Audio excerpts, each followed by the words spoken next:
Welcome to the Hero Dubai Desert Classic. This is the Rolex Series.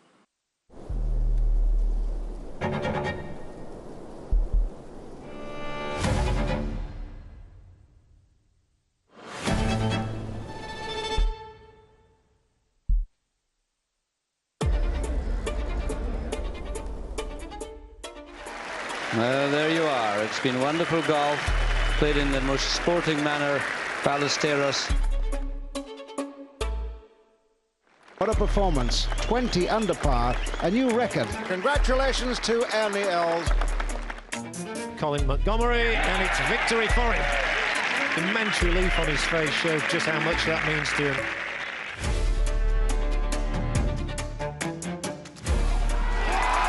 And Woods is home in 31. Rest of the day 65.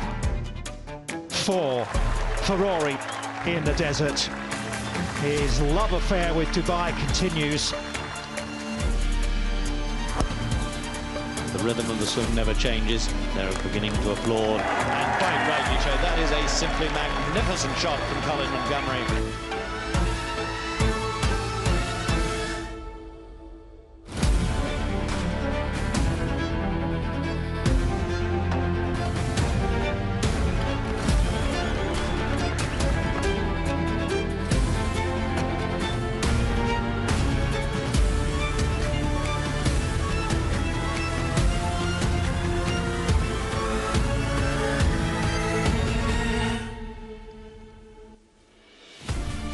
And that is one of the men that we will be watching this morning in his quest for a 5th Hero Dubai Desert Classic. Rory McIlroy in front of what is, without question, one of the world's most recognisable skylines at one of golf's most iconic events.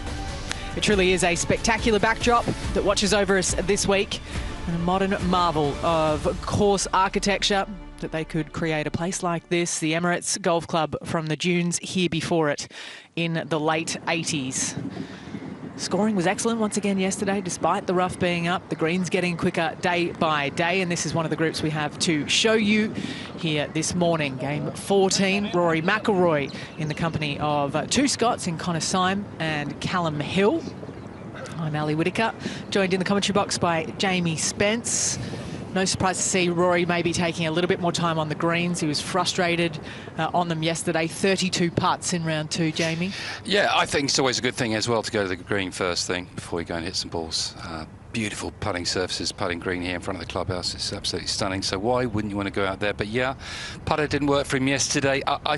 By all accounts, he hit a lot of good putts. He just misread them. It was a misread, really. They're not the easiest to read. Maybe he just got the wrong side of the flags and things like that, but listen, he'll probably shoot 25 putts today and shoot that great 63 that he did this time last year. It was round 3, yeah. 12 months ago, and that is our second game. They'll be first out. It's Adam Bresnu, the amateur, who has the company of 2 of the, well, the big dogs in the game, really, and Akshay Batia is inside the top 30 in the world now, and Adam Scott today.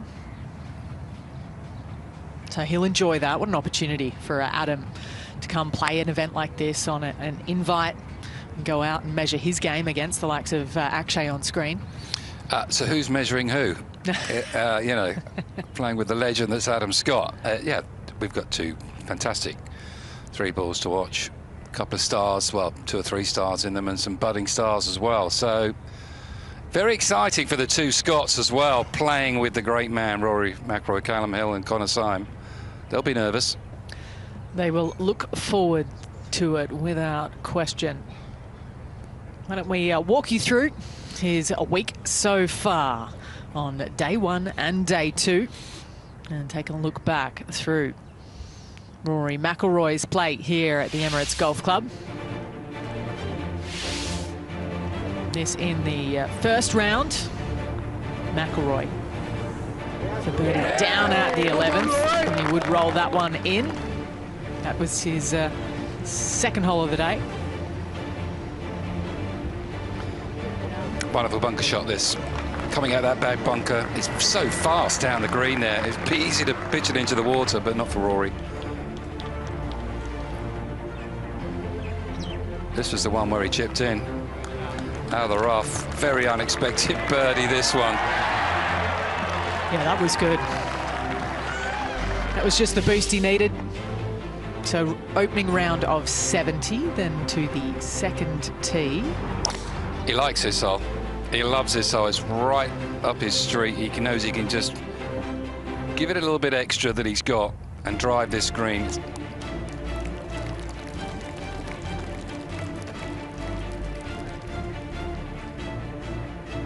So brilliant good. tee shot. Yeah, he's got that little extra in the game that many don't. Pitched it on the green here last year, but they just push the tee back a little bit. But even so, he's still going to better reach it. And he's got the touch as well. A little bit rusty, hasn't played a lot of golf, had a couple of months off, so he's just hovering. I was feeling a good score coming today. Ready to pounce to the 10th. Eagle putt down the hill, wasn't far from it. Would result in a birdie 4 nonetheless. Then to 18. Well, the par 5's where he makes his score, really.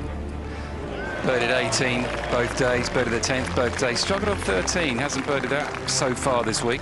I think we can remedy that today. And he hasn't birdied the third par hole, which is the par 5 on the front nine, which is playing under par as well all week. So that'll be his focus, I think. Good point. You birdied the par 5 to Rory. He shot 68 already. So, it's a par 68 for him. Makes a couple more, and it's, feels like an easy day for him with the length that he's got. And he's been working on his length as well. He's hitting the ball definitely further. He's got his club head speed up to an average of 124, 125, which is just ridiculous. And he's got more in the tank as well. But he doesn't play it at full stretch. He plays within himself, so it's frightening to think that one of the longest players on tour has got a bit extra. Yeah, and it's a wildly effective part of his game as well. If you watch him do his speed training, he's so straight. He just absolutely flushes it. The harder he hits it, it seems like the straighter he hits it. When you take it on the golf course, that's a little bit different when the trees and the water and everything else all around. But it's a great thing to have. It's a good training aid for him as well. So putts first, hits second, so he's warm once he gets to the tee. One's got a different way of doing it. You can see the range there. The putting green's kind of tucked behind the 18th on the left, over near the collection of what's a multitude of Majlis buildings. Majuli. Majuli. Yes, I'll go with you. Thank you. You're the wordsmith. Am I? It's a bit of a bizarre day out there for Akshay Bhatia. Started with 3 pars, but then had a little bit of a misstep down the par 5 13th. So let's walk you through what happened. Out there, left off the tee. Now that 8th fairway is OB because you can cut the corner. There's posts all the way by the tee there, visible to see. Gets in the bushes there. He thinks he can go down the 8th fairway.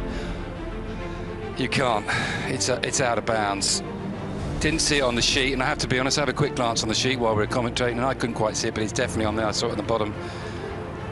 And yeah, that's his tee shot. He's trying to cut it around the corner, overdid it, played it into the bush.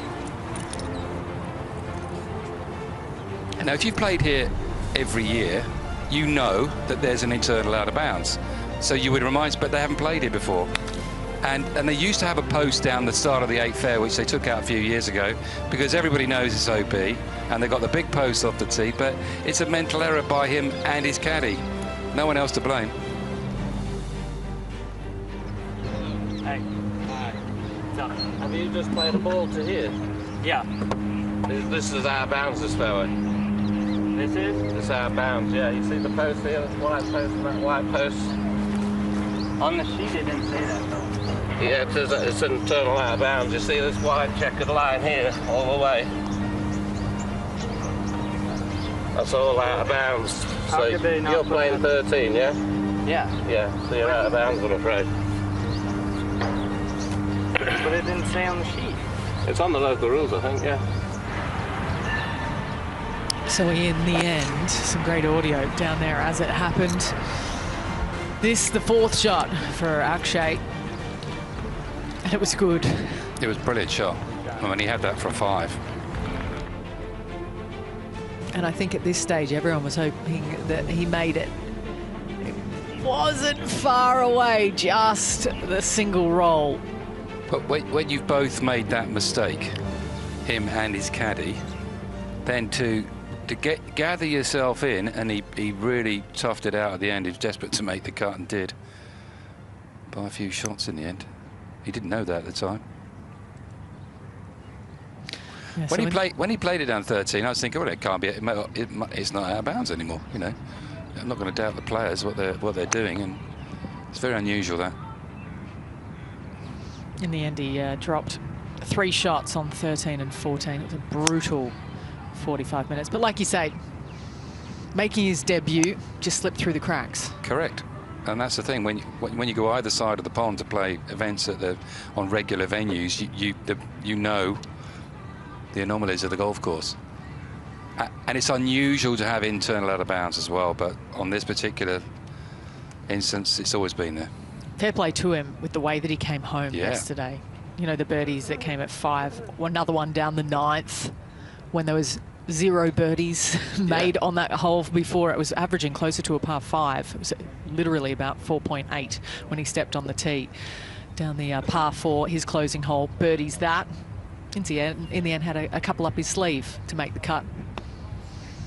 So 2 under for the last 5 holes. And down watching Rory warm up is Incy Mehmet, our eagle eye down there. Observations, Incy?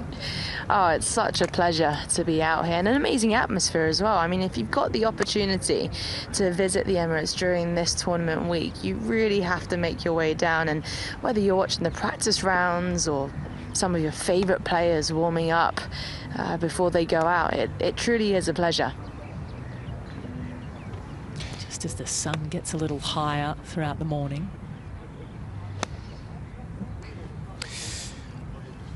Great range, isn't it, to hit some balls this time of the season. They're all up there. It's wonderful facilities to practice on. Yeah, it's really brilliant. I was just chatting with Harry when they were on the putting green, and I said, yeah, it's quite refreshing that you see all of these players with their coaches working on something, maybe tweaking on this and that, or even just going through their MOT. But when you see Harry and Rory going through their warm-up, it's just them two. I mean, you'll seldom see them with a coach, and you know, his teams pretty much remain the same. You've got Brad Faxon on the putting, and then you've got Michael Bannon with the long game. But all the hard work is done before the tournament weeks. They don't do much, and they don't tend to be on site during weeks like this. Yeah, you've got to do it yourself. You gather all the information, and then when you come out here, you've got to understand your own game and how it works, and assess it, analyse it as you're going round as well. If you start off, you're not quite working it out. You've got to work it out yourself between you and your caddy.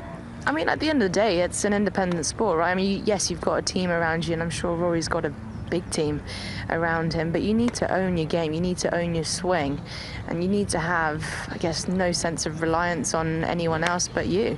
I think it's an important rite of passage for anyone that kind of turns professional, starts to travel with their golf, to learn their patterns as well as they can, so that they can pop a band-aid on it while they're alone on the range post-round ins. Yeah, but so much can change overnight, right? It's amazing. These are some of the best golfers in the world, and then you sleep, and 24 hours later, you're swinging maybe half a degree, a little bit more into out, or, you know, whatever it is, you're just catching it half a groove lower. Like, you know, you can wake up as a different golfer. And of course, in the game of golf, the conditions change all the time. A constantly moving target, both the body and the arena. Just not the ball until you hit it.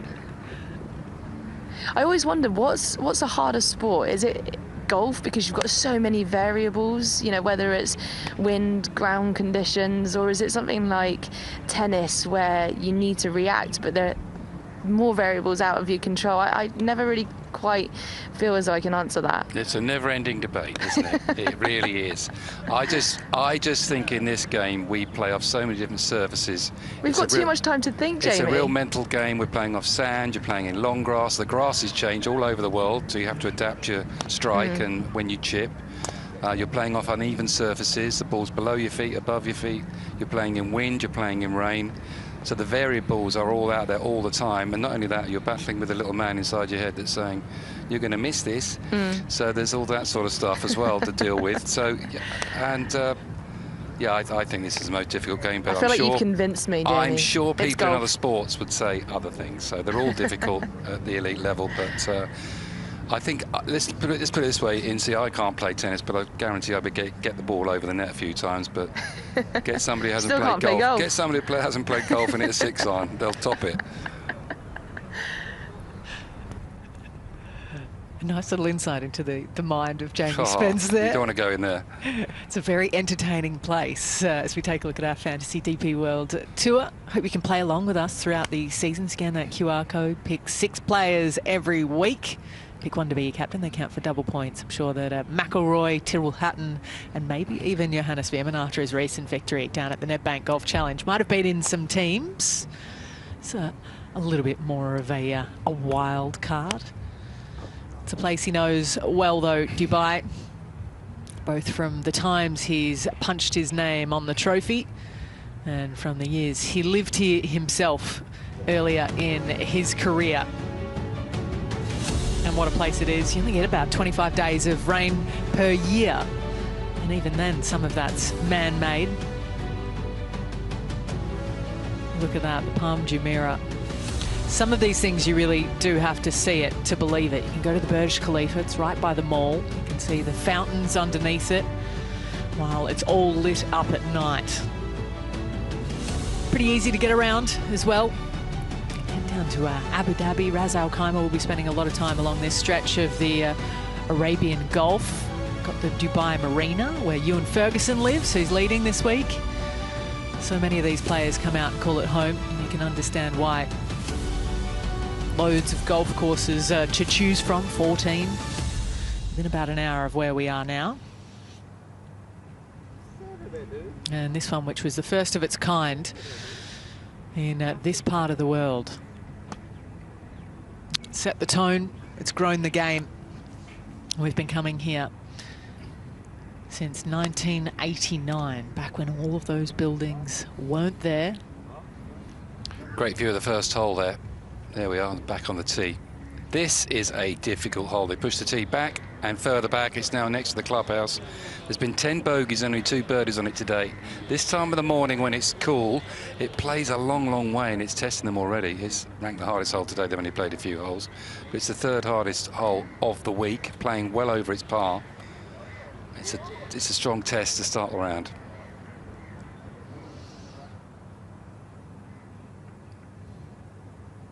Look at the setting they've created. Gets better year on year. You can see the joint green of 9 and 18 on the left.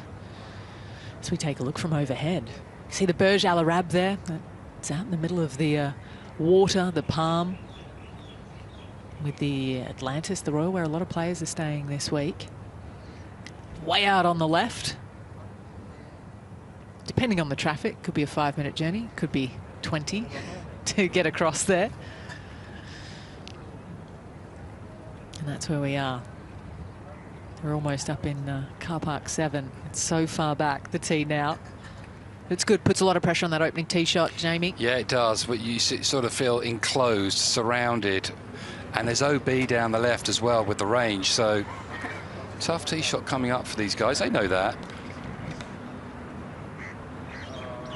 The bunker on the corner is about 303 to carry, but in this slightly cooler air in the morning with the dew, the ball's not quite flying. Rory will breeze it over it, I'm sure, but for mere mortals, it's a tough hit. It's a tough shot. Maybe slightly better for Batia because he's got the left-handed. He can maybe hit a little cut. It's an easier shot to hit. I think you should have a strong first hole as well in golf. I like it to be tested straight out of the blocks, you know. Be ready. Yeah, you've got to take your game straight away to the golf course. Especially come the weekend in a big event like this, Rolex Series. You know, the nerves are going to be up. You want to be tested while the nerves are there. I want to give him a test straight out, yeah. Gives you a chance when you get to 2 and 3. 2 and 3 have been playing under par.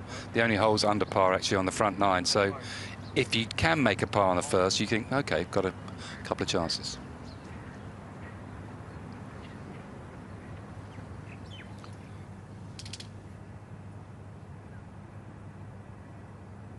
Won't be long. Alistair Scott sending our players out as Mark Litton goes to the rescue. One of our chief referees in the group up ahead. There's Alistair on the left. Just what you want, isn't it? Waiting on this tee. You're ready to go. You plan everything out. You think, I'll get there 2 minutes before off. I hated hanging around the first tee. I want to get there and go. And these guys are being the same routine, and it just adds to the nerves, adds to it. And Adam in the middle. He'll be feeling it. The amateur. Looking forward to watching him play today. Yeah, new name to me. You say. Good to see him play, see how he reacts playing with these two terrific golfers. New talent in Akshay Batia, former world #1 in Adam Scott, Masters champion. There he is, Adam Bresnu. His heart will be pumping.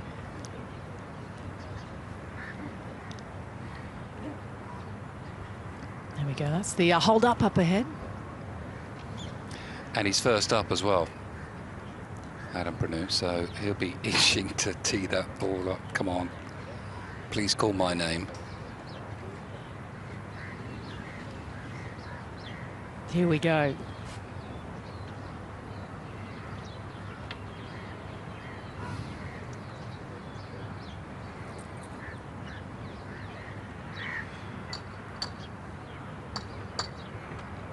Looking very dapper. Very Rolex series in his green, Alistair.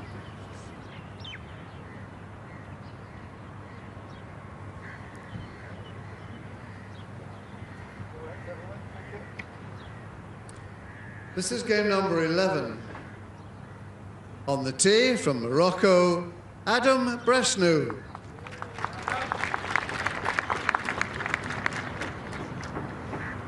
He is the 2024 Arabian Golfer of the Year. Certainly a name to watch, an invite this week. He's taken it and ran round of 69 yesterday. A little nervy down the stretch, but got it done.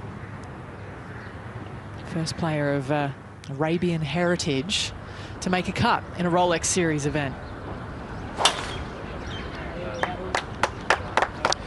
Yeah, take that straight down the hey diddle diddle.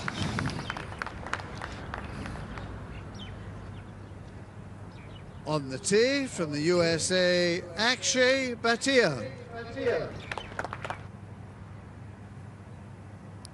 Good to have him over. The Californian two-time PGA Tour winner, technically already a winner on the DP World Tour from the Barracuda Championship in 2023 when it was co-sanctioned.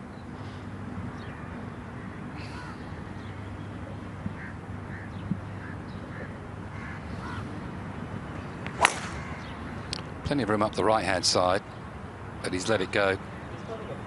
That's what he did on 13 yesterday. Trouble.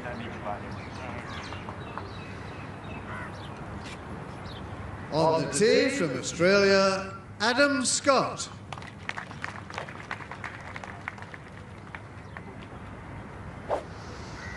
Hung in there yesterday. Things started to come a little awry on his second nine. The front nine really had it on a string for the first 11 holes of the round. 4 under, 4 bogeys on the way in. Be keen to set the record straight out there today. An event he's been good at in the top 10. The last 2 times he's ventured to the Emirates Golf Club. That'll work. Back in 2022 and 24.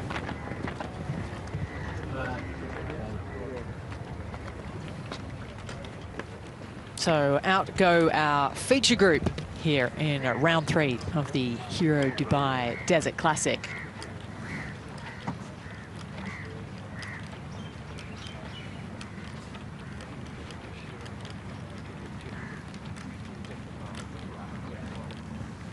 First of, well, second technically of 5 weeks we have in this part of the world. Here all around the Middle East, but it is the week we kick off the international swing.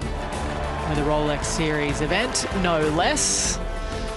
And then up the road we go to Ras Al Khaimah. And Torbjorn Olesen took it last year. In Bahrain, it was Dylan Fratelli. And on to Qatar after a couple of near misses towards the start of the season. Hoshino broke through.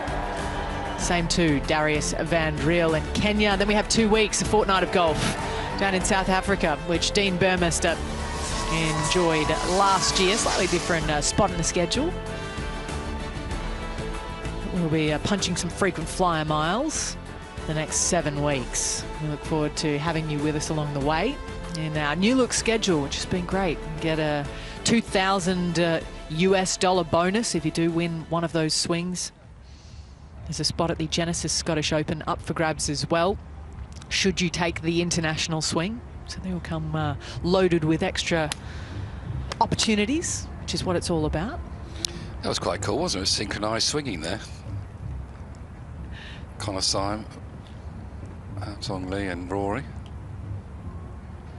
Hao Tong, he's another with his name etched on the Desert Classic trophy. Yeah, he just starts to find some form at the end of last year. Hao Tong. There's Mike Lorenzo Vera as well. A flamboyant Frenchman. Got some talent. He has. He really struggled throughout the COVID years. He's such a performer that I think it kind of hit the extroverts. Not that it didn't affect every player in the field. And he said he really struggled with a little anxiety. There's a really good interview actually. He was really open about it in the green room. It's on social media on our DP World Tour channels. It's well worth a watch.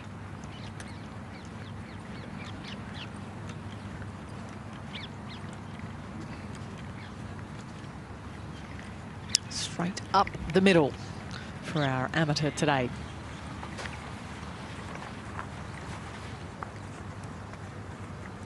Great to see a Moroccan as well out here on the tour. We've had so many years. This is my first event ever on the DP World Tour, way back in the mid-80s in Morocco. So we've been playing there a long time. So it's it can take some time to build up a program in these countries, and this Adam Bresnu's got an exciting future ahead of him.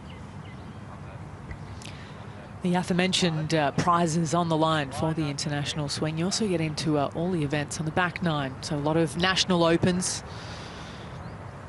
and prestigious ones along the way, as well as another Rolex Series event. Our second of 5. We end with 2 here in Abu Dhabi in the DP World Tour Championship. Come season's end, so you do play on the DP World Tour. You spend at least a month a year if you're in the top 50 along this coastline.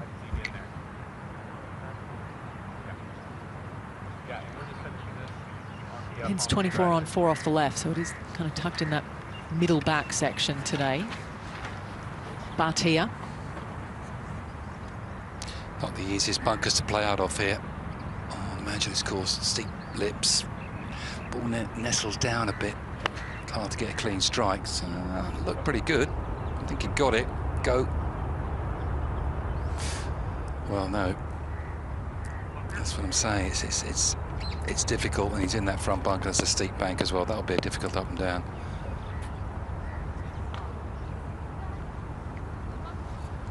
From sand to sand.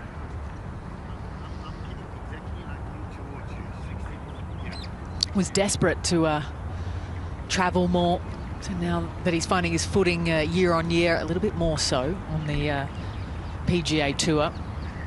Wanted to travel. His parents lived in Delhi. Now Adam Scott, trackman, telling us that it's hanging out to the right and not coming back. That was an early morning swing, wasn't it? We've all had those, playing our rounds of golf early at the weekend, and no different for Adam. There, just didn't complete. The alarm hasn't quite gone off, perhaps. So the last of 3 to play their seconds in. Born in Marrakesh, lives in Rabat. Just 20 years old.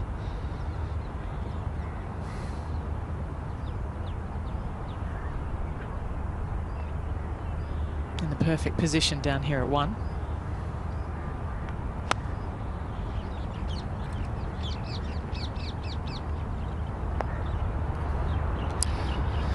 Excellent. Pin high.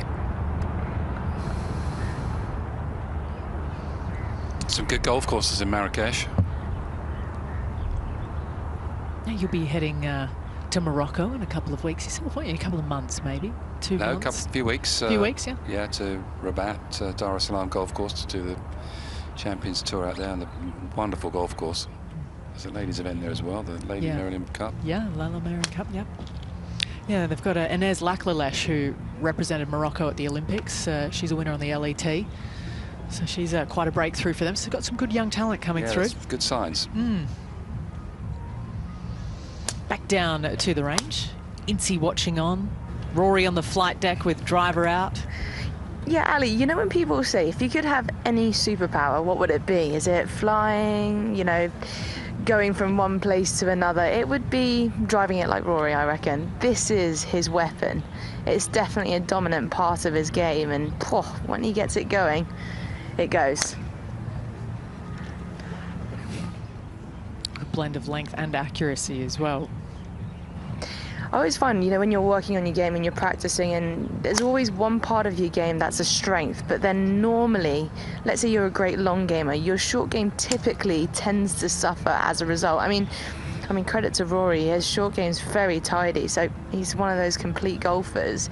But he talked about it recently, how when he practices out on the driving range, he focuses on his driving because he just knows how reliable it is and how dominant, like I said, it can be when he gets it going. I mean, I said it in the last few days, he just takes different lines compared to everyone else in the field. Such an advantage. He wants to keep it that way. How did you go, Jamie, when you were playing on working on your strengths versus weaknesses? Did you really hone in on your weaknesses or try and get your strengths better? Because I always find historically that if you start concentrating on your weaknesses, it ruins your game. You've got to concentrate on your strengths, and it takes the pressure off your weaknesses, would be my view. Everyone, you need something different to compete out here, I think. You've got to be really good at something and stick to that and just work around the rest. Some good advice for all of us in there. Batia down in the sand. Lot of terrain to cover, and he's done so well. Very well. Human nature, isn't it? You always want what you can't have. Grass is always greener. Grass always greener. The grass is very Anything green else we here. come out with? Yeah. I think my superpower, if I could have one, would be tolerance and patience. Some days it's there. Some, not many. Not many. What a great shot that was from Batia. No, carry on. It's going to be Adam Scott next to go from, look, the rough that's swallowing his shoes at the moment. It's quite a fine blade grass, but there's lots of it, and it's long. It does make me laugh when you play your courses at home. People say, oh, the rough's really thick at the courses today. You think, you've got to come out here and try and chip around these greens because this ball's buried. But they find the bottom of it. What a shot. Short game excellence on show from both players so far down the first.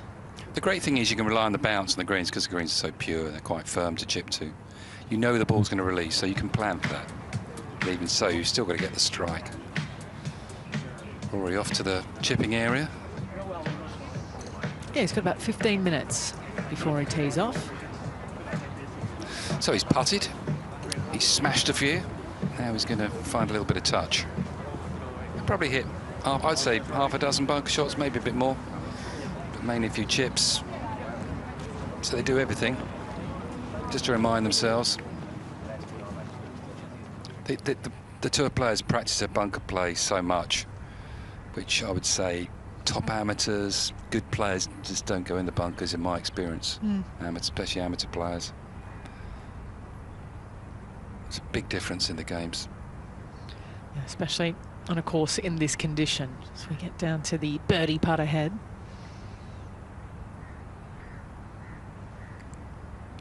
Chance to make it 1 from 1.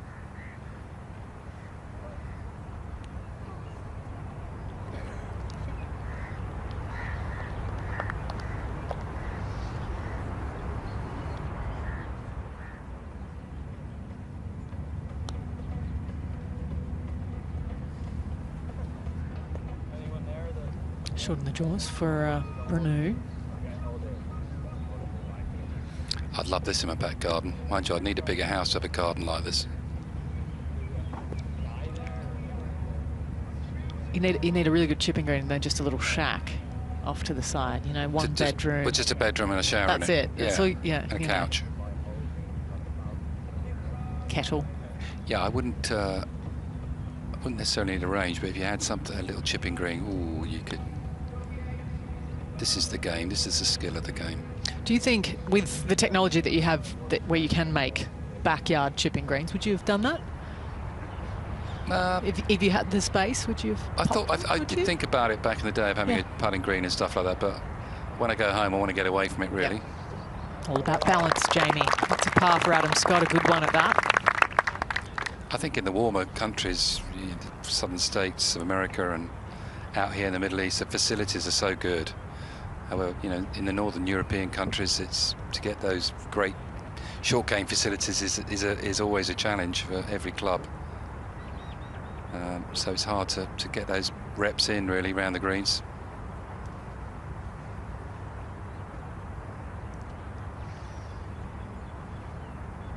So the line all dialed in for Batia. Bogey the first yesterday. It's a par today. He was out of position the whole way down it, but it worked. Good short game to lean on.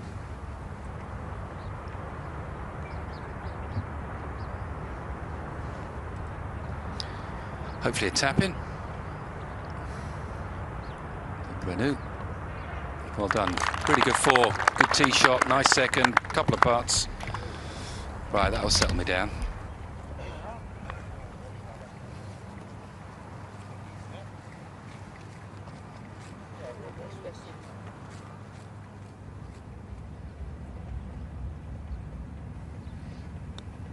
So, Rory with a couple more around the chipping green. Always great for us to kick off our year watching him in our feature groups. And we hope you can come along for the ride for the rest of 2025 as we travel the globe in search of our best on the DP World Tour. Tick off some of the biggest and brightest cities along the way, all around the world, 26 countries. 5 swings, the back 9, then into the playoffs. Top 70 make it to Abu Dhabi up the road. Top 50 make it back to Dubai for the DP World Tour Championship, where it was a memorable week, to say the least, for Rory McIlroy, Jumeirah Golf Estates. Not far from where we are now. There can only be one champion, but he took home 2 trophies. He did the double in Dubai, the DP World Tour Championship, and got his 6th race to Dubai as well. He's running out of fingers to count them. And these are the projected standings should Ewan Ferguson go on to win. He's currently 1 clear of the rest. Going into the weekend, he would go to the #1 position that John Parry currently holds after he took the opening swing. Yeah, they interviewed Ewan Ferguson yesterday. So how did you feel about the weekend? He said, "What score's Rory on?" It's a fair point. It was interesting actually hearing Rory talk about the winning score. He doesn't think it'll be too far from where it is now going into the weekend. Yeah, historically. it's tough. I'm sort of with him now. I think it's difficult. It's, of course, just playing quite long. If you get a bit of wind around here, yeah, it can hurt you on a few holes, but it helps you on a lot of holes as well. It's pretty calm. It's pretty soft, but the rough. Oof. So how long does this man hit it? I think quite a long way. He's got long levers. Yeah, that's perfect with that back pin. Just far enough back. In a better spot to attack. Part it, yeah, both round 1 and round 2.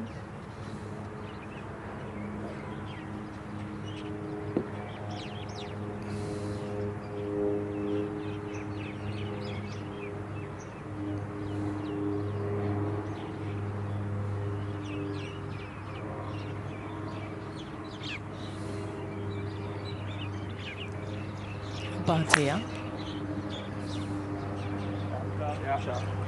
Seemed to like it.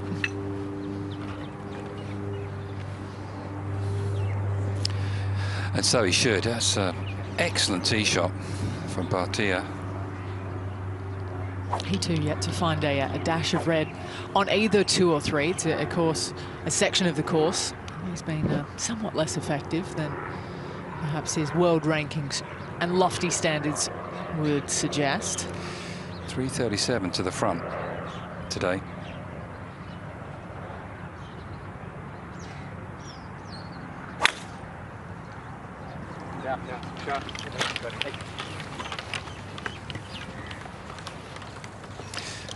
And 3 absolute beauties down the second. That's much more like it. We've seen some adventurous play down the short par 4 in our feature groups the last 2 days.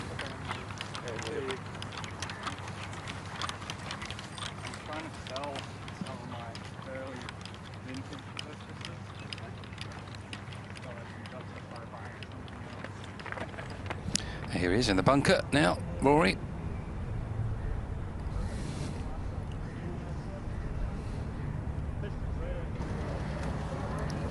Yeah, it's pretty impressive watching McIlroy here in the bunker. Apart from having a chat right now with his manager, Sean, he's just been pelting and splashing these bunker shots like there's no tomorrow. Very reaction-based, very fast.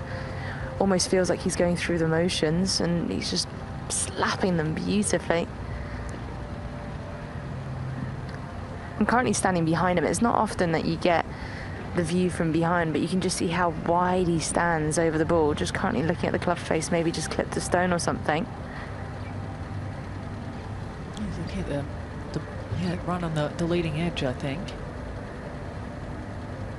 Oh no, he's not happy about it. Yeah, that's his new lob wedge as well. Don't want to damage the new one, do you? It's obviously got a little stone, a little chip on it. Yeah. It looks to be right. Oh, it's right on the face. Looks like we're getting a new wedge. Or we might go and get the old one. I think they might just quickly take. There's a little repair place just on the range. They might just grind that down. That's all right. Drama. Just what you need, isn't it? Just go back to the tee. Got your brand new wedge, which he's paid for. He's obviously went to the shop and bought that. And obviously. Obviously. Yeah, he's gone up to a 61 degree. It's a 60 degree, but they just cranked it a little bit. He had a 58 last year.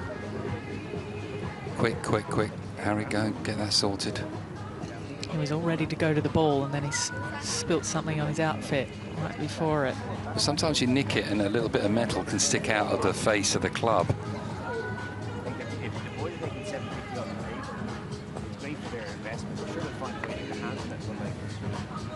Let's hope he's okay. Now, presume he might have a backup. Brought options out.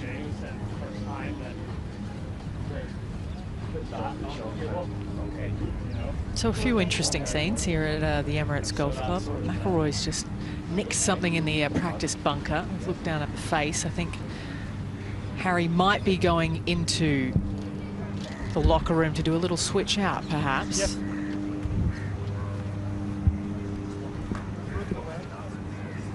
We shall see. Great timing for it. It's got about 5 minutes before tee off. If we get back out to the action, down just short of the second green here. A little bit of a better pin, Jamie, to kind of take on that front edge today than we saw maybe the first 2 days, where you almost preferred laying back to the tucked right flag yesterday. Yeah, you got to look where the flag is on the tee, especially on these short par 4s, and it was front right yesterday. There was no chance if you even hit it here. You had a chance from here, but with that flag at the back, it's no problem. It's on 21 yards today, so there's plenty of green to work with. But all found the fairway, that's the first thing.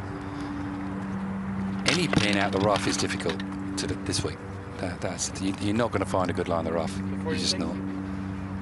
From here,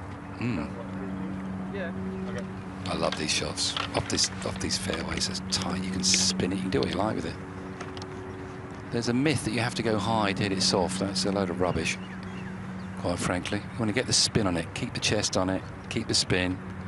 Go low. A couple of bounces. That's what I'll be looking at. You're a king of the short game.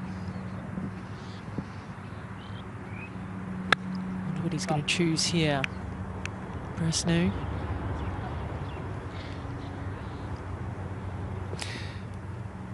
Well, it wasn't his worst shot. It was aggressive, but what has he got left there? That ball just nestled in. It was horrible.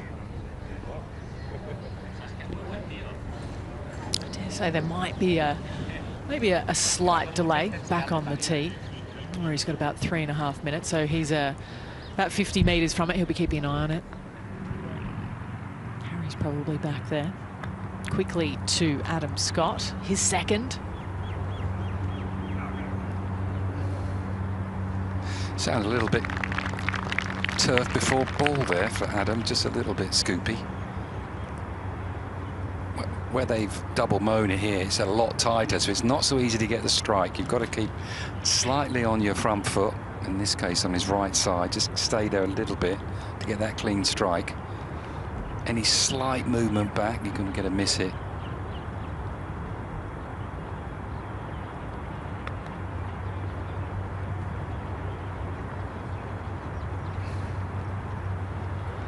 Pretty good.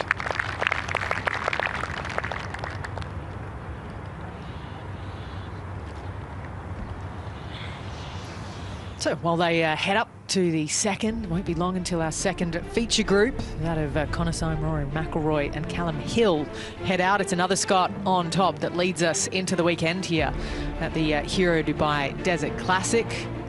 And a Dubai local in that, about 20 minutes from his house. He's staying at home this week, Ewan Ferguson, and he sets the tone at 12 under par, heading into Saturday's play. And we see Ryan Fox, a former BMW PGA champion. He's a Rolex Series winner. He's 6 adrift after Ferguson went birdie eagle down the last yesterday to shoot 65.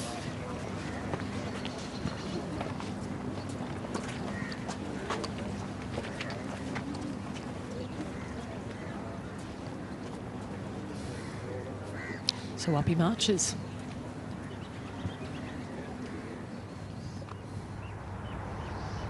Just a few moments now. Quickly down to Bresnu. Well, he fancies it. The flag's out. Lie can't be too bad. Looked like it just nestled in with the grass against him, but yeah, that lie was fine. Nothing wrong with that. Go on, in you go. Lovely shot. See, when they get a lie, these guys, they can do what they like. They fancy it around the greens. That was a good shot. He played the Saudi International about a month and a half ago or so. Came 6th, Adam. So he's not scared of a big stage, albeit this far more of a production, he said. Once you're through the gates as a player, a step up. The Rolex Series, they do such a good job here year on year. Every detail covered. Yeah, the amateurs, the young amateurs these days have far more information in terms of technique, coaching. There's so much more information available to them, so they come out more of a complete player, really, when they come and play in these events. Still looking at that lob wedge. McIlroy, I think it might have changed after the... Let's have a little look. We'll zoom in. Can't see the mark that was on the other one, if that is the lob wedge there. It's too tough to tell.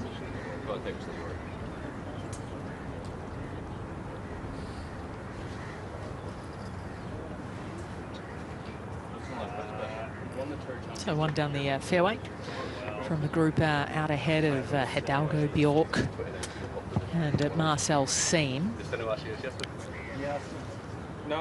So it is just a slight delay. Alistair looks like he's preparing. Done almost every job there is to be done in broadcasting as well. Qualified man for us to have on the tee in our big events on the Rolex Series.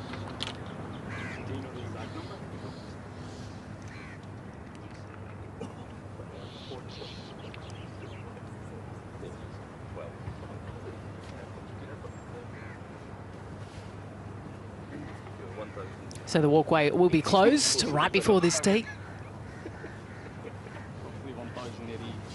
Like staying on time, Alistair. Usually right down to the second, but he's got to wait up ahead. Everyone looks in good spirits behind. Here we go. This is game number 14. On the tee from Scotland, Syme.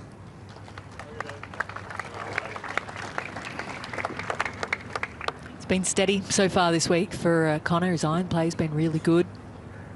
15 greens yesterday. Rounds of 71 and 70 to start the day. 3 under the card.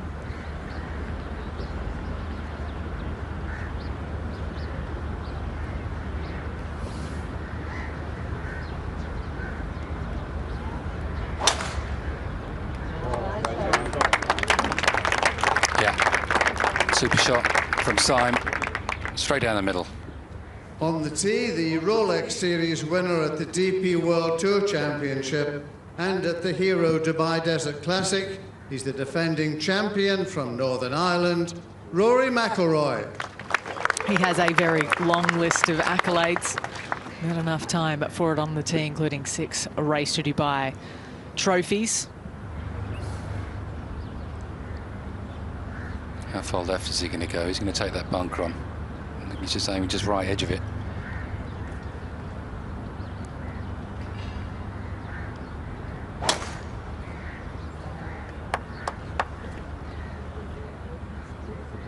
Looks a little anxious. Steady. Well, the middle of the bunker, he might be okay. On the tee from Scotland, Calum Hill. Bit of a battling day here in the second round for Calum. Opened with a beautiful 67, 74 yesterday. And this, the club in hand, just gave him a little grief. Only found 3 fairways in his Friday's work.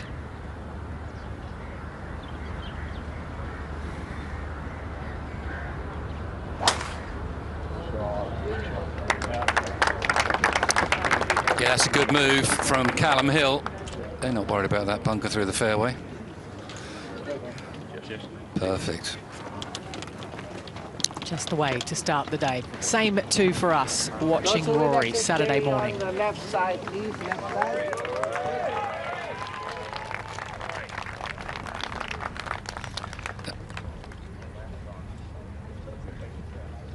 That ball of McIlroy settled down the bunker there, didn't it?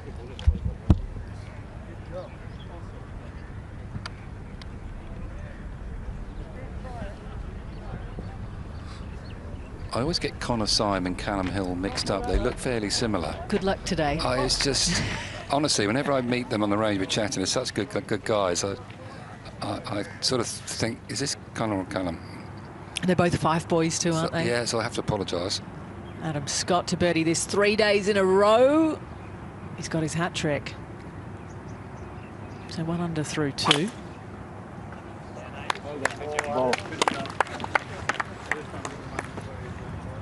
Just 1 over down the third, though, the par 5.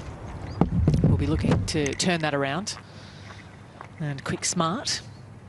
Can't be shelling shots on the par 5s. Usually whoever goes on to win is at least 10 under par, at least historically the last few years. Usually you see someone in the field at 16 attempts, at least 12 or 13 under par on the par 5s.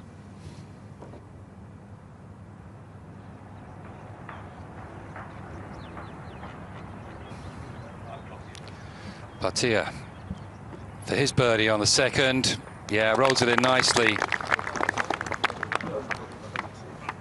Well, Rory shot 63 last year on the Saturday, 14 under par, won in the tournament. I would say he'd be aiming for something similar, and you never know. Be some round today, 63 round here.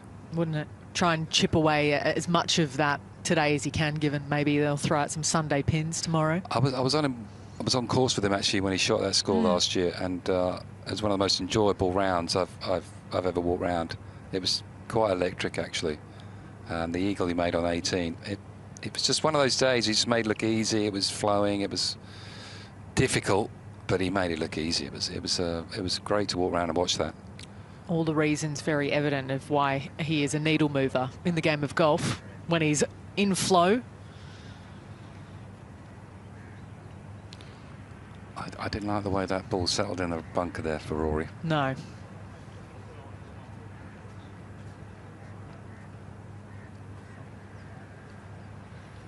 Great for the players to play with him as well. You know, he's all around the world playing PJ Tour and the majors and everything else. So for Connor Syme and Calum Hill, they've been around a few years now. They're very experienced players, but to play with Rory and round here on a great course and a great venue in a Rolex event, really good for them to test their game against one of the best in the world. And Incy's going to be out walking with this 3-ball. It'll be nice for you, Ince. It'll be glorious. It won't be good, it'll be great. I'm really excited, and it's definitely slightly breezier than the first 2 days we've had around this sort of time, which is why the greens have been slowed down from about 12.8 on the 7 metre to about 12.5.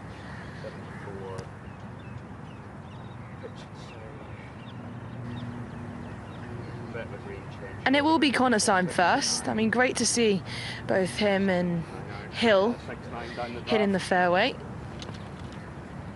Despite the first tee nerves, I'm sure, playing with the global superstar McIlroy. No doubt. Syme works with Jamie Goff. Same to Ewan Ferguson, correct?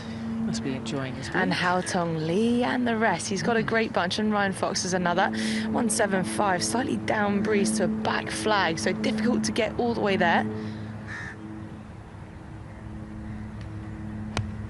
Wouldn't be surprised if this came down a little bit shy. Bold. Very bold. Just skips through to that first step cut.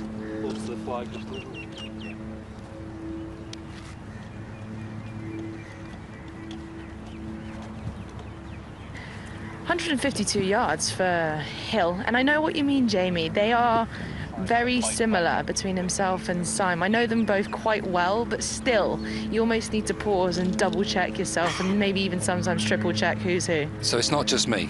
It's because they're just both very friendly too. They're great guys. If one of them wasn't so nice, it'll be easy to separate them. Well, they're similar stature as well. Everything's very similar. Right, 152. I think 9 iron's too much, so looking to lean on a pitching wedge hit. Pitch it short, 1 hop and stop.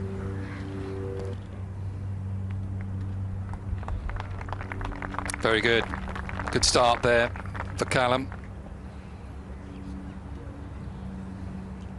Now, what's this lie like for Rory?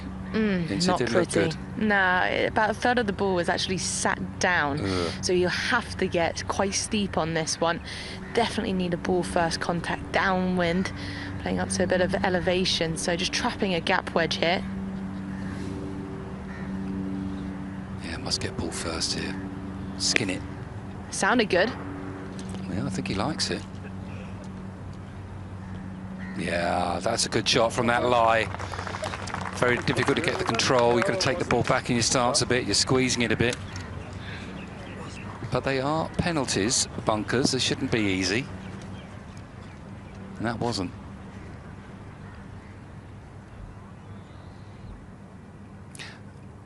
That's about 3:30. He's hit that into that bunker this time of the morning. It's just warming up. Sure. My word. Okay, good drive down for Bresnu at the third, par 5. It's on the front left today. Yeah, it just makes a difference earlier in the morning, a bit cooler, a bit softer, the dew and everything else. It just plays a bit longer. It's a long par 5 anyway, the third hole, but that's a sensible shot. You don't need to press. A lot of discipline there to dial it back, maybe give himself a number he wants into that flag. Well, especially the pin being on the front. Again, you've got to be aware of that on the tee. OK, can I reach? Maybe. Flag's on the front. No need to press. Just play around your wedge game. Batia blasting it from the long grass.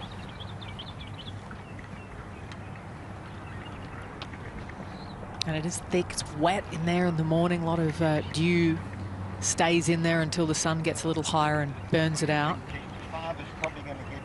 Scott's got 293. I don't know whether it's worth trying to get it down there.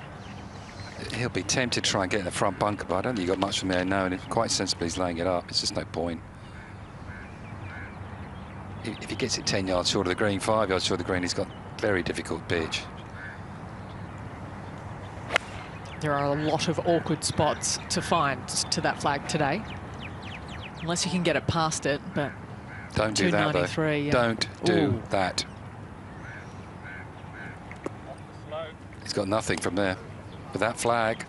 Yeah, that's an unforced error if we had that category in golf. Quickly back to Connor Syme. Thought he might blade it. Looks like he's going conventional. If the grass is with you, you can get the club going through the grass. It's not a problem. Just a little pop shot. Just allow the loft just to pop it onto the putting surface. You don't need to open the face. Just keep it square. There's enough loft on these modern clubs these days to just lob the club up in the air. That's why it's got all that loft, everybody. You don't need to try and help it up on its way. Or is he going to blade it? Oh, he's not quite sure, is he? Neither am I.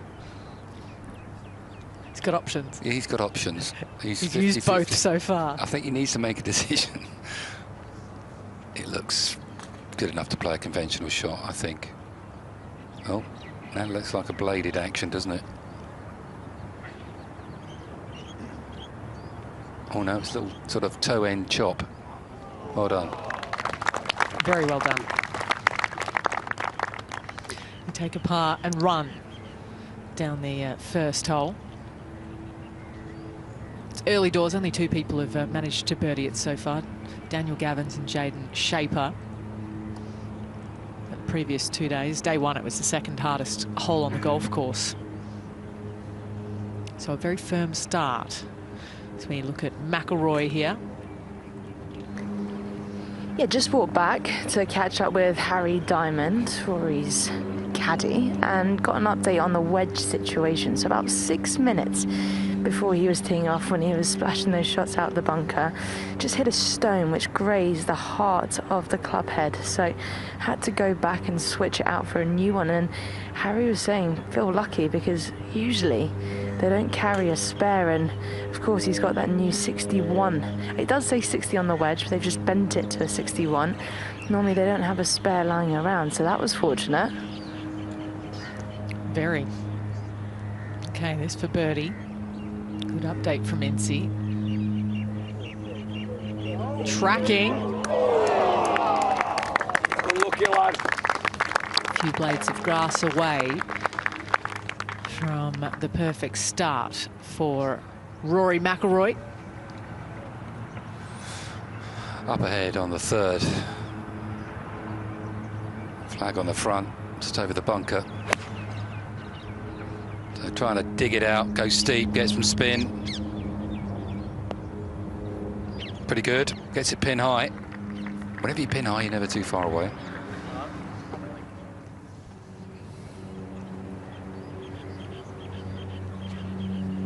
Such a striking golf course layout from overhead, even more so when the desert's involved.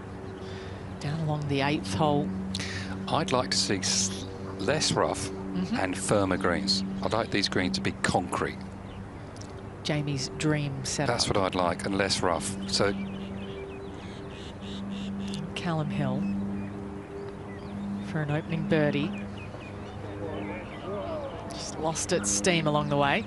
I'm thinking Royal Melbourne on steroids. Ooh, okay. You know what I mean? With a hot northerly wind. Yeah, that's what I want. I think the hot wind's off the desert here. Might be the other way to Bresnu, who has laid up.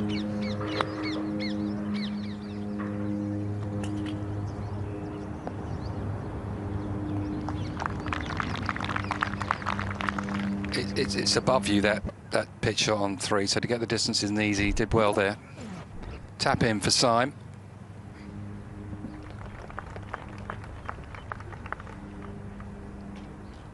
Pass for all 3 players. Good start. Now Rory's thinking, right, I'm going to have this second hole. Watch this. This is my hole. He's birdied it both days this week. Quickly to Adam Scott, where the 3rd's had his number this week. To find a birdie at the par 5. A little clunky with the layup. Thrown it straight over, though. About as good as he could do, really. Scott couldn't flirt with the front. Yeah, got a 25, 30 footer for a 4. You've got to get the ball Putting stats would tell you what you've got to get inside 20 feet to have good chances for birdies. Once you go over that, really, you can't blame your putting. Here is the second. You can see how it kind of just drifts. It's off camber, everything moves down towards the water, but doesn't naturally come into play this week the way that the best pros of the DP World Tour take it on.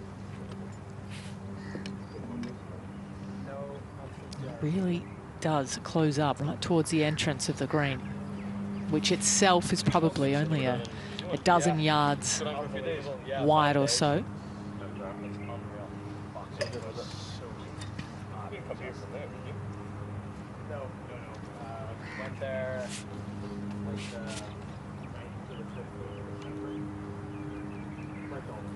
Might be a touch of a hold up. Yeah, there we go. It's actually going to be a little bit more than a touch. Still got a couple of seconds to play in the group up ahead. Yeah, well, McIlroy can reach. He's got 3.37, just about that to the front, so Rory will be waiting. So while they do that, we'll go to the par 5 third. Adam Scott putting back towards it for his birdie. He's hit a lot of good long putts, Scott, and he's hit another one there. Yeah. Maybe that was the plan. Play in the rough, knock it past the flag. It's the first time he's birdied it all week, and he did so from out of position. A big exhale there. Front nine's really had his number. He's dropped 4 shots a day. He's had 8 bogeys from 1 through 9. He was the original with that putter. It's the lad putter. I was talking to him the end of last year. He's one of the first ones to use it. Done well for him. It's turned it all around, hasn't it? He's looked solid with it this week. Bresnu, his doesn't catch the right edge.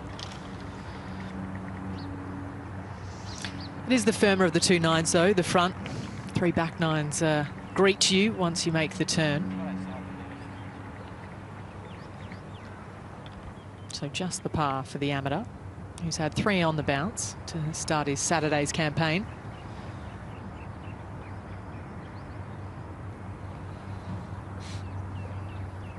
Akshay, his birdie here on the 3rd. Lucky, birdie the 2nd, par the 3rd. But a decent start for the American. You're looking to be kind of 1 under through 3 along that stretch. If you can get through the opening hole with a par and then if you kick off a birdie or 2. Yeah, if you get through the par the first, you are looking for 2 birdies, to be fair. Okay. That's where the pins are today. Okay. But you take 1. Press. Yeah, you take 1. Take what you can get around here this week. There's a chance, though, someone's going to shoot low this morning, I think. One of them is. Put themselves in contention, because as the day wears on, the wind does get up. You'll have a club of wind this afternoon, probably. Dry the course out. Just becomes a little bit more difficult. Ferguson and Hillier lead the way, 12 and 11 under. After that, it's 8 under. So it'd be conceivable for one of these feature groups to get to 8 under, I think, today.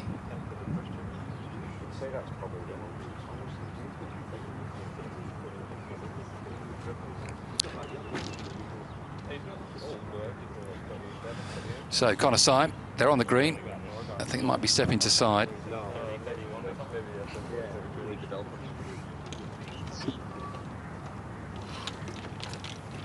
Inches down the left-hand side in the sand there, looking back at the tee into the glare.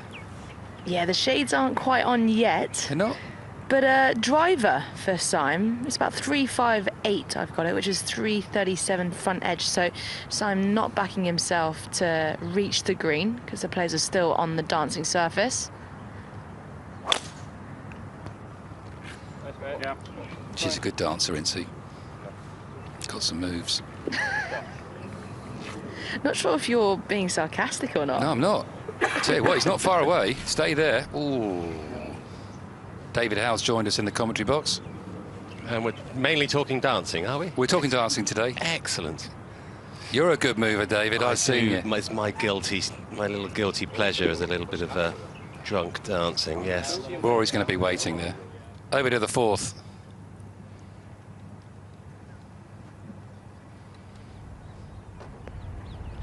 pin just over the ridge that divides the middle of this fourth green, down on the left-hand side. A little unlucky there for the Australian, just landing into the upslope. 2 or 3 yards, that would be so much better. Wonderful morning for a game of golf. Hardly a breath of wind at the moment, quite cool.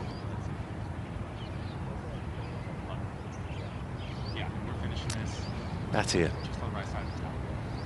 did really well yesterday. Beautiful birdie on the 9th to see him through to this weekend. And bogey might have seen him on the plane home. That was what he was thinking, so good work from him.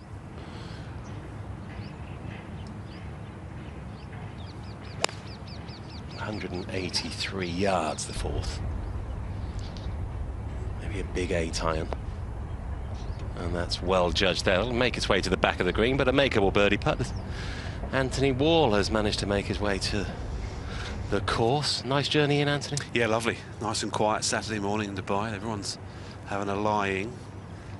It's not the usual rush down the Sheikh Zayed road. You certainly left in a rush last night, as you left me stranded in the car park. Yeah, yeah. We'll move on from that as we look at Bresnu, the amateur. I'm afraid, David. Beautiful par 3, the fourth. 3 from the left today, so you're looking through the middle of the green. Got a few shouts of good shot. Interesting. It's obviously rolling all the way down. There it is. There it is. I'm not sure which one that is. It might be down in the water, sadly, fed off to the right-hand side.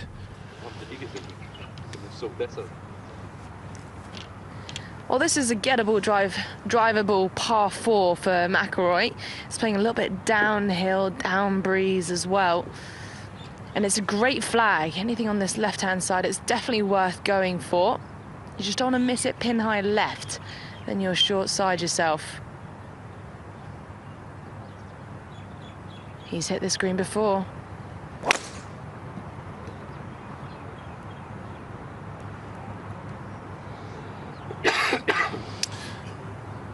Down the right wing for McIlroy. Wow, a little bit of a wide. Where's the pin? Left side. So, okay, maybe play a flop shot from there. Just use the contours over that bunker to feed it down. Enough room to work with, I would think. Yeah, plenty of room. You've got that greenside bunk on the right-hand side. If you end up there, it's not the end of the world either. So some of the players allow for that. Now, Calum Hill and Syme pretty much hit it the exact same distance with everything else but the driver. He's got an extra 10 yards on Syme. So with Syme being about 15 yards shy of the front edge, Hill's got a chance. Good swing at the golf club. Calum Hill is a confident young man. That's a beautiful tee shot. Nearly side by side. Yes, arrow straight. It's not all that wide up there. Nice accurate hit.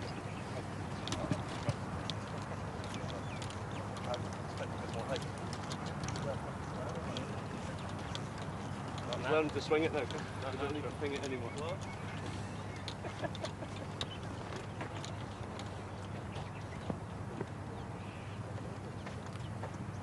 Lovely morning for Syme, Calum Hill. Stroll around the links with Rory McIlroy. Yes, there'd be a few out there who'll give a few shillings for that, wouldn't they? Well, you were right, David. He was down the right side. He was watching it just curve round. We're being told it's a second shot for Bresnu. So trying to chip this one up and over the ridge and let it feed off the upslope.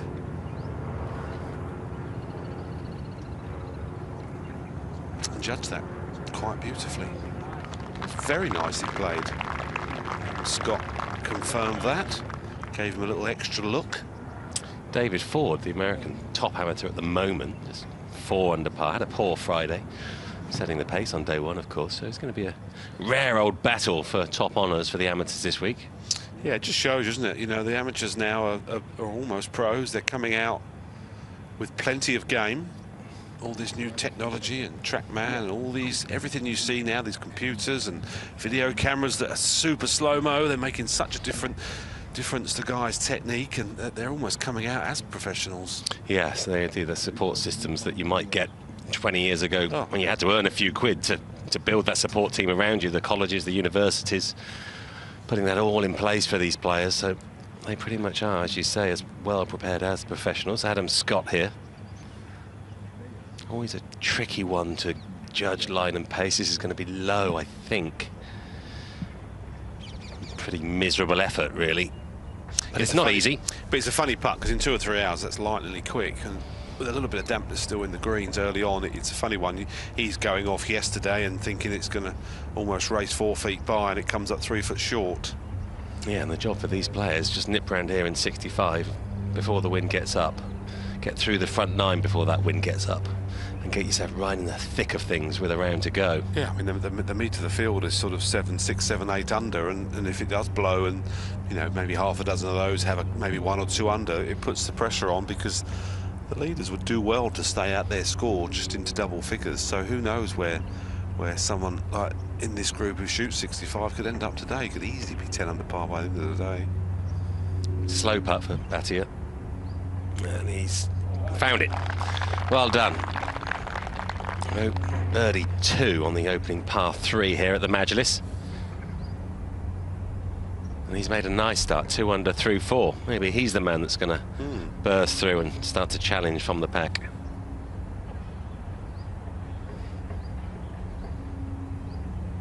Here's a look at the second. It is a par 4, but almost name only. They can just about reach, as we've seen. McIlroy.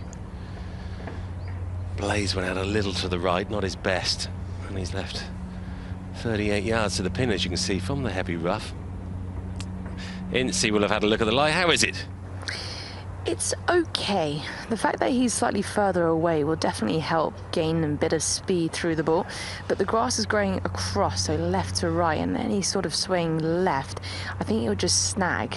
So for McIlroy, he probably line this up, playing it like a bunker, but it is Hill to go first.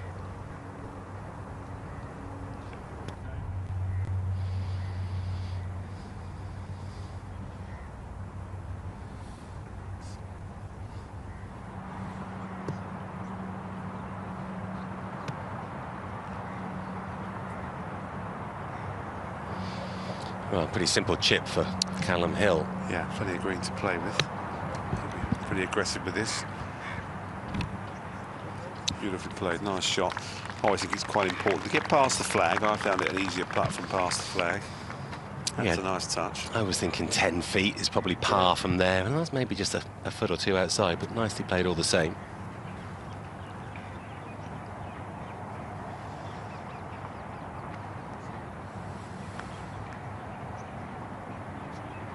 Now Rory from the rough.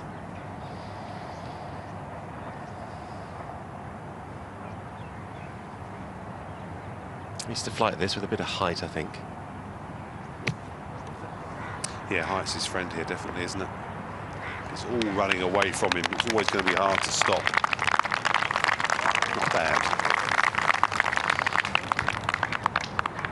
He's as patient as anyone, Roy, but he'll want to get a move on as early as he can in this round. Second is obviously the first great chance that comes your way. Par at the first is always welcome. So we look at Syme. And this feels an easier shot to me than Hill's. Being closer to the green, he can see more of the terrain.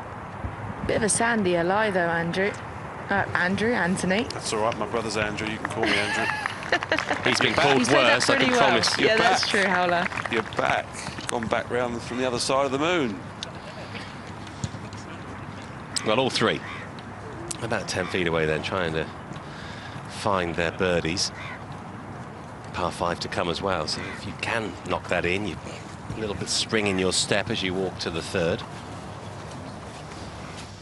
Yeah, interesting tee shot at 5. You sort of want to favour that right side. But what I will say, people that miss it left that are long, the rough isn't that thick down that side. It's always been that way. And that's absolutely perfect. Yeah, just in there on the left there. It's actually not too bad. It's probably the miss Always has been, and it still is that way. It's funny. Yes, dogleg left, so the right miss makes the whole play slightly longer.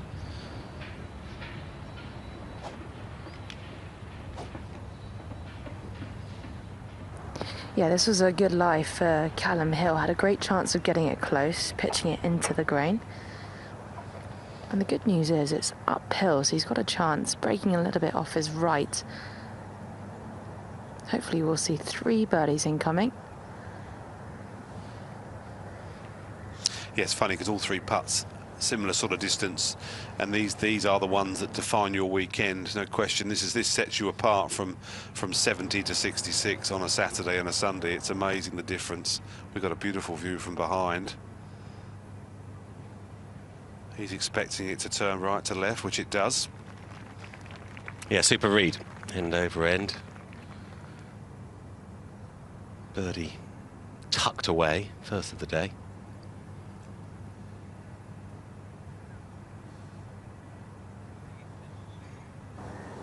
Well, this is going to be slippery. If anything, he would have had a much better chance leaving himself below the hole, a bit like Calum Hill there. But it'll glide. I mean, the greens are typically quite difficult to read when you allow for the grain, but I think it's a lot easier come the morning. In the afternoon, when the grass is growing, makes it a bit tougher. Can be slightly bobblier too. But it's pure this time in the day.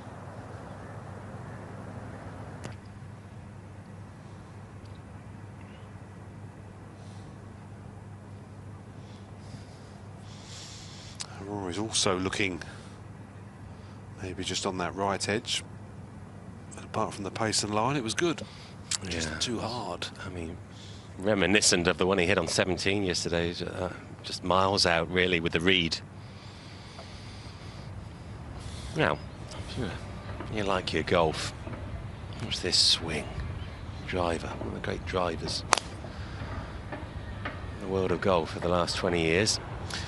What's the one thing you'd copy with that, if you could, Alan? Oh, yeah. What was the one thing you would want to copy with Adam Scott's swing, do you think? What's the one thing? Yeah. Oh, well, I think at his age, the length of it still okay. Getting to parallel at the top. I think it's a swing rather than a hit with Adam, isn't it? And the speed just builds up gradually. And great posture. Yeah, that would be the one thing. The posture's never wavered, which I think allows him to then get all the way to the top. He seems to pivot so beautifully on that spine angle. That's a different pace putt. That's a better pace for me. Rory was a little bit firm. Syme just makes the hole that little bit bigger. Just drops it in dead weighter. I've always found these greens, I think a dead weighter putter tends to benefit this week. Well, they're pure, so if you trust your line, they will find pot on the cup if you're patient and you just send it on its way. Bresnu, let's have a look at this driver action. Yeah, that's okay. Looks like he might hit it a little bit left if he's not quite in sync. That's pretty good. Little maybe some sort of fade. I think almost came across it a little bit with an open face. That looked pretty nice. Nice draw for him, isn't it? Adam, he's such a gentleman as well as being a great player. And this is the state of play here at the Hero Dubai Desert Classic. Ewan Ferguson, the Scot, he leads the way. Eagle at the last yesterday, jumping him to 12 under par. One ahead of New Zealander Daniel Hillier. And then a bunch of guys at 8 under, including Laurie Cantor, Tyrrell Hatton. Olesen, he's won a Rolex Series event. That is what the Gold Star shows. As is Ryan Fox, he's 6 under, 6 behind. Nicholas Norgard, he's in good form, played well last week down in Abu Dhabi. Patrick Reed, he ran close here a few years ago, pipped to the post by Rory McIlroy. McKibben, Tommy Fleetwood, 2 gold stars for him. He'll be looking to go low today and force his way into the reckoning. And then we see Adam Scott and Batia, 2 under for their day, making nice progress on this very calm Saturday morning here in Dubai.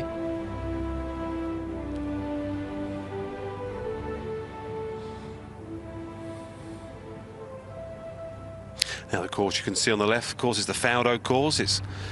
You can play some night golf. It's pretty fun out there. It's a beautiful place to come and play golf, the Emirates Golf Club. So much for all the family. Yes, bordering there is the greens community. The towers there, Links Tower, Fairways Tower, they've all got golfing names. I was just catching up with the ladies, both Callum and Connor's wives, and they were just saying that both the boys' reactions to playing with Rory today, they were like little children almost, just so excited to play. I think it was more excitement, definitely with a little bit of nerves. Speaking of which, Syme, great driver of the golf ball, looking to work this a little bit right to left if possible, but he is a natural fader.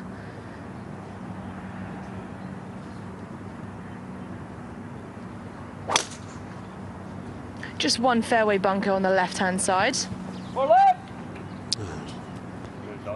Trackman sort of showing that he's drawn that away towards the sand. He will need to get lucky.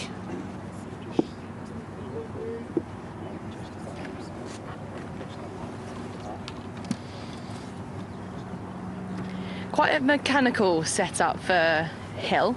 Just watch as he sets up over this golf ball. He always does a little shimmy shimmy. Apparently he is actually a great hit at weddings, a dancer, which I didn't see. I just thought with his golf swing being so stiff and mechanical, he wouldn't have the fluidity on the dance floor, but got it wrong. Oh, this is left, going left. Well, there is out of bounds down there, but steady. Hang on. Hang on. It can move pretty quick. Over the railings is out of bounds. Yes. Car park territory, but that's okay. Well, it's not great, but it's in bounds, and he'll have work to do to try and find the fairway as we go back to McIlroy. I'm not sure what's in the air, to be honest. Any sort of breeze, yes, it's off the right, but they're two fairly large misses. It's quite a big target, looking ahead from the tee box.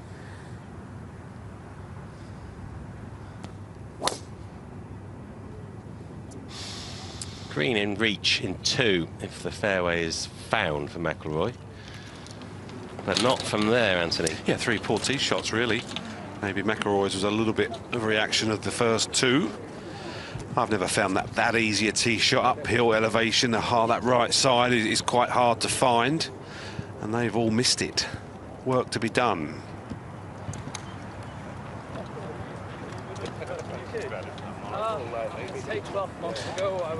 It's a number of holes, David, sorry, isn't there, actually, where it's quite hard to find some of these fairways. It looks simple, but there are subtle dog legs you can run through, and visually some of them are quite hard. 6 and 7s, well, 5 and 6, excuse me, a prime example of those. Yeah, completely agree. It's not a nice size of the third. This is good position here, though. Right-hand pin position. Again, just 3 from the edge of the green, so working in from the middle of the green, perhaps, like that. Excellent from the young man. Yeah, beautiful, beautiful. Held the face on it, lovely. Big, tall, strong fella. Looks to have plenty of game. And it's so important. You're playing college golf, you know you're good, you're one of the best in that, you know, small pond, although it's not that small a pond nowadays, but how good are you compared to Adam Scott, Rory McIlroy, Calum Hill? It's a great sighter for them as we look at Scotty. Awkward angle here. Yeah, he's aiming well left, so clearly this lie is not great. He's going to really try and chop across this one, which is really, that's as much as you'll ever see Adam Scott work that one. And that's a super shot. That's as good as you could do. You couldn't really go at that flag because you risked the rough on the right, which he did find the other day. And I was walking with him and ended up making bogey. Akshay, however, is in the mayor's office here, left side of the fairway. Right-hand pin, draw it in. Looks like he's left the blade open a little on this occasion, and that's, yeah, underwhelming from him. Best position to furthest away was a little disappointing. Yeah. Amazing, amazing pictures from the drone. Yeah, look at that, the mist just coming up from the ground, the skyscrapers peeking out above them. It's remarkable. Little oasis in the desert years ago, but not so much now, right in the middle of the city. Yeah, it's a giant of a place nowadays. So much to see and do. Yeah, it was just a 2-lane road either way when I first came here in '96, out from down in the town near the creek, 20-minute journey out to the course, but now it's been swallowed up part of the metropolis.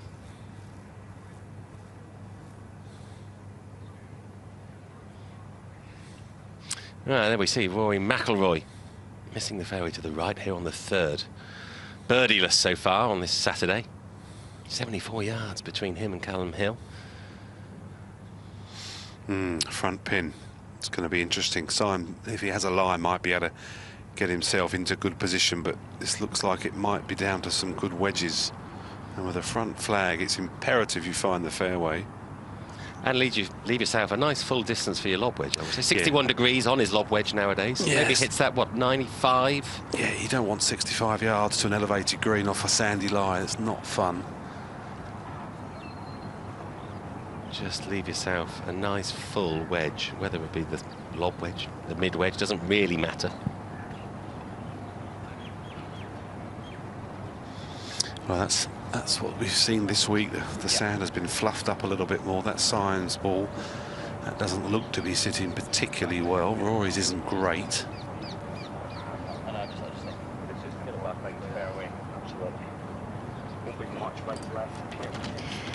3 fairly terrible tee shots, I would say. It's Connor Syme to go first. Ball sitting down a little bit, but he's got a clear shot and he's on a slight uphill slope as well. So I'd imagine just looking to advance this forward. It is blind with the front flag. If you miss that bunker, it's a quirky shot.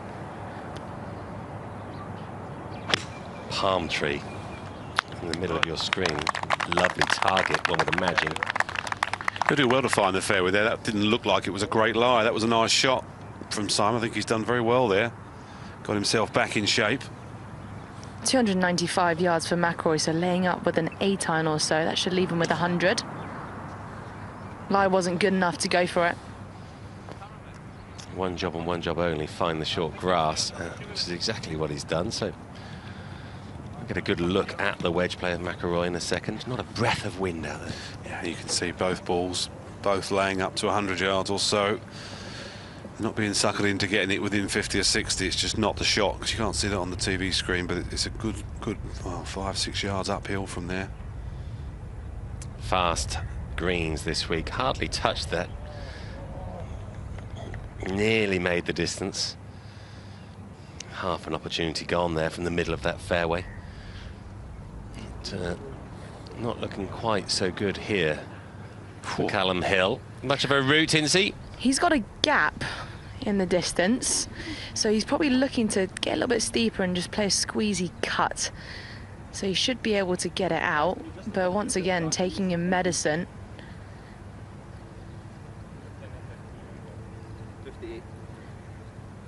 It's a good lie.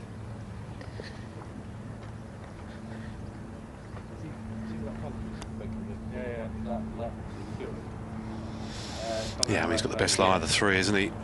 He probably actually has to go a little bit further up this one, to A, to get the cut, and B, to keep it down, so he's more likely to go with sort of 4-iron. So you're looking like more likely this one actually will have to go nearer the green. He's got no choice, because he can't sort of hit 8-iron. He's going to hit the trees in front of him.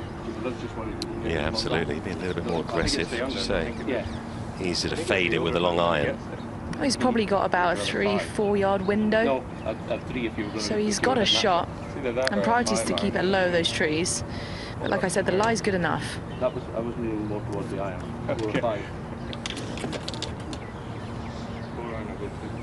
I think if you make the mistake, you want to go. You want to miss out the rough that's in front of you, and if you go through the fairway the other side, that's probably preferable. Gain a bit of distance as well. If you're going to come from the rough, you'd rather be further down there. Looks like their longest iron, 3-iron. Yeah, I think he can get close to that front bunker from there. Forcing his hand, isn't it? Yes, he's got no choice, really.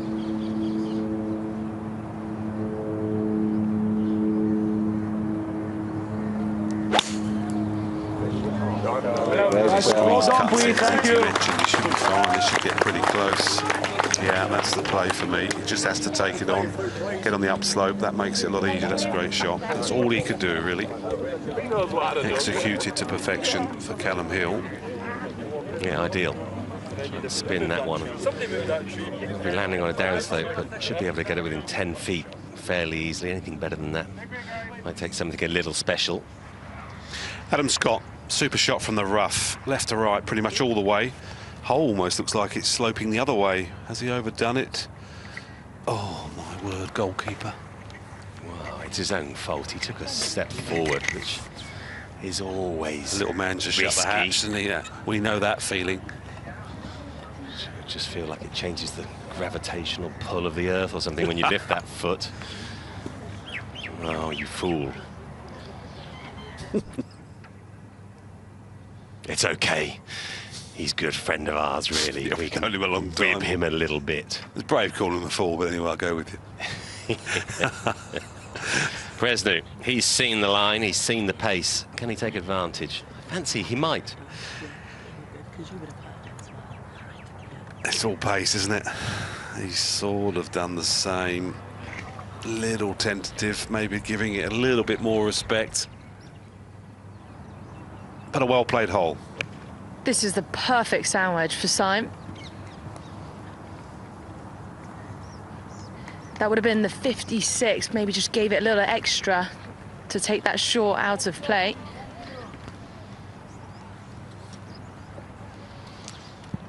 Well, here we go. This is the route that these three ball have taken. McIlroy's left himself 94 yards. Should be ideal with the lob wedge. Yeah, his new lob wedge after the scuff in the face. That needs to go. What a mistake.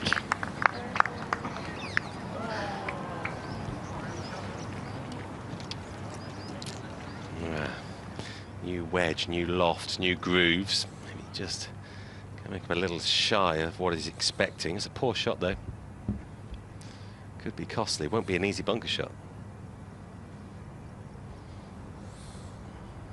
Yeah, I think the look said it all, didn't it? Not getting the feeling that the Saturday that came his way last year is necessarily going to happen here. He'll have been hopeful, but the early skirmishes here are not really going in McIlroy's favour.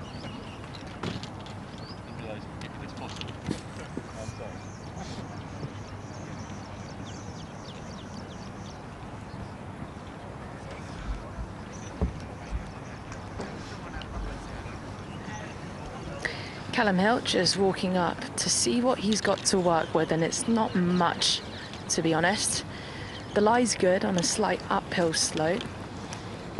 And the fact that he's on the fairway, he's got a nice tight lie so he can generate some speed, but he really just doesn't have much room to work with. And he's also landing this on a bit of a spine.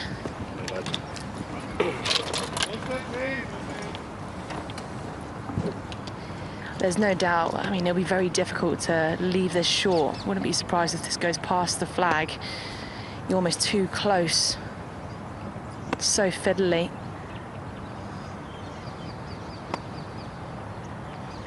Trying to slide the blade across the ball here, impart as much spin as he can. Bit of elevation. Tricky, though. Yeah, it's a temptation to overplay this. You said it, Howler. 10 feet's pretty good. That's just what that shot gives you. Yeah, flat to the flag, fair enough.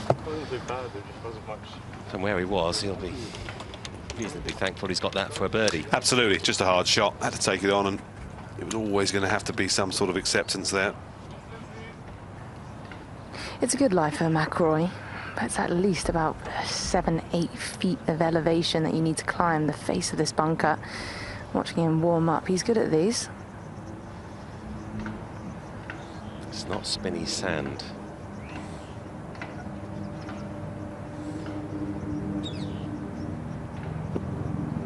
Landing on a downslope. Always played this. This is an absolute beauty. Sensational. Took it on. Played it perfectly. Just caught the upslope, just to stun it a fraction, and it was a stunner. Yeah, there was quite a lot that could have gone wrong with that, and it was perfection. Unfortunate that he didn't hole it. Yeah, I think the mindset after such a pathetic third shot with a wedge, I think you know what, he's so stubborn he just took it on, and you won't see a better bunker shot than that today. A hard school on feature groups, isn't it? Adam Scott's a fool. McIlroy's pathetic. So that's one each, Howler. Yeah, no, he would have been seriously annoyed about dumping a lob wedge in there. Full commitment, lovely bit of speed, took it on, unlucky not to hold it. Yeah, he had a 2-foot window for his landing zone there, and he landed it right in the middle of that zone. But it's absolutely magical from McIlroy.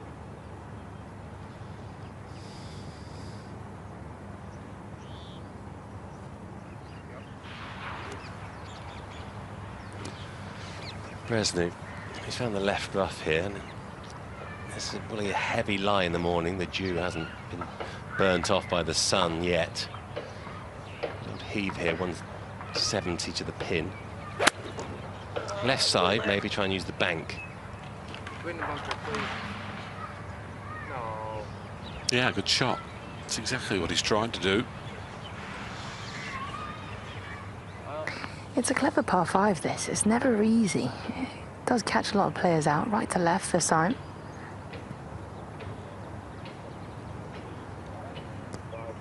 That's a great putt. It almost looks like it's coming along the top of a ridge, a spine. Yeah, it was a good putt, wasn't it? 46, a bit further up, Adam Scott. So he might well have enough power, 154, to muscle a 9-iron up the left side. Pin front right. It's amazing the difference. The dew in the mornings in the rough, the difference is massive in the afternoon, but with the class and the power of Adam Scott, not a problem.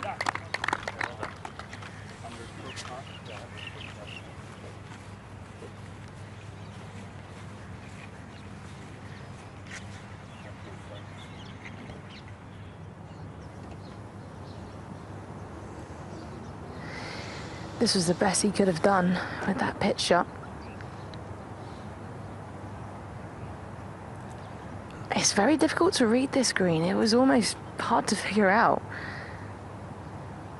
I mean, even McIlroy said it yesterday after his round, how he did struggle kind of combining the looks of things and how the grains lay out. Yeah, that was interesting. Kind of Syme hit it right edge, even the outside the right edge. Definitely moved right to left, and Calum Hill saw it from the left. It stayed there. So that will be a par 5 from the trees. And from the trio, all three up to 6. Batia down the right. What can he do from over here? Oh my goodness. Halfway up the flag. He's got the full card going this week, hasn't he? He's going to remember his first trip to Dubai, that's for sure. The bingo set has another. I mean, what's that? 1 in 300? How many times do you see that? Not very often. From the sand too. Probably wouldn't have gone that far past, maybe 15, 20 feet. If he did manage to get a little spin on it, even downwind. But it is a memorable place to come to, Anthony, Dubai. Yeah. Do you remember your first visit here? I do, very much so. I played well down in South Africa, and I ended up getting 2 invites to here and to the Qatar Masters. Made both cuts and remember them fondly in 97, 98, I think it was.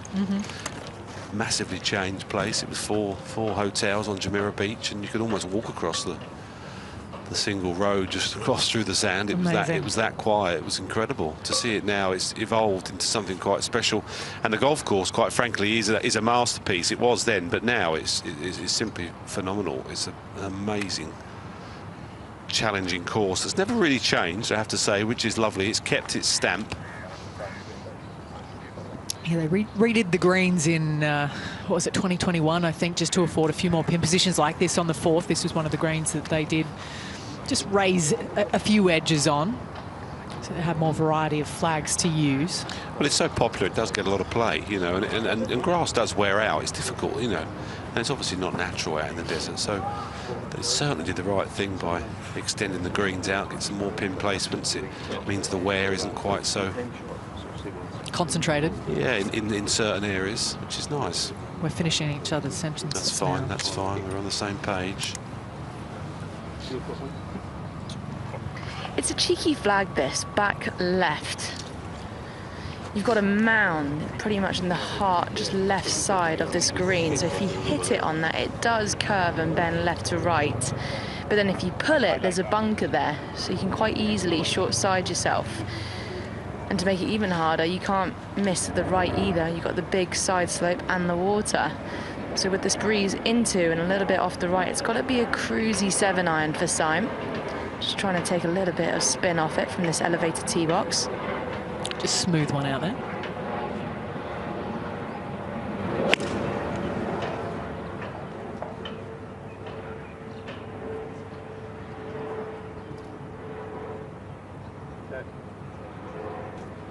Would look good from back where he was standing. Oh, isn't that great? They've got the NASA straps on the side too. Young fans, they're the best. I always love seeing what they can come up with in those signs. Did you ever take a sign out, Incy? I would never admit it anyway if I did. Not on air. No go, Rory, go. Nah. Now Calum Hill. Yeah, it's one of those par threes. If you can just get it on the dance floor, walk away with a 2-putt, you'd be quite happy, because you could easily make a mess of this hole. Syme also same sort of story. Easy 7. Disjointed there. Has he got away with it? He will, you know. Might just hang on the back edge. Jamie Spence pops back into the commentary box. Yes, just in time for this first par 3 on the golf course, the 4th hole. Lovely hole down the hill. Green gets away from you to this back bunker. Water on the right. Although with the pin on the left-hand side, water's not in play. Yeah, you're a little bit sheltered on this tee box as well, so it's definitely worth stepping forwards just to get a real feel of that breeze. Just an easy 8-iron for McIlroy. I think he might have pulled that. Well, at least it stayed out of the thick stuff. Did sit. Might be a touch awkward with the next.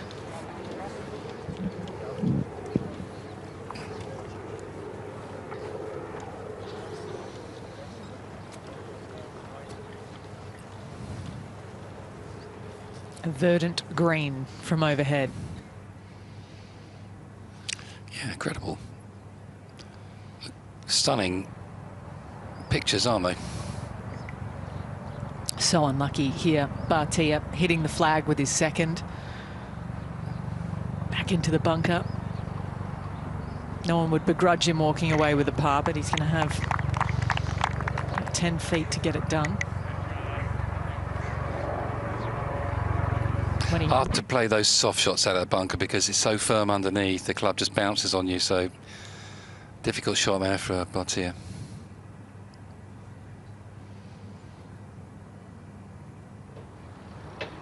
From past it. Adam Scott for his birdie 3. Just got a little away from him.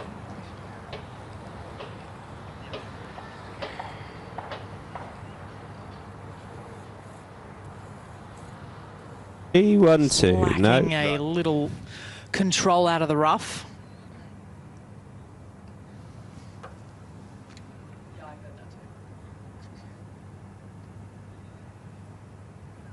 Good crowds out early. Beautiful temperature out there right now. The sun doesn't have too much sting, about 21 degrees Celsius. Somewhere in the 70s. Yeah, it's lovely temperature, isn't it? Gorgeous. Just right. Just like Goldilocks and her porridge. Just right. Unlucky.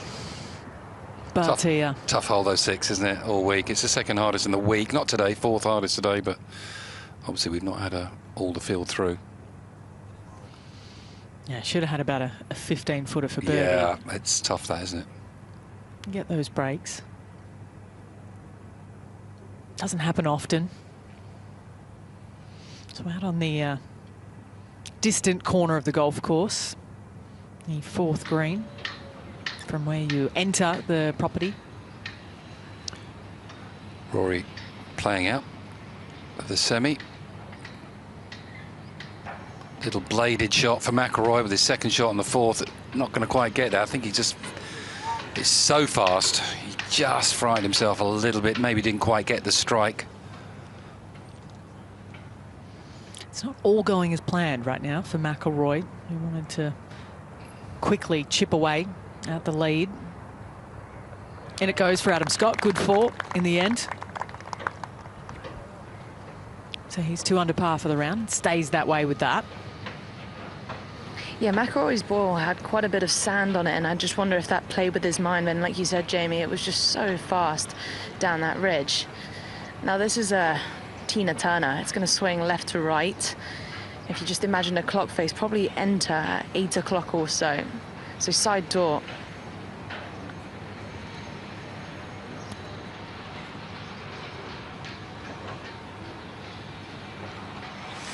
Yeah, that wasn't simply the best, was it? You started it. That was good. That was good. You like that? No, very much so. Well done. 10 points.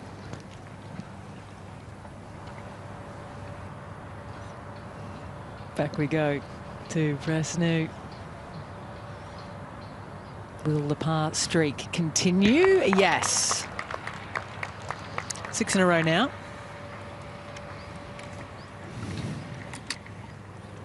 He'll be headed for Texas Tech over in the NCAA.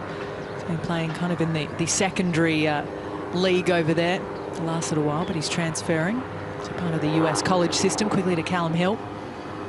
We saw one hand come off the club face.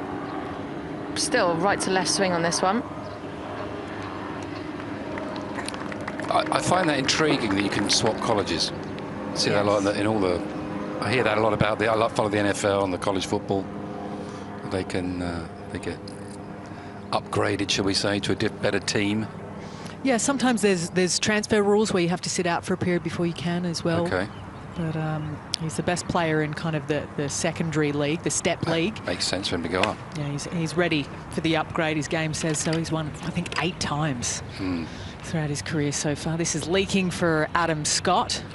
Yeah, back tee here at 7 today. Got to go over the full extent of the water in it. That was a poor shot from Adam. Tricky one here. Rory, quick down the hill. Trust yourself. In you go.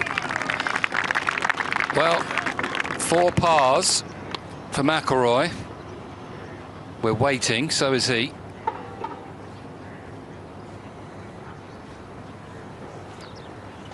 So is he. And right next door to this 4th green is this 7th tee. They walk over it to get to the 5th. So he's got McIlroy staring at him, Bresnu here. He had a little glance. Watch this, Rory. Yeah.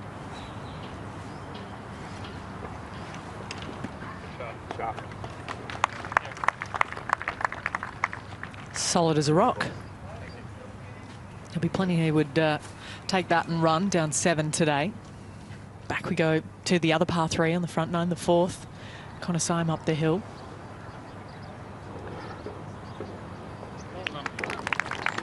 Yep, very good.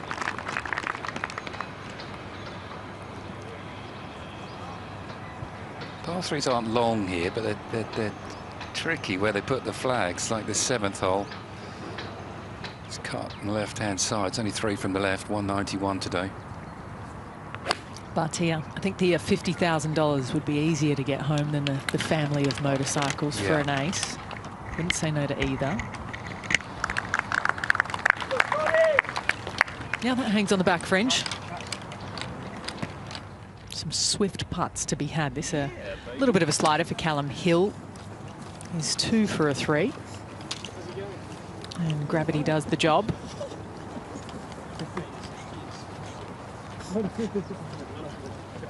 So off they go. You can actually see the 2 feature groups, one striding off the surrounds of the 7th over there. flanking the lake. Using a slightly different tee as our feature group number 2 walk right in front of the tee they've just played from. It's a little collection of golf holes. You see 5 on the left over the lake, 6 come straight back towards you, parallel. Done a very good job, Carl Litton, back in the late 80s with the stretch of land, the square of land, really, he had to use. Yeah, I like the routing of this course. You can see various people all the way around it. There's collection points as well, especially for spectators. It's you can see 2 or 3 greens at one time and tees. It's a great venue. It's an easy place to get around as well, isn't it? Easy place to get around. Well, the next 5 holes has got to be the toughest stretch out here on the golf course. And wow, that breeze is really starting to pick up. Probably the strongest I've felt it all week so far. And the left rough typically does get a lot of action. This stretch of 5 holes, aforementioned, all averaging over their par at the moment, ends.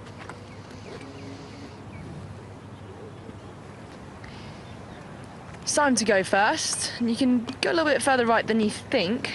You've got a few buildings to aim at standing on that tee box, but that breeze is stiff into and off the right.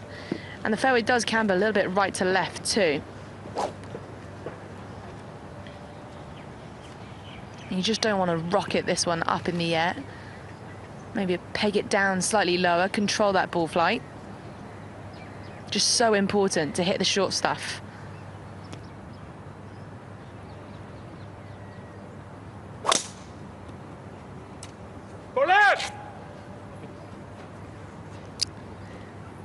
Palm trees down there. Generally, the rough down the left, for some reason, is a little bit wispier. The right-hand rough is thick, really thick. So you might have a chance there.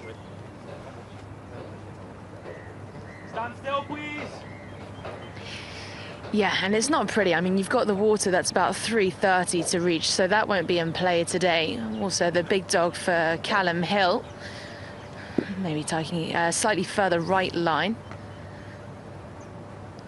It's crazy, there's only 10 palm trees or so, but they always seem to be in the way. I thought trees were 90% air.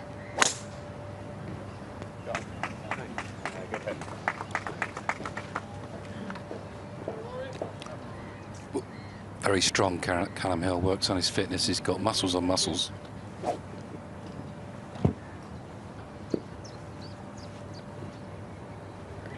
Well, McIlroy has clubbed down in the last few days to the fairway metal. I can't quite see from here what he's got. Driver. But I wonder, yeah, with the breeze being a bit stronger, he's clubbed up, then just don't want to bail out of this.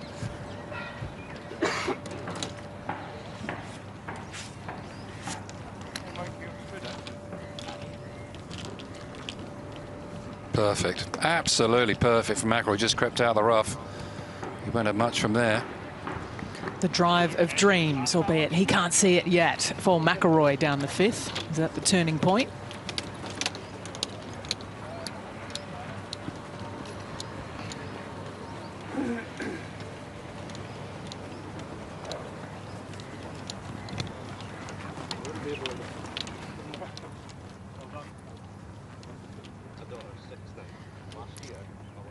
So a little collection of par 3s. Just gone past the 4th. This is where our 2 feature groups are on the property at the moment. First is kind of up top left of your screen. 9 and 18, what an amphitheatre that is.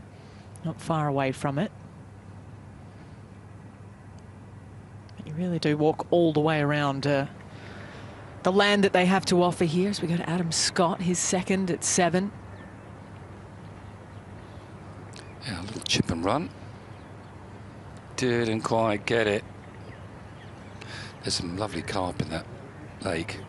He'll gather by the bridge there, waiting for little tidbits that people throw over the bridge for him. They're smart. Little snacks. Oh, yeah. Big things as well. It's a green that can very easily get away from you. So tentative from Adam Scott. This for birdie for Batia from above it.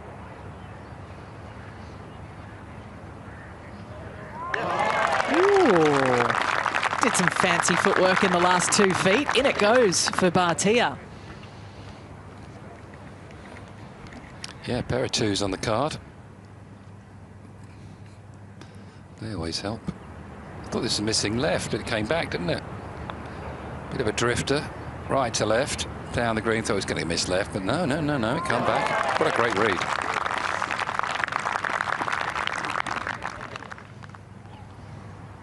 It's also for a birdie for Bresnu.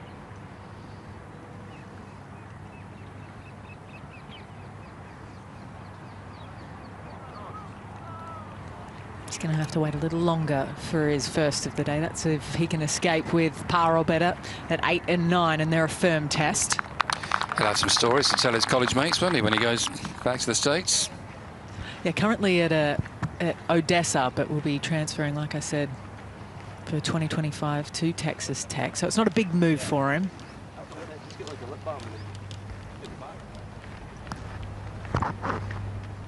Great crowds out watching here on the weekend at the Emirates Golf Club. You see Adam Scott for par.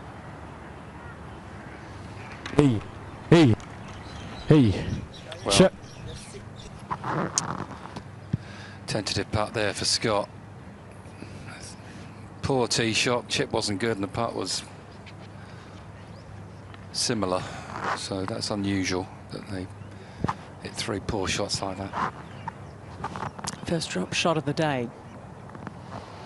So back to 1 under for the round, 3 under for the week.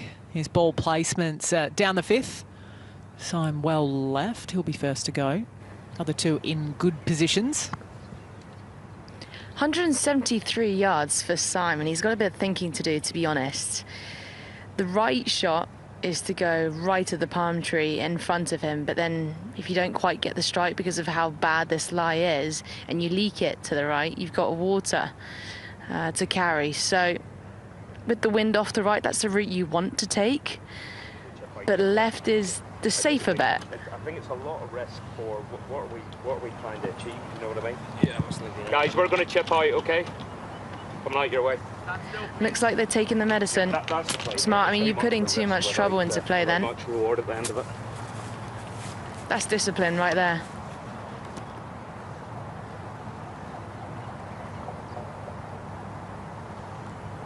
Caddy Ryan saying there's just too much risk, Jamie, for the potential reward. Yeah, if you can't get on the short stuff, get on the green, it's only got a wedge from there, so still a chance to make 4 from there.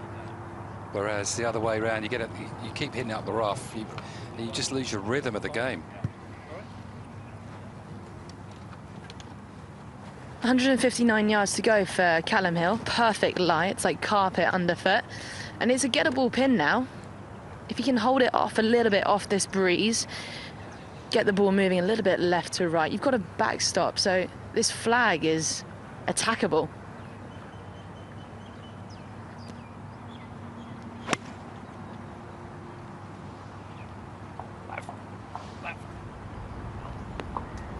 Yeah, good job. Fine second in, getting better by the moment. Chance for our 5th birdie of the day here at 5.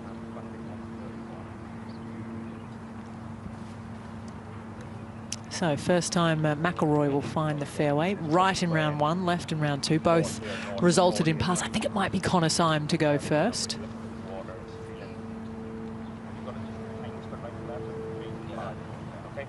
Yeah, that was clever. That was great caddying. I think this is good, mate. You've 6 More could have gone wrong going for it. Now you just got to flick around the 140 number or so. And like I said, it's an appealing flag to go for. You feel somewhat protected.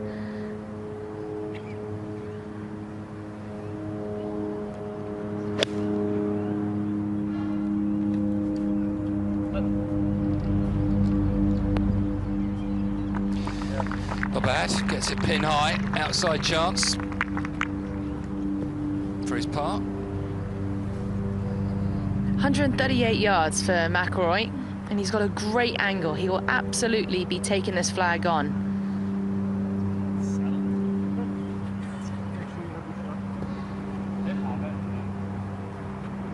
never finished outside the top 10 at this event. Hey, what about that? Matt Gormley, our stat man, what a job he does.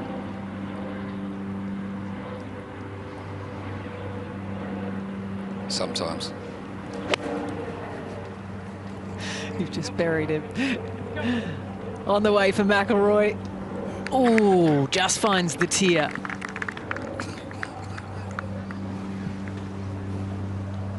Another opportunity to attack, forfeited from McIlroy. Not quite on it, is he?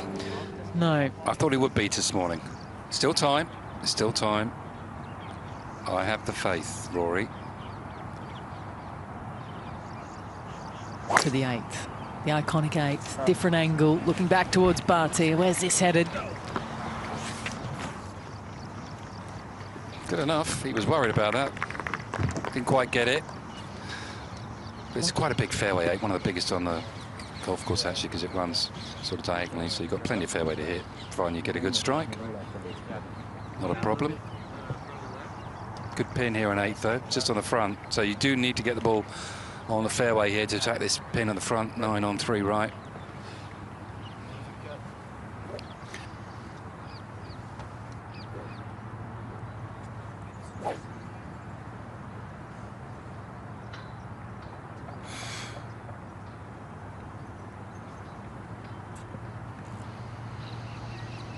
Seven pars to here. Bresnu.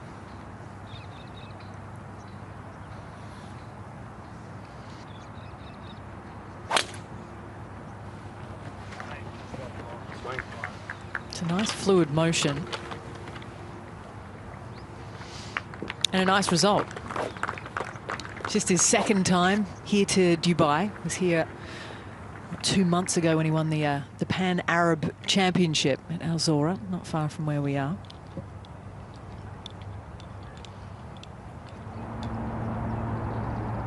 Now, the last of 3, Adam Scott.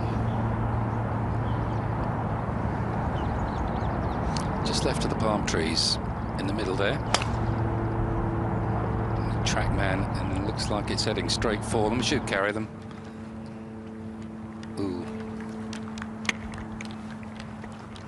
Needs some luck there, Scotty. It's all going to be lie dependent what he can do from down that right-hand side to the right-hand flag. So we return to the 5th green. It's going to be McIlroy from long range, longer than he'd like. Yet to have a birdie today. Yeah, that was really poor. That and on the par 5 third. Very short with the wedges in hand. Work to do. Going up quite a steep climb to start off with, and it switches, it goes back down, and it will break off his left at the end. It's not your gimme 2-putt for sure.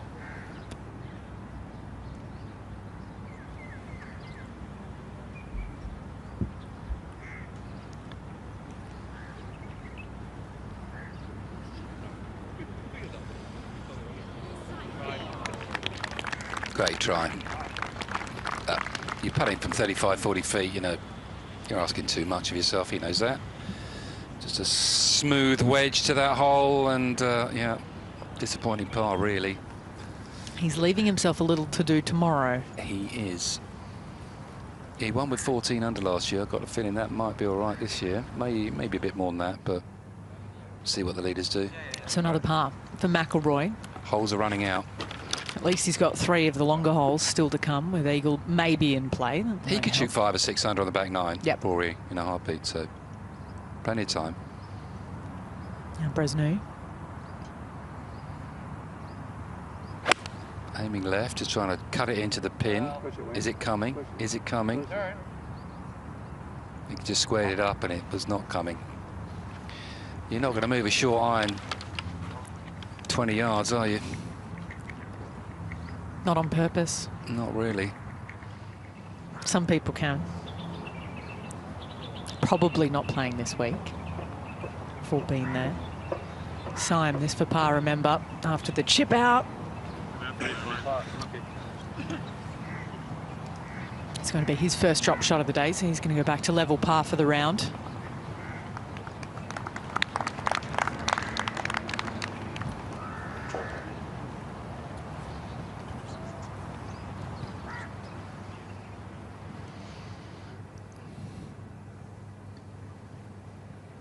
into a stretch of the golf course he hasn't really made friends with, nor will anyone, from 6 through 9 here this week.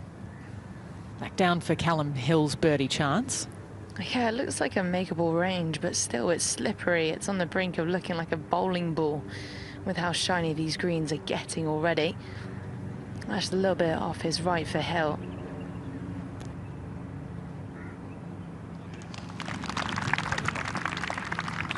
Can be done.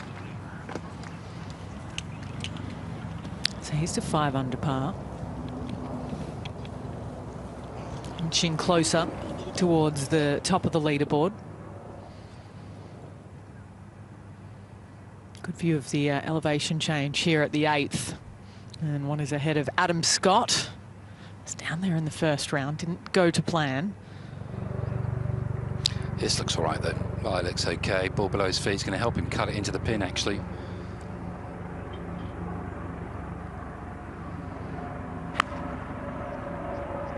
Keeps his balance well. Strike looked okay. Very good. Yeah, there's a lot in his favour there, Adam Scott.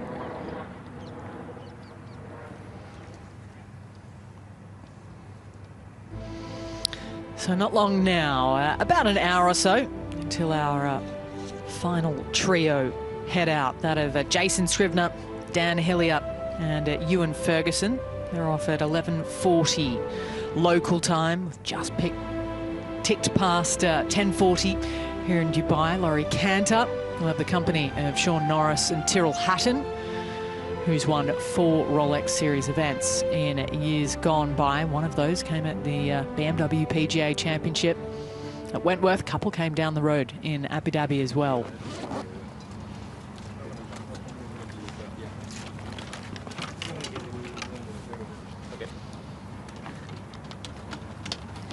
Well, this wind direction is a helping breeze down and off the left, and this par 4 does shape left to right as well. So I wonder, now it's down, he might be looking to take on the corner a little bit more so. Easy to run out of fairway here down the left wing, but that's not a bad miss today.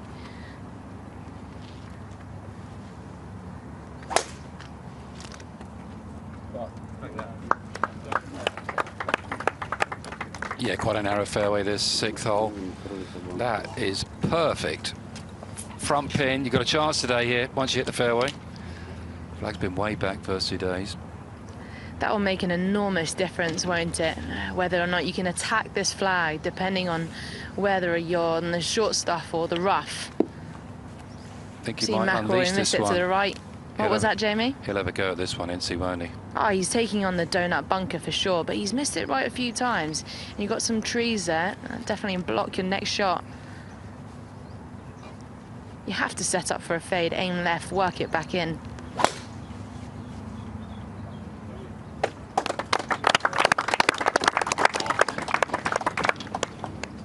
I think that one's still in the air. Oh no, there it is.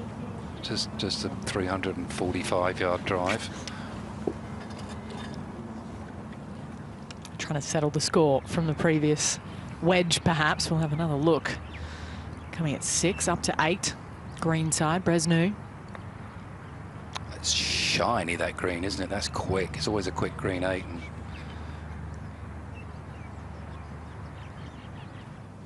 And that one's got away from him. Back to Syme. Heading left a little bit here, Connor Syme. And that is going to be trouble. Might better bump it onto the front of the green, but yeah, it does make it easy. Got his mates walking around with him. Isn't that lovely? Up to 8. Good shot to hear from Adam Scott. Down the hill. Greens have slowed up a bit today on the stim. They're just 12.5. They were 12.8 yesterday, and maybe that's just catching him out, Adam Scott. Maybe they're expecting a bit of wind today. Yeah, nothing wrong with a par at 8, which is averaging over its par. Currently the 7th hardest on the golf course. But he hasn't been far off from the greens this week, has he? Even those that have missed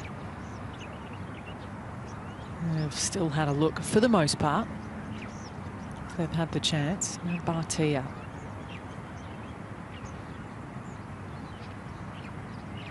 Really solid second in to afford himself this look.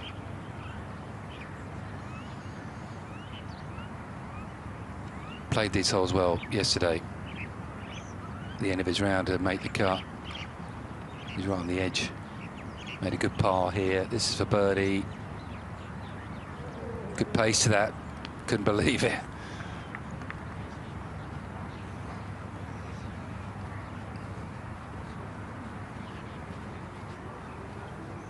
It's not as close to the building as it looks. Fancy that, Spency? Oh yeah, I'll be up there later. No problem. Providing the producer pays for me to go up there. I'm sure there'll be plenty of money in the pot to send me up there. Donations welcome. For an extra bit of money, they're going to give me a parachute. Back to Bresnu for his par. A little heavy-handed with the one to here.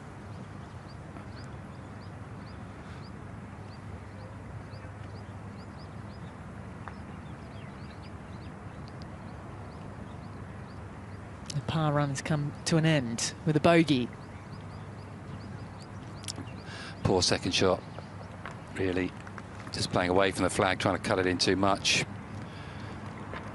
Difficult nights to come, and then you get to the 10th, you think, well, okay, I can make a few now. Can take on the back nine. It's a 35-37 breakdown on this golf course. Often they average about the same. That is the opportunity that still awaits. The 3 of the 4 par 5s for our feature groups still to come. All 18 still to come for those players on the front page of the leaderboard, including Minwoo Lee, who has taken a Rolex Series event in years gone by, a trio of years ago, when he got his at the Genesis Scottish Open. Becoming their youngest winner as well at that stage. Already a victor this season, Johannes Veerman, down at Sun City. Tommy Fleetwood has just started his Saturday's campaign with a par at the first. He's out playing with David Ford, the amateur, today, who leads the PGA Tour University rankings.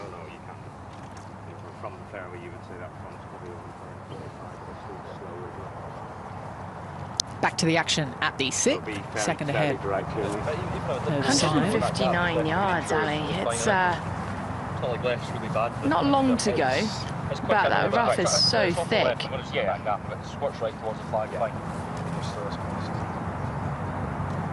Won't be much deviation in that way. There should have been a touch out the right, depending where it was on the tee. You've got to be looking left at this pin. It's a fatter portion. You're missing the bunkers in that case, but long left would be your play here. Muscle one out. Sounded good. Not bad, not bad. Nearly just needed a little bounce, didn't it? Didn't need much. Didn't get going at all, did it? You can hear him say it didn't get going at all. They were banking on a little more on the bounce. Yeah, it just came out dead, didn't it? I mean, it'll be a very awkward and fiddly shot for the next. 136 yards for Hill. This is technically the perfect gap wedge, the 50-degree, and that breeze is helping a little bit down and off the left. So once again, if you can pitch this long left, spin it back a touch, that would be nice. Yeah, you got a chance, bit of a bank on the left. Or just go straight at it. Also that.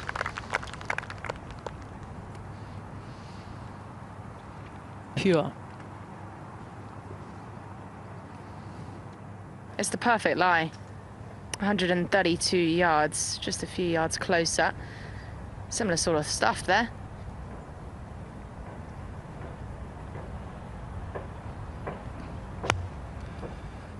Yeah, 477 today, and it's driving a gap wedge for these two. Nearly. The These guys are making it look easy. 6 isn't easy, a piece of cake. No, it's not. And I do like cake.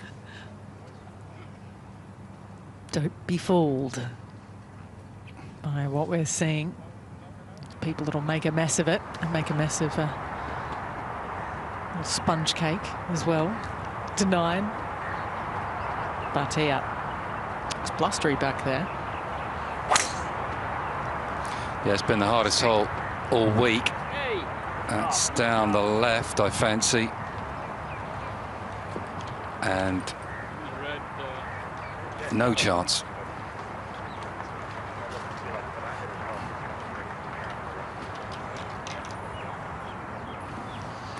The flag's gettable to down 9. It's on the right-hand side near the back. But it's such a narrow entrance coming out the rough, and the right-hand rough as well. Round the green is horrid. So there's no bailout on 9 for the second. Got to hit the fairway. Simple as that. Strong par 4. He's played it well, Batia. 1 under through 2 days, 1 over through 2 days for Adam Scott. First green just to the left of this tee.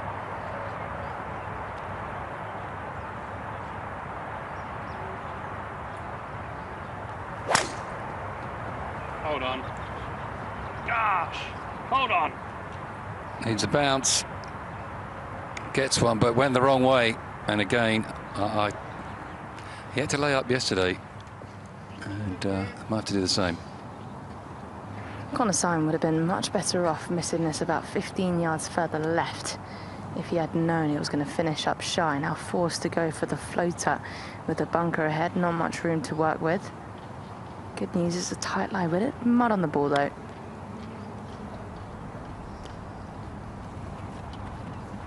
I think he played that pretty well, to be honest with you. He didn't have anything, did he? Couldn't get any purchase on it. Playing up to the green, very difficult. So last to go down the 9th. Can Bresnu find the fairway? The other two out in the rough left, the heavy rough.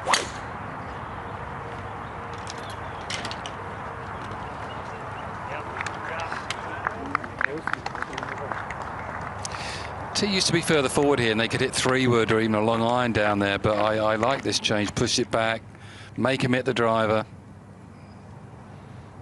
Just added on a degree of difficulty to this 9th hole. Great view of this 6th green. It's such a long green, 50 yards long it is. That pin will be right back right tomorrow. Makes such a difference to the hole. Long, narrow.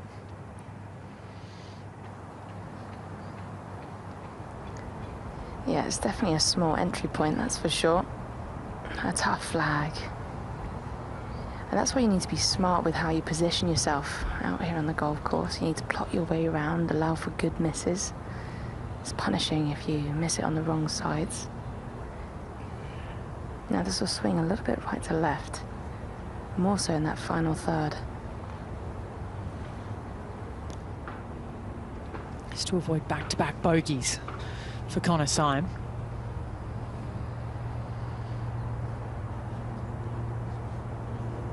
But like yesterday, it's going to be 2 shots gone in this stretch.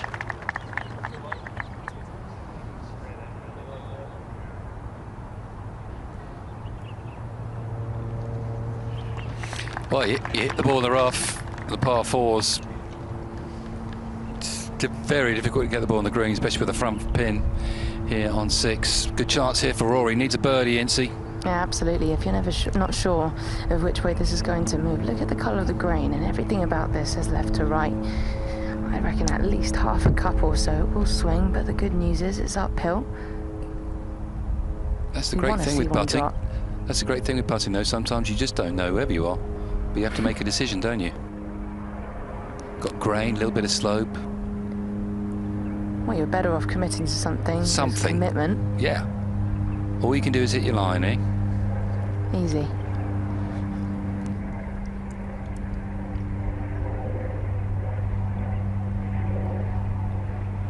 Have a bit of right to left, just a little bit, and it's gone. It's gone on him. You can't work him out. He's thinking, how does that not drift right? Many a mere mortal, including McIlroy, think the same thing. 6 pars to start the day.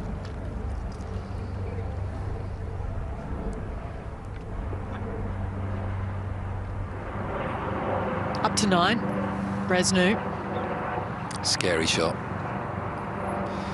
Into the breeze. The right-hand rough by the green. Has plenty of customers. That looks a good line. It was a great line, just the wrong club. Good luck with that one. Yeah, into the long grass. It's like a golden retriever in the winter back there. It's long and it's lush. So we'll see his short game skills tested.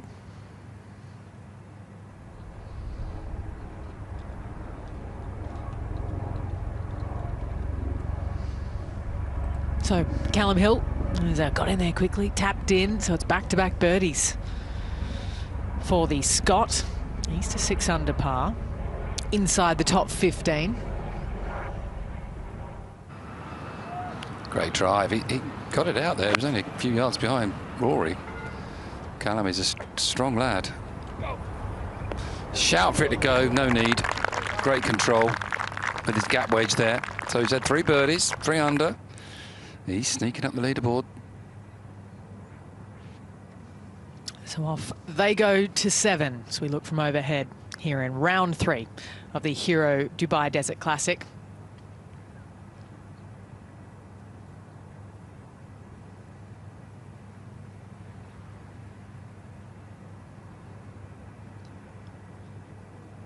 So down to the bottom right of the screen, you can see him just walking around the lake to the other lake, trying to avoid it here, Adam Scott. 202. A lot of club. He's having a crack at it, Adam. Up the right. I don't know. It's hard not to take it on if you got to lie, but that will not be easy with his chip shot from there, that thick stuff. 6 of one, half a dozen of the other on the layup. Hard to lay up on par 4s, isn't it, whoever you are? Especially if he had a lie he thought he had access to, maybe. Yeah. That might have been the difference. From one side to the other of that lake, same 2 here, back to 9. Batia. Well, the way it buried off the tee, I didn't get a chance, but that is an excellent golf shot from Akshay Batia. Right at it. One of the few that has got a lie, been able to go for it there on 9. Back to 7. Well, you've got 2 tee options here on 7. For the first 2 days, it was way further left. Now, this is probably about 45 yards further right. So that means the wind direction from the original tee box would have been a cross breeze. But from this angle, it's hurting a little bit more so.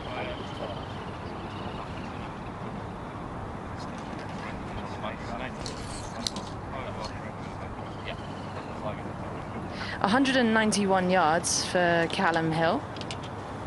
And this pin's tucked away in that back left corner. Can work it both ways. So the ideal shot shape here would be a draw. Just start it in the heart of the green and drift it back. But playing into the breeze, yes, it might take a couple of yards off it. So it should be the easy 6-iron for him. Been working with Grant Bistra, working on tempo and a smooth takeaway. Let's see how he does. Go.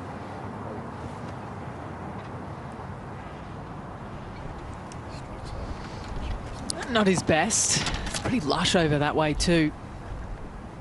Down in the little dell. Hasn't had too many missteps today though. Blemish free. 3 under par through 6.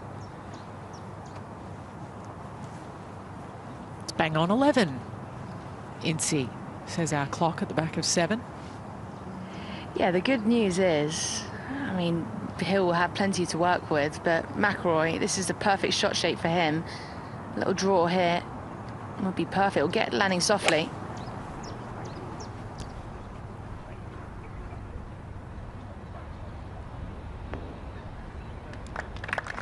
When's he going to make his move? It's what those clapping around the 7th green are wondering. It will have to be from long range there at the par 3.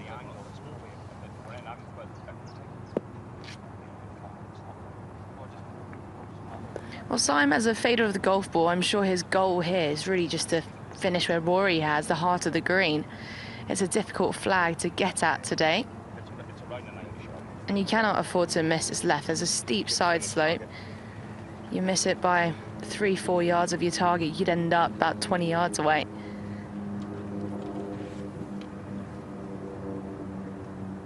The ripples in the pond in front aren't as boisterous as it has been earlier. No, caddies will be looking at the trees behind and above them. A better indicator. You can see more of the breeze when the flag's on the left than the right here. Sometimes that's a little more sheltered.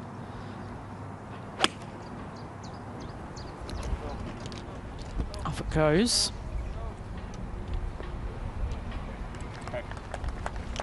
Didn't quite seem comfortable over that, Connor Syme.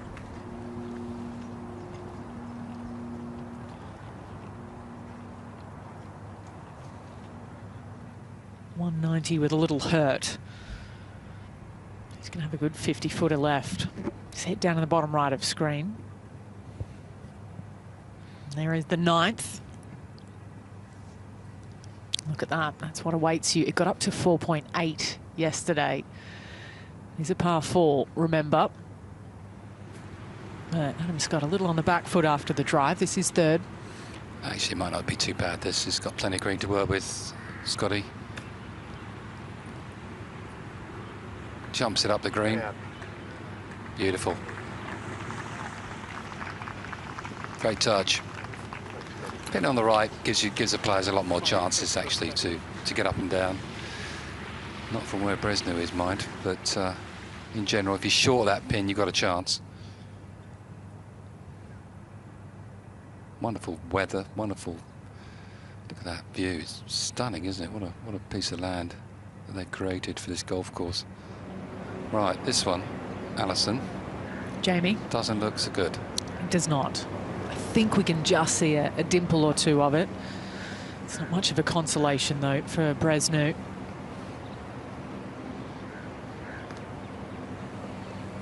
Came out nicely, didn't it? What a lovely shot.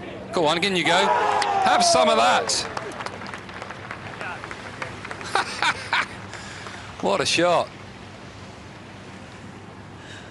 His first birdie of the day comes from the worst spot he's been on the entire golf course so far. That's a big boost. Well, I don't know whether the lie was because it looked horrible to pick the club up. Little chopper. He was in all the way. He won that. Young man. Brilliant. Take a bow. Yeah, he'll remember that out alongside Adam Scott. Akshay Bhatia, who's ready to go now. Good second to here from the long rough. Can we make it 2? Nearly. Thought that was going to go. He did as well. Most difficult hole on the course. Humbug. Easy.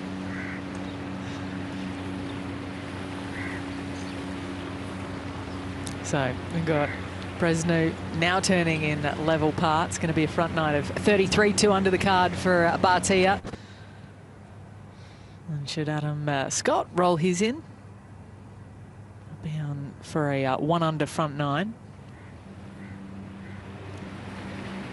Just trickled out a little. Yeah, it did, didn't it? It's a little bit further past than you think. Just inside the left edge here for Scott.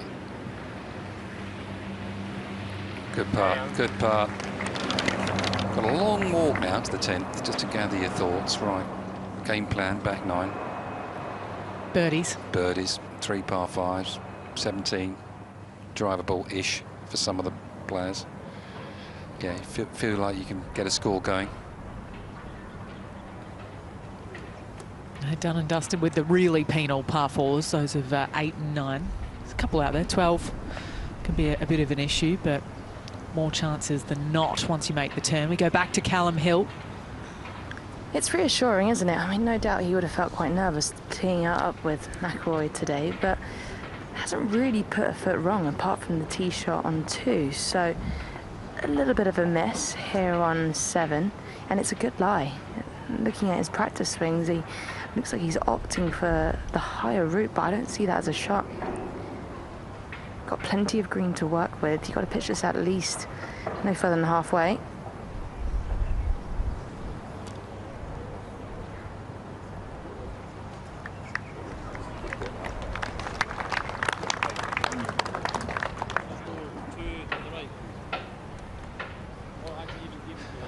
Not bad from Calum Hill there. Give himself an outside chance of 3. He was having nothing to do with that flag from the tee. It's a great par 3, this. It's even better when the wind pumps and you've got a club of wind into you. Flag on the front, he'll be right on the front, just over the water tomorrow. And it is one of those where anything inside 10, 12 feet is a good shot to any flag, any day. Oh, yeah. Well, especially on this front nine, yeah, the par 3s are pretty strong. More often than not, you want to hit it on the dance floor and 2-putt, walk away happy. You can't really be chasing too much, especially with the pin positions out here. So far this week, the tournament directors haven't been easy on them, let's say. We have had winners around this place that have been over par on the par 3s by the end of the week. Now Syme. He'll give Rory a great look at this. If he hits it. If he hits it. He didn't help out Calum Hill that much either. Think about the par 3s here. They're not long. They won't be hitting much club, these guys. None of them are over 200. But they test you. That's what a par 3 should be. Should be a medium iron, really. Well, it's quite off-putting, isn't it, when both your playing partners are about 8 feet shy. No doubt Rory McIlroy will probably give this a go. Yeah, they slowed the greens down a bit today, it's because they're expecting some gusts of wind, so they're a little bit cautious there. So they're a little bit slower than yesterday. 12.8 yesterday, 12.5 today. That's not easy to go from quick just to back a foot of pace.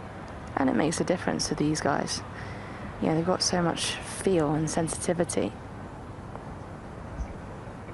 He's got to hit this one, hasn't he? I just don't want to see it 4 feet past, to be honest. I don't know why, it's always easy to come up short to back flag. Even when you're putting.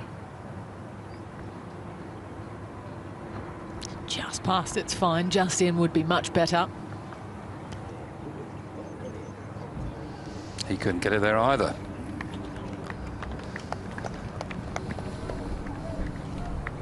Bizarre. They've had his number, the greens, so far this week, especially yesterday for McIlroy. To be fair, it kind of all feeds back to what chances he's given himself. Hasn't been tucked in close too many times in round 3. There's not many people that know this course better than Rory, though, is there? So he's never been outside the top 10. Won here 4 times. Not a bad stat, Jamie, is it? It's all right, isn't it? Yeah. So he knows them. But they're playing tricks with him so far this week.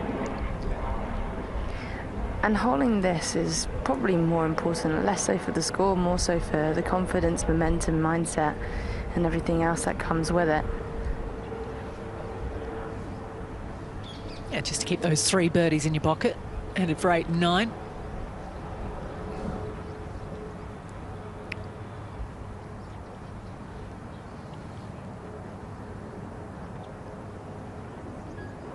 Which he does. Well done, Calum Hill. That's a good 3. Hard fought.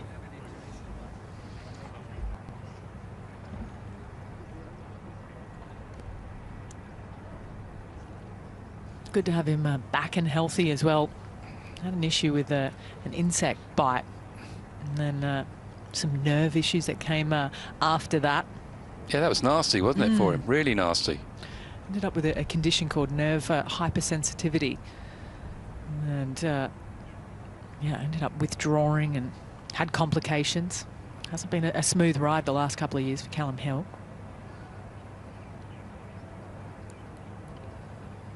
Syme.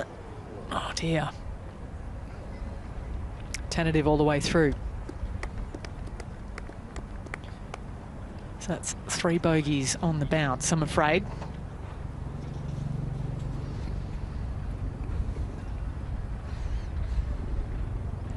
And hopefully a tap in for McIlroy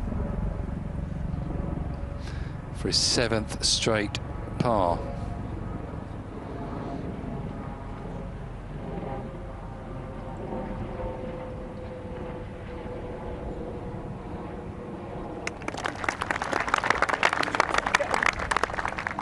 Matches the longest streak he's had this week without a birdie. The other days had more to come. So we had 7 all week long. So we go up to 10, and Bresnu, who's made the turn. Reachable par 5, but it narrows in. Longer you hit it up here, and ideally you want a little bit of a cut, sort of a snake of a fairway, can get away from you down the left.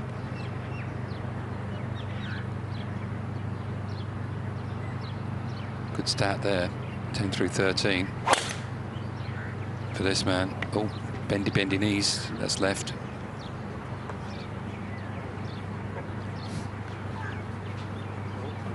Seen quite a few people there this week.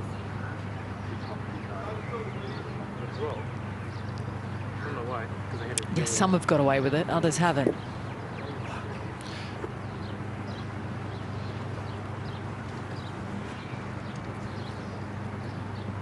Saw a marvel from John Rahm the other day down the right-hand side. Can get lucky both sides, albeit Rahm not through to the weekend, which was a big surprise on debut. That's going the same direction as Bresnu for Batia. Apologies for the language there, but it just doesn't set up right for the eye, this 10th hole. It's just because quite a lot of trees down the right and sort of hides the fairway a little bit. It's tricky. Almost no matter which side of the golf ball you stand on. Lefty or righty. To the 8th, Calum Hill. Ideally just on the edge of the big buildings. Well, they're not all big, but that was quickly left for Calum Hill. He might get away with that. Won't really be able to attack from over there, but it could have been worse. Yeah, it's just made the hole a lot longer now. I mean, it's visually appealing, but it's still demanding, especially with the wind direction pretty much into you. And a slight dogleg left to right, and of course, the more you take on, the further the carry. And McIlroy, we've seen him set up a little bit open here on the 8th tee box and just allow for that fade.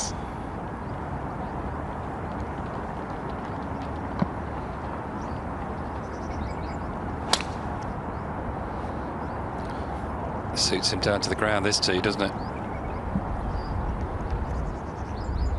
It's way up there. I think everyone says, oh, if I could drive it like Rory McIlroy, yeah, I'd be top 10 in the world too. It's just such an advantage with that length and accuracy. The combination is a weapon. He's quite good at the other stuff as well, though. Yeah, that too, Ali. Yeah, that's true. That's true. World number 3, 4 majors. Now Connor Syme needs to find something. Trackman tracing that ball all the way down into the right-hand rough. I think if I had Rory's McIlroy, I still wouldn't be the top 10 player in my club. No club champs for you, Spency? No, well, no. Not recently? No. Lots of no's. Up to 10. See if Adam Scott can thread it down there at the par 5 with the other 2 in trouble. Batia looks like he's going to hit another. Scott looks anxious as well. He's on the grass, but he's in the thick stuff there, Adam. There would be times you'd rather be in the desert, depending on the light, rather than the rough. I've seen people make some great escapes.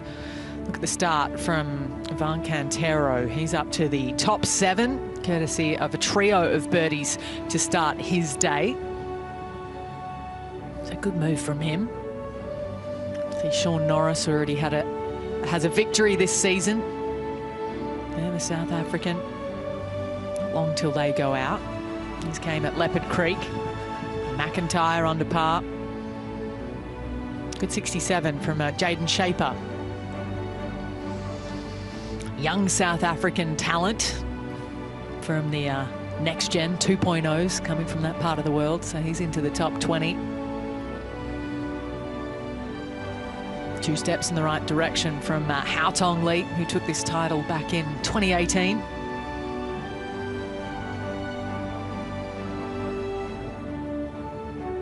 And there is Batia.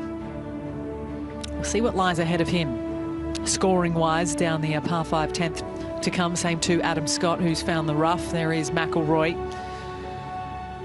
with 4 stars to his name. 2 of those have come here. He's trying for 3 on the bounce. No one's ever won this event, the Hero Dubai Desert Classic, 3 years in a row, but he's going to have to find a sea of red in the next 30 or so holes. Nico Colsaerts, who now calls the UAE home, albeit a little further down the road in Abu Dhabi. Made the move last year from one emirate to another. He's in the red. There is Connor Syme. A few steps in the wrong direction for him the last 45 minutes.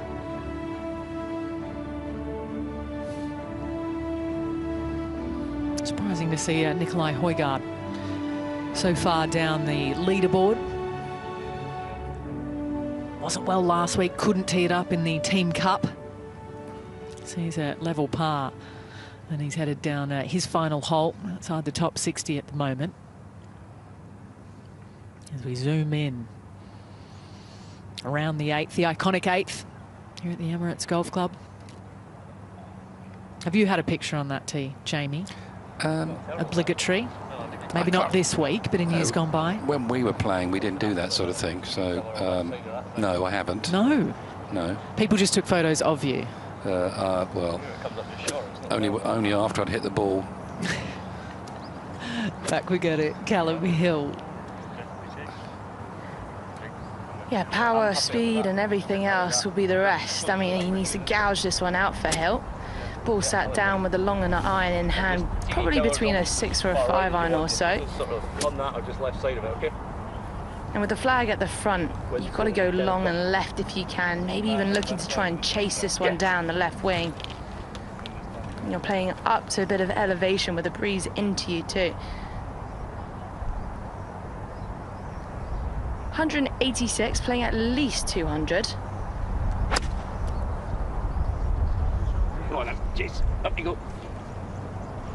Came out with a little heat. Okay. Does meet a pretty hefty slope pitch back towards you from down there on the rise. It's a good line for Syme, 152 yards. With the slope and this breeze, it's playing at least just shy of 170. It's got to be an 8 iron. You're better off having too much club in your hand than not enough. Otherwise, it'll just balloon up in the air. You've got the bunker shy between himself and that flag. It's a good lie. Yeah, it's about 25 feet from that fairway up to the green. He's just trying to have a runny chopper out of that lie, and, well, not too bad, but just squirted out, didn't it? Yeah, that was odd. That was a really funny reaction. Over to McIlroy, 130 yards. Once again, allowing for that slope and that breeze. Got to be playing just over 140. Easy pitching a wedge, perhaps, or leaning on a 50. Green light, let's go.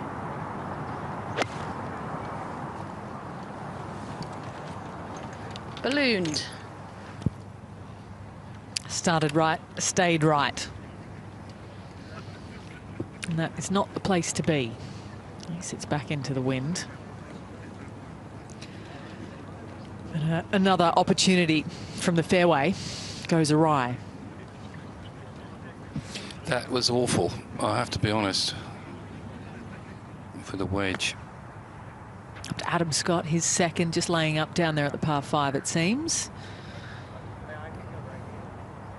So trying to dial a number in. The flag's on the front left today. You'll see it when we pan over. Go ahead, Adam. Yeah.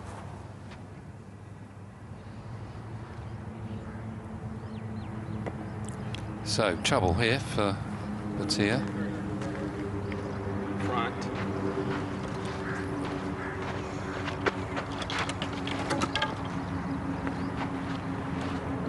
Yeah, just on the right side. So he's had trouble here. He's had a Duffington's into the bush. Then he's dropped it out, so he's playing 4. We are informed, reliably informed, can I say. It's 4 o'clock wind. So, just right of the crane. He's got a lot of club. Okay. How do you see getting there? Well, with this one. Yeah. 4th shot, he might need it. There's a split fairway. That looks all right. That fairway, that's okay. He's got the lofted wood, but all that stuff in front of him. Yeah. Yes. Well. Oh. That's not much fun over there either.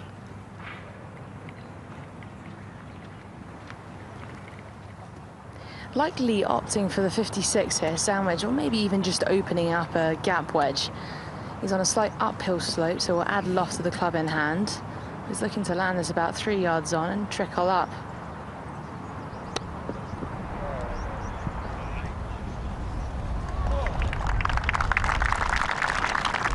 Yeah, he won't mind that, Calum Hill.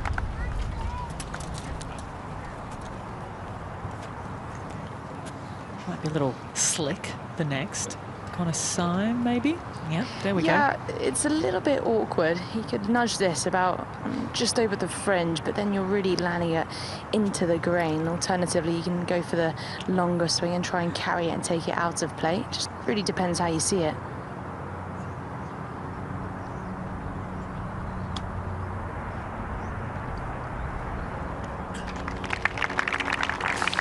Pretty good, pretty good. Couldn't get as much spin as he wanted. So now Rory in the bunker. I hope he's got a lie. It's not amazing, I would say. It's sat down a little bit, but this is where that trusty 61 degree can come in handy. Just really need to slap that club down the back of it, get that club face pointing up to the sky and just pop it up sooner than later. I wonder if this is as trusty as the 61 that he had to take it out of his bag, didn't he? So I wonder if it's the same number, same loft, same setup. It's same everything. I mean, it's unlikely they normally have a second club, but Harry was saying for the first time they did have a backup, so it should be like for like. Okay, identical. Near on.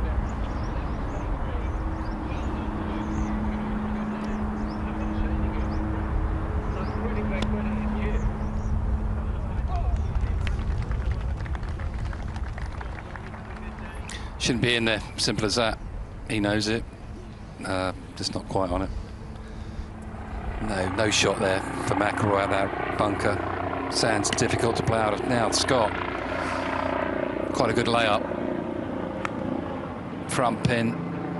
Can he get some zip on it? He can. Birdie putt loading. Try and go 2 under for the day. Get him to 4 under. Right now, just creeps you around the top 30. Wind is kicking up, isn't it? Kicking up a lot of things right now. We have a dust storm off the right for Bresnu. Yeah, we played it before when they've had a shamal. When you get the sand coming off the desert, you can hardly see. That's not much fun. I think that's just more of the dusty pathways just being blown a bit. Good angle here for Bresnu. This pin. Yeah, he likes it. Shouldn't be too far away. Back to Rory McIlroy to try it now to keep that par run going. I mean, if he gets this in, it's going to feel like he's just got away with murder. That was an awful pitch shot. Didn't have much to work with.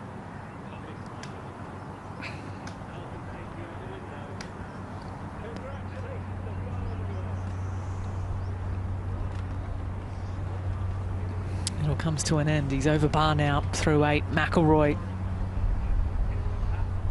Chances of taking 3 in a row at the Desert Classic slipping quickly.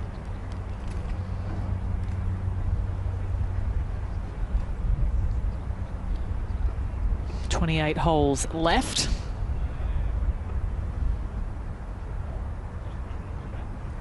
it'll need his best.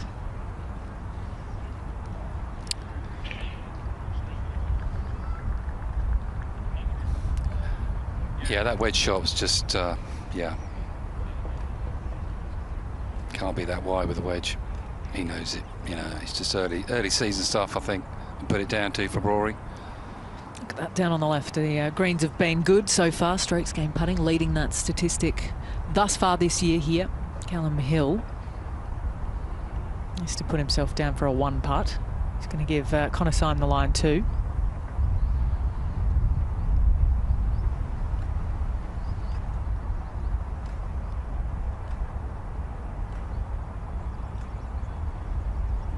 Somehow with the pitch, this green always seemed a little faster to me.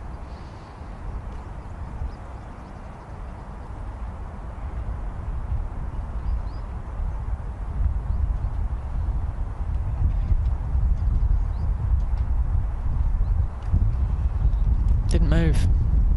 When the whole green's telling you that it filters towards the corner that the flag is on today. So that is a bogey for Calum Hill, first of his round. Batia with a 5th shot to 10 out of the thick stuff. Is he going to hold the green? Probably not. So just awful stuff from Batia from the tee shot, really. Just that can happen around here on the Majlis course. You just get in one spot and it can lead to another bad one. It can look easy at times, but it can grab you as well. Part of that is execution, part of it's the decisions that you make from those positions, like we saw from him yesterday, which was just a bit of a rookie mistake, chipping it out of bounds. Didn't know it was a internal OB down this hole at the 8th. Now Connor Syme, stay at 1 under par. It's working hard. That time it did work. Good up and down. He could be thanking Calum Hill for a little preview of the read. And it's bogeys for McIlroy and Calum. Just crept his way into the top 15 off they march to the 9th. It's a real 1-2 punch in that section of the course. Well, Scotty just low side, he can't believe it, on 10.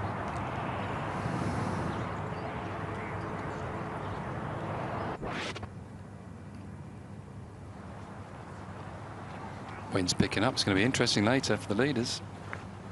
It's a day that might stretch this field out in more ways than one. Sorted out as well, Batia. This is number 6. Up and down for double.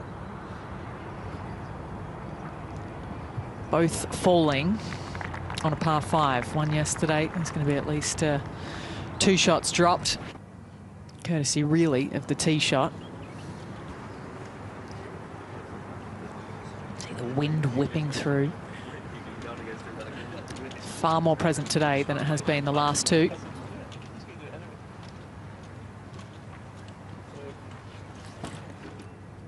See good crowds out all over the place. It's about 3 or 4 collection points up to the right of 8. You can see the first green just to the right of the 9th tee here, 2 behind it. So you can watch your favourite player for 4, 5, 6, even 9 holes and then duck over to the leaders. 488 this 9th hole. Heading out of a bit of a chute at the top of the hill. Is this into the wind, Incy? It's pretty much a cross breeze, Jamie. Straight off the right, which probably makes it a little bit more difficult. And the whole shape's left to right, but you really need to find the flat part in the left corner.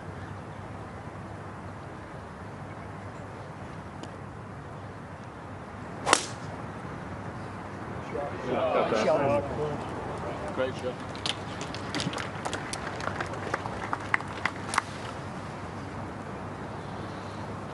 Doesn't get better than that, really, does it? Yeah. Yeah, I think a lot of players will pay a lot of money for that sort of tee shot. It's not a guarantee. That rough on the left-hand side is super thick. It almost eliminates your opportunities to go for the green and 2. And then you've got the bunker lurking right, and then long left, you've got the water as well. So you've really got to be precise.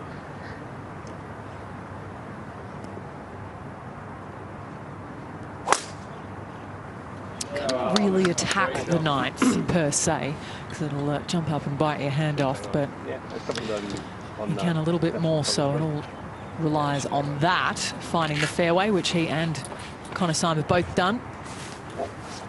It could be a driver, it could be a fairway metal here for McIlroy. We will let you know, Incy. We're zooming back in. We hear it's driver, and it is.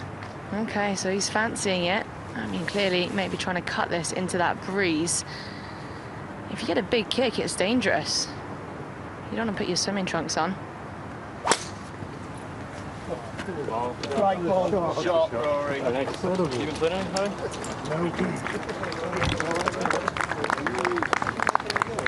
Yeah, that's the longest of the week we've seen down there on 9.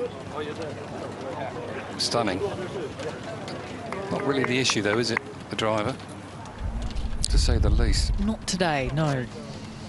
Seldom ever is. So it was a double for Batia, par for Adam Scott, birdie for Bresnu, and that makes it back-to-backs. He still has the honour here at 11. Yeah, 177 today, the 11th hole.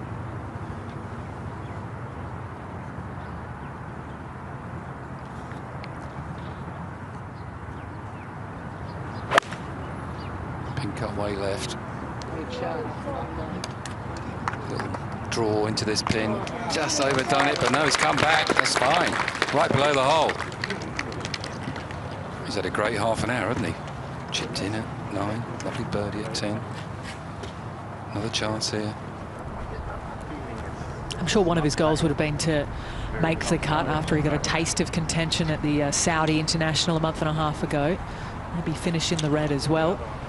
No, it's not getting you all the way back there, the other one.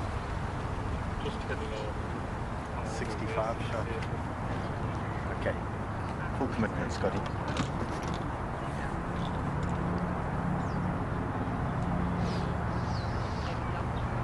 It's interesting, the little affirmations that caddies say, you know, a man of Adam's stature, major champion, former world #1, full commitment, Scotty, just at that last thought before they get in there, pull the trigger.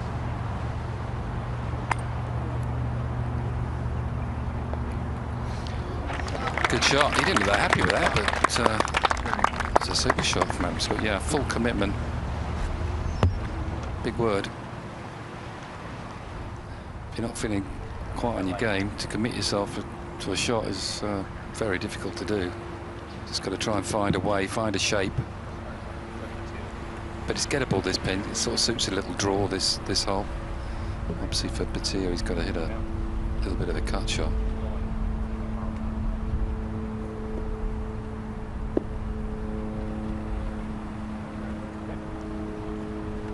Might be a little between clubs here. Yeah, back to the bag. Reaches John. What? Yeah. That's it.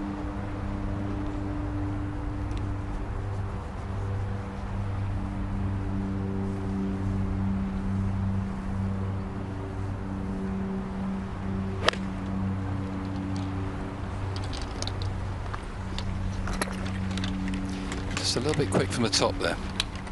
Just a little bit, just got out of sync, and we think it's over there.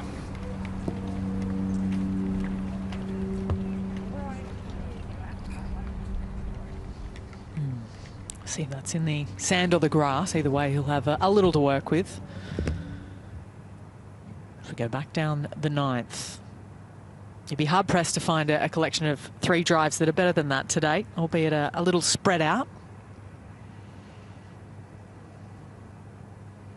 22 yards the difference between McIlroy and Calum Hill, but most of that feeds back to the angle off the tee.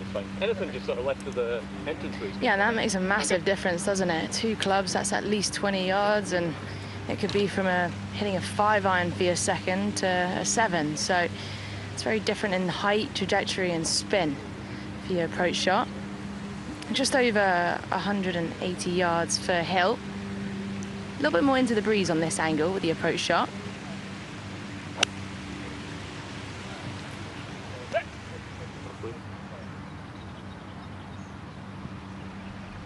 Carl? No, that's fine, yeah. I just think it's a 90 hell, mate. Pretty good shot there, Calum Hill. Yeah, they're on the clock, this group. Just being monitored by the Chief Sheriff, Mark Lynn. Just falling behind a little bit, won't be a problem. Little closer, 178 yards. Pins at the back, you've got a little bit of room long, although it doesn't really look like that when you're standing on the fairway. And this green's just surrounded by the hospitality, and the flag itself is not waving, but the breeze is there.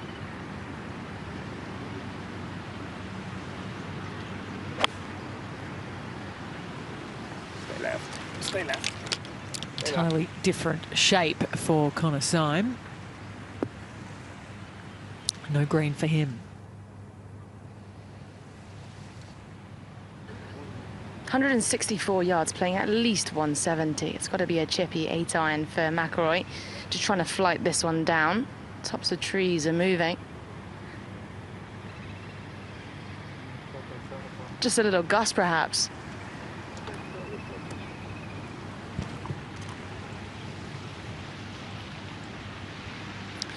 Yeah, he will be taking dead aim at every pin from here on in.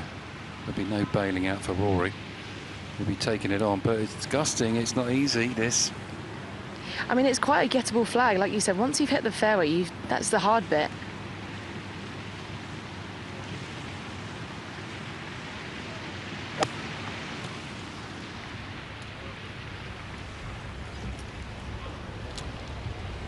He's not dialed today. Well, two great drives on 8 and 9. Short irons in. He had a wedge and a little 8-iron there, and he's missed both greens comfortably. So, an outside scoring range on 5 and 6 as well, with just wedges. Up to 11. He dodged the sand, Batia. He's gone for the high and soft. He's lacking one of those, though.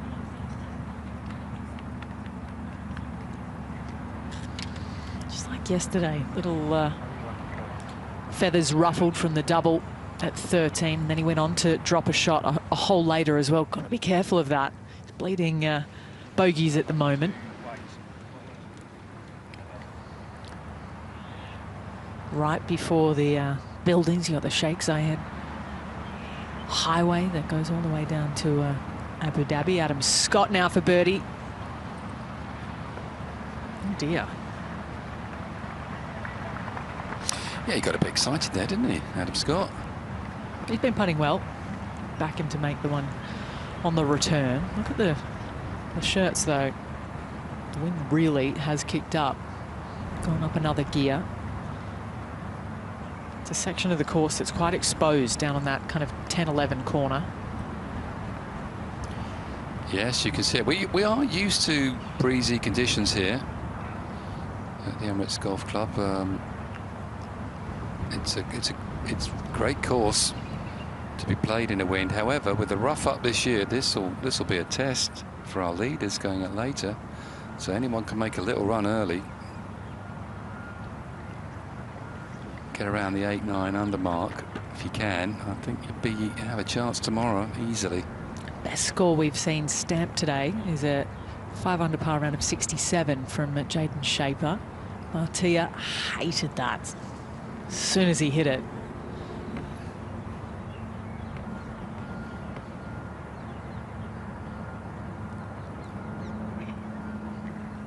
So it should be a bogey, and is, we're hearing. Quickly to Connor Syme.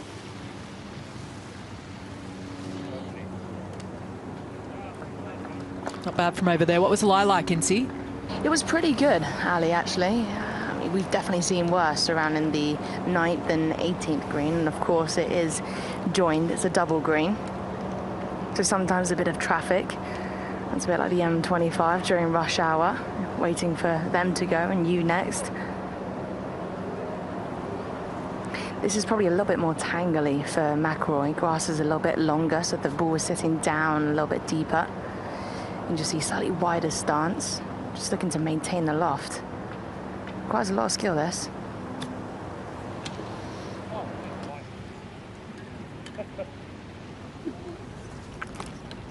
Which on many days he has. It's a shot on him, didn't it, that one? Yeah. He's got to reset, I think, Rory, and just he's going to use the next 27 holes as a let's get my game in good shape here. I think he's you never say no. So he could go around the back nine and shoot 6 under, couldn't he? Put himself in the tournament. It's possible, but unlikely. But he'll just want to just find some good stuff for the next day and a half.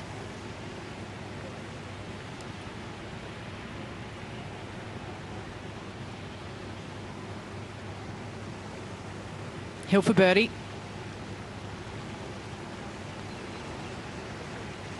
Up the hill, off his right, into the heart. Good bounce back after his first drop shot of the day. So 4 birdies on the front 9. Makes the turn 3 under par.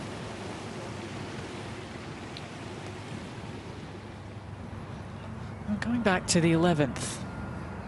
Scoring had Batia in for a 4, but I'm afraid it was a 5. So an adjustment. Double start to the back 9 today for the American. Brutal. 4 shots gone.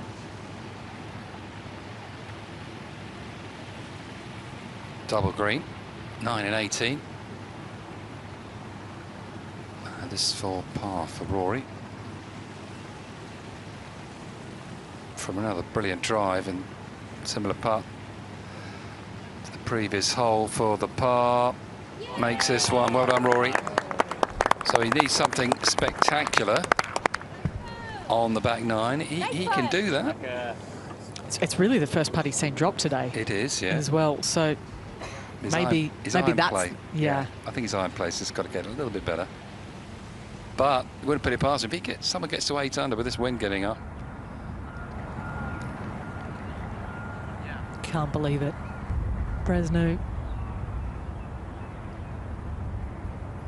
Calum Hill's 6 under par. He shoots 3 under the back 9, 9 under. What are the leaders going to do? If they break par, they've done well, I think, today in the wind.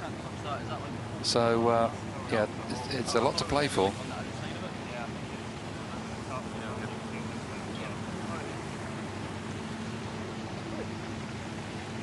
Getting a little confirmation on a mark on the green, Connor Syme.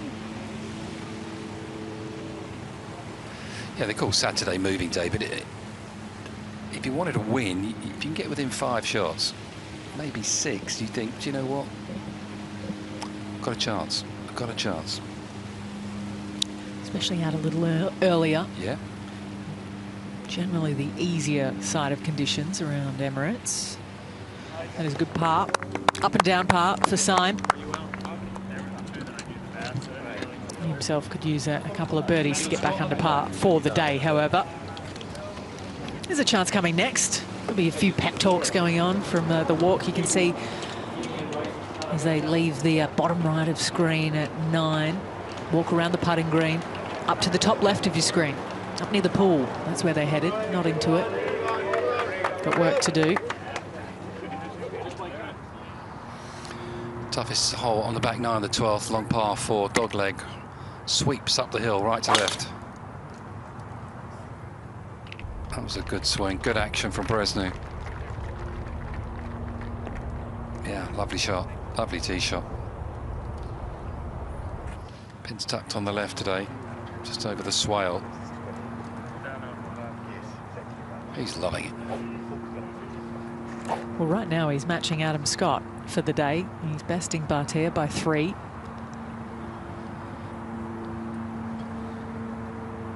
Here's the Australian up next.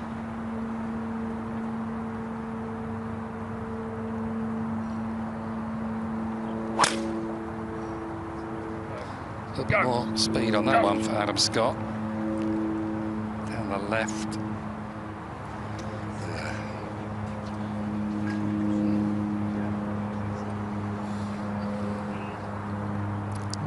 Dependent. Pins up the back left. Kind of middle, just past middle left on 12 today. Look at that. That's the differential between the two. How's your math, Jamie? What's that? 500 and something shots?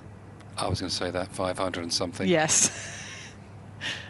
When in doubt, go wide. 575, I think. No, 578, 568. I'll get there in a minute. I was good at maths as well at school. About all I was good at. Right, Batia. Double. He's gone right this time. The course is getting him at the moment.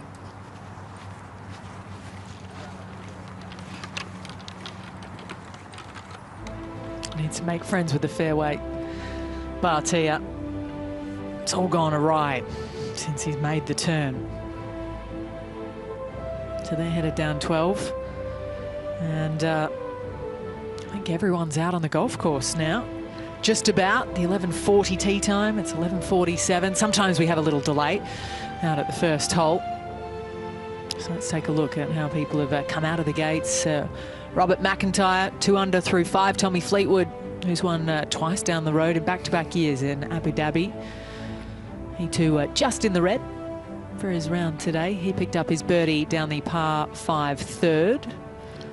Currently headed down the 5th.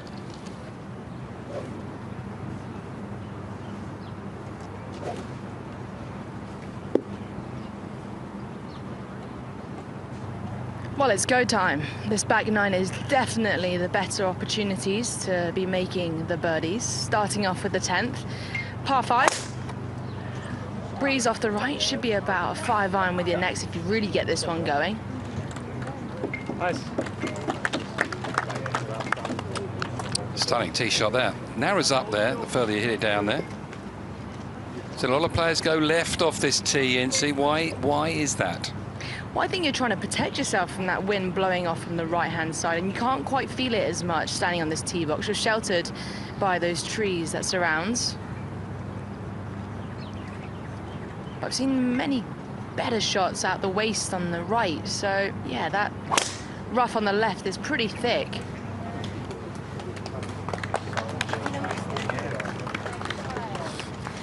There's a nice little cool box on the side of this tee with sandwiches and chocolates and all sorts. I bet you Incy was right in the middle of that.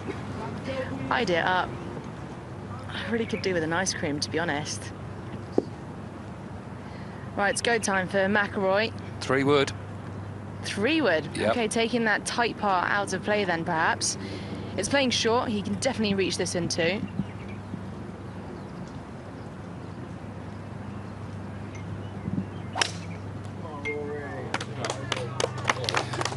It's not an ordinary 3 wood, this. He carries it 300 yards through the air. So he can easily reach from there because he knows it just narrows up for his driver. He needs to get on the fairway. First job done on the back 9 for McIlroy. His ordinary often has an extra in front of it. Up to 12. From the left? Yes. Okay. Dash under 170 for Bresnu. Love it. Let's go. Wind in off the left, pin on the left, and there's a little swale in front. You've got to pitch it all the way here.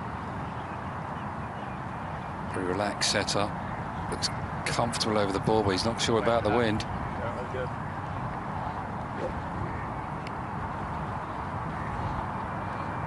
Well, if he's going to Texas, he'll have to get used to the wind, won't he? He will.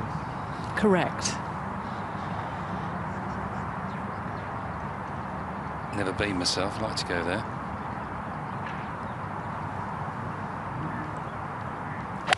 I could see you over there. Could you? Yeah. I don't know. Cowboy hat on. I love my country music, so I might fit in. Yeah, I just caught him out there. It's not a bad miss, though, from Bresnu back there. Quick one down the green, but you don't want to be short. So that's fine.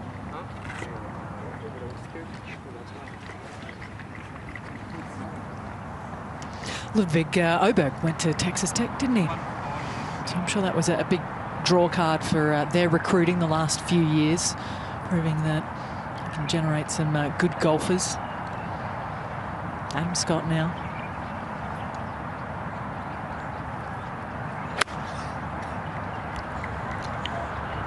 Thrashing it out the rough, Scott. Okay. That's all he could do, really. never pick that shot if the pin was over there. I'm not a huge fan of this thick rough, I've got to be honest with you. I like to see the players hit the ball, but, you know, it's only an opinion, and there should be a premium hit in the fairways, but certainly is this year. So out to here for Batia. 27, yeah.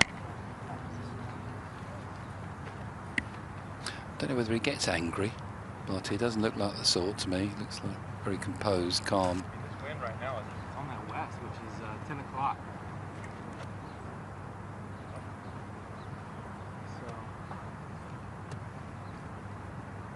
Got to have a short memory in golf, so I'm told.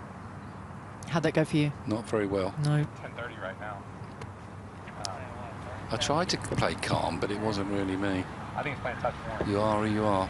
Yeah. Passionate.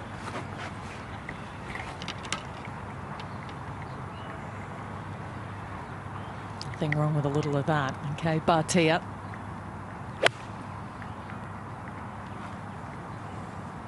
That's it. I can see you being a bit feisty, Whitaker. Really? Yes. I think my issue is probably that I was a little too calm. Ah. Maybe should have used the fire a touch more. Maybe. Might have been better. Down to the 10th. 2 bogeys, 19 birdies, represented by the red dots.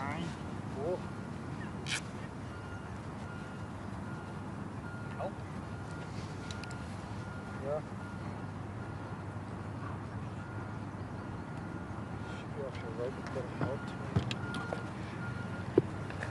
234 yards for McIlroy, and that breeze has definitely picked up a little bit of hurt in the end, mostly off the right. This green is surrounded by bunkers, and where you don't really want to end up is the one just shy. So looking to at least pitch this pin high, he's got to be looking to leaning on a 5-iron a hit.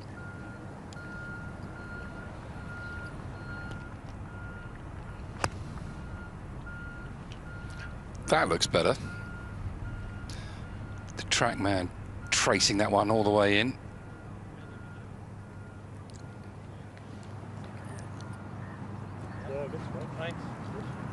We hear that it's maybe just hung on to the green at the back. But it was a better swing without question. Really want to just land this right on the front doorstep of the green. Just cover those bunkers. Does sit above you. Generally quite firm as well. Now Calum Hill. Well, the pin's at the front, so you've got plenty of room beyond this flag. Calum Hill a little bit in between clubs here. Could be a 5 or a 4. It depends really on the shot shape. If you're holding it up against that breeze, I can see a 4-iron working. Alternatively, he can work it both ways. So if he wants to hit a high draw, ride that wind a bit more so. 5-iron's probably better.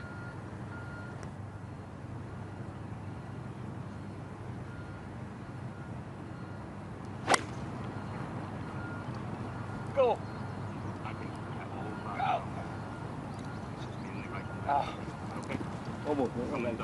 That doesn't have it. You can see McIlroy's ball just to the right. From our view, it will be past it naturally. Don't think that was far off.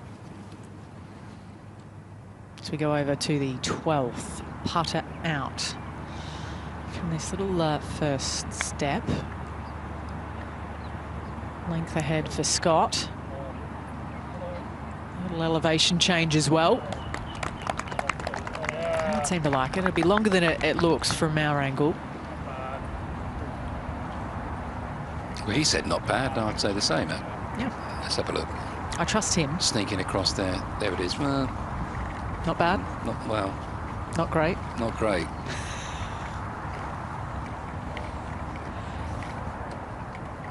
Well, you're putting out the rough. You need a bit of luck the way it jumps out. So obviously sitting down, didn't fancy the chip.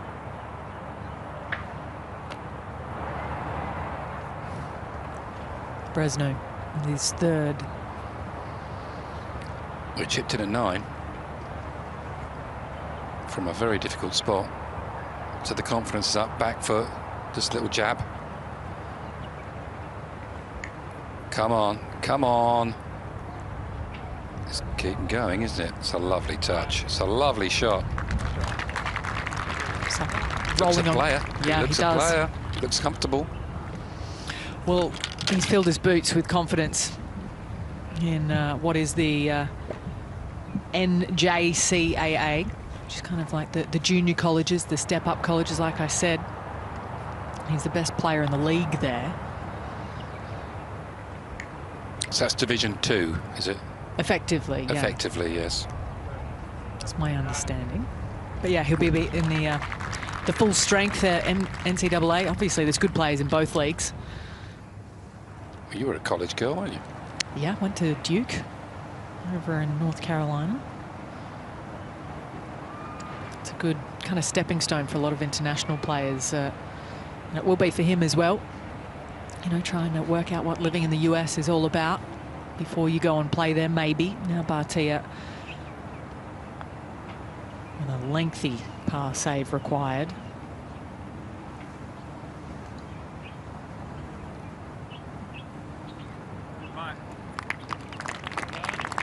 I suppose you didn't have much fun at college either, did you, over there? No, that one we did well. As we take a look at the leaderboard over on the right, Dan Hilliers made an early birdie, so he's joined the lead of Ewan Ferguson, who now has company after an opening par. Nicholas Norgard has gone birdie eagle to get to 9 under. He's got golf coming at you from all directions here today. Good to have you watching with us. This group of 6 players in our feature groups. Maybe you've got both coverages on. A few screens. This for par, Adam Scott. Just a little bit of break from the right here for Scott. Makes it.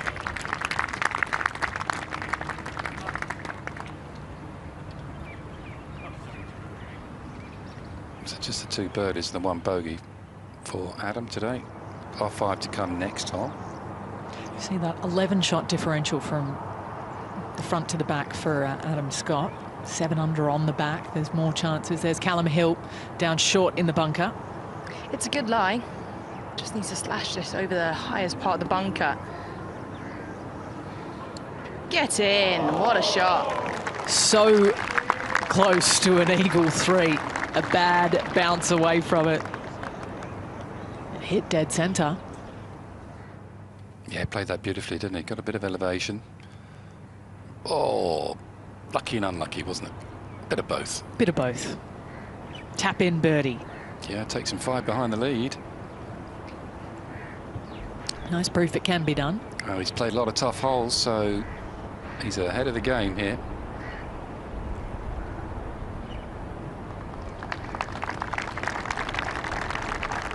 And then it goes to 7 under into the top 10. Well, we thought someone from this group would have a little run at it, but didn't we? We did. We did. But maybe not the one we're thinking of. Callum's happy it's him. Yeah. Oh, he's a quality player. Calum Hill. Right, what's Connor Syme facing? Eli looks all right. Yeah, the grass was actually growing into him, so if he did opt for the wedge, quite easy to whiff it, which is why he's opting for the putter instead. So really like this play. Of course, an outside chance, a long way to go. It should overall just break off his right. What about feel here, dustbin lid? Did bobble straight away. Had a bit of airtime, that. Did it, yeah. And you always lose a little yardage as he looks back towards it. God, what was that? Probably cost you a few feet on the roll.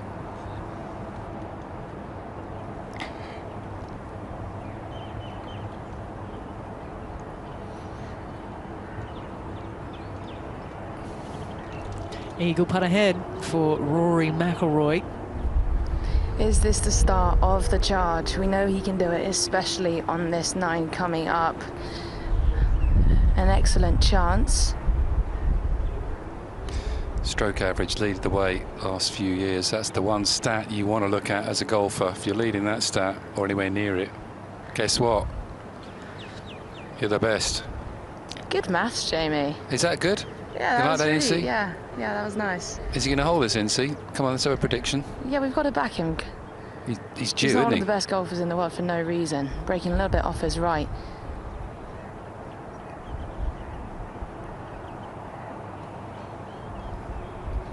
Well, that swung quite a lot, didn't it?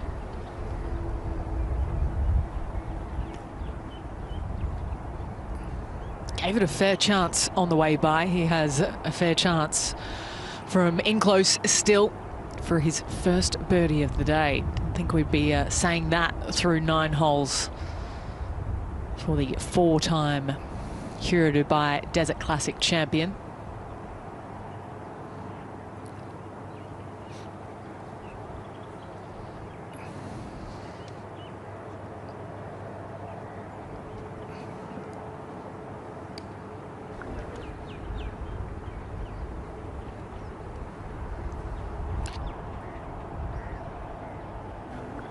Well, work to do. That initial putt just bobbled from the get-go.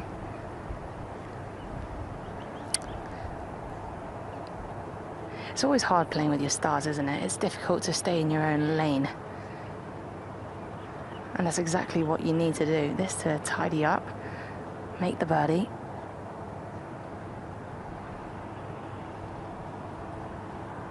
Jamie, have you played much with your idols?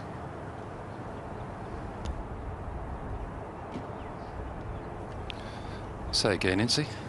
I was just having a little bite of something there. I think she said, have you played much with your idols? Something Bresnu's probably doing today. Yeah, of course, yeah, that's what you look forward to. He's playing. The other thing here is he's comparing his game, Bresnu, with 2 quality players. That's a good swing.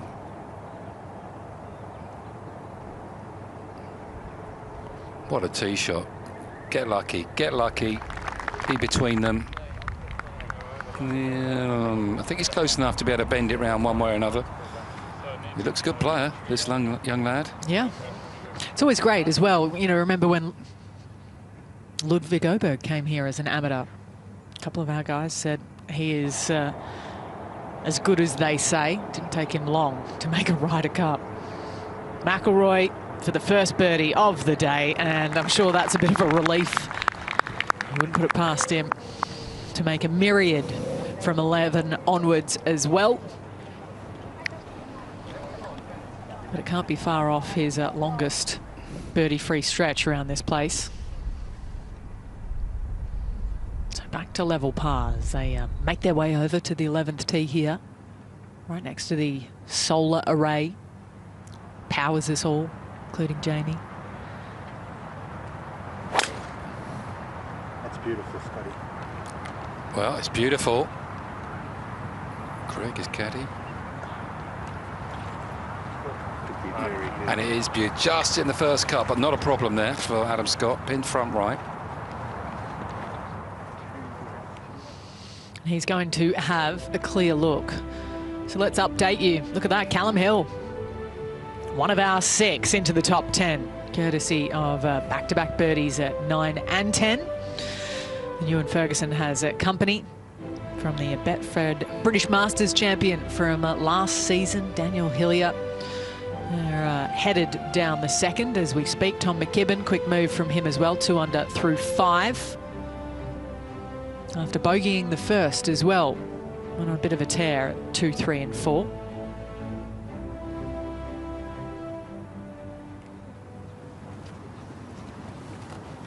So we get back to the action here at the 11th.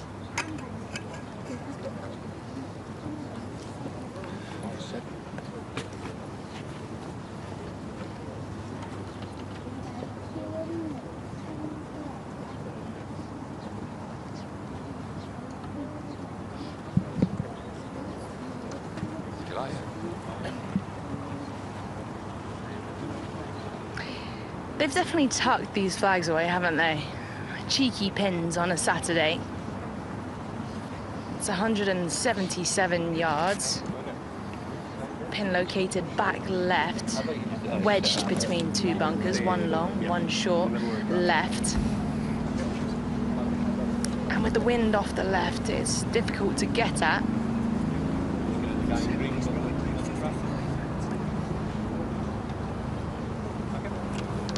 7 iron's too much for Hill, so this has got to be flighted down 8 iron. Pin eye right just gives you a great chance. Yeah, you're a little bit sheltered, aren't you, on this tee with this breeze with the backboards. A little bit of a nice little draw into this pin. That would be nice if he can produce it.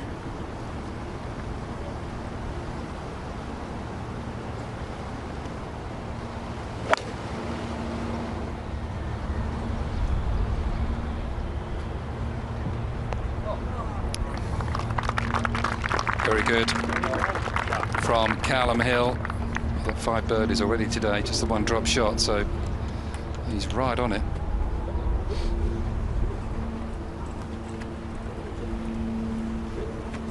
Tuck the pins away all week. All right, now can Rory get on a bit of a tear up on this back 9? We hope so.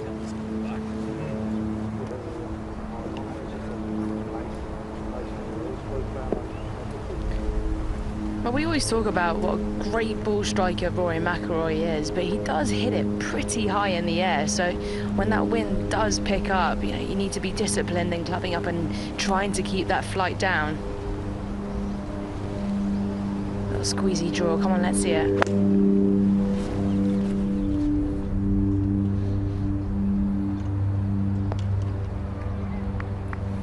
Steady, steady, steady.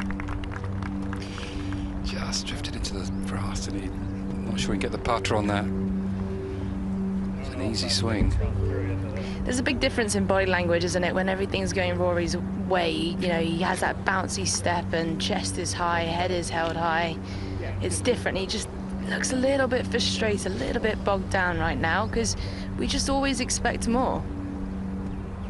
Yeah, he's just not quite getting it close enough, is he, today? Give himself those chances.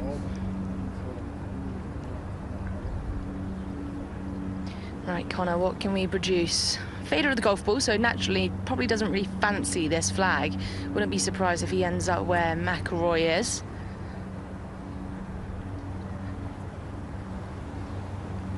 Only 5 greens so far.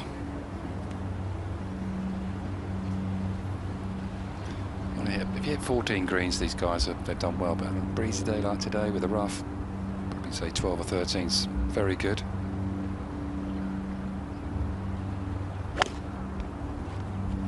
Should suit him, this pin. He likes a little draw. Connor Syme. He's overdone it. 3-time runner-up on tour. Not had a win yet out here on the DP World Tour, Connor Syme. Batia, 245 to this front pin on 13, 7 on, 4 from the right.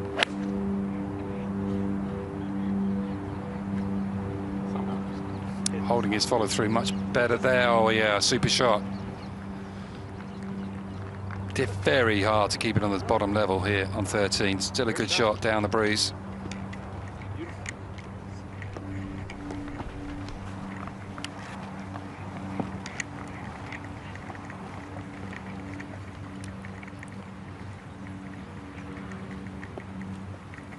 Bresnu through the goals. Yeah, I think he's got a perfect gap there. Hit a little cut shot. Be aiming left edge of the green, trying as high as he can, trying to get some stop, carry the bunker. That's what he's trying to do. He's aiming way left with his feet, you see. Swing down your feet line.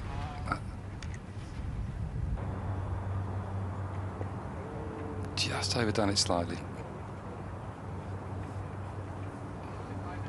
They're always a little generous, aren't they, with that little strip over on the right before the penalty area.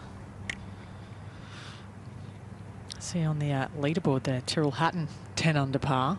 He's the danger man. Eagle down the second. Danger man. Watch that space. But don't leave us. Stay here. Adam Scott is at second.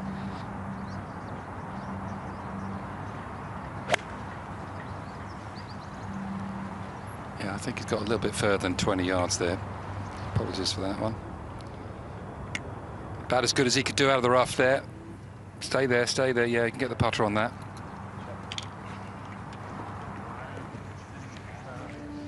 Something that Rory McIlroy spoke about post-round yesterday, that as the day progresses, it gets harder and harder to tuck it over by the flag.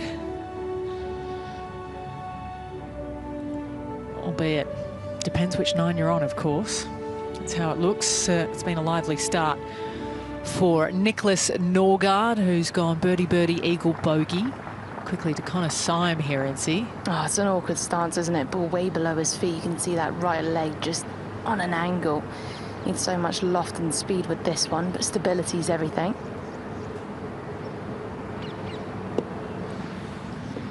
Limits your rotation on the way back and through with that sort of stance.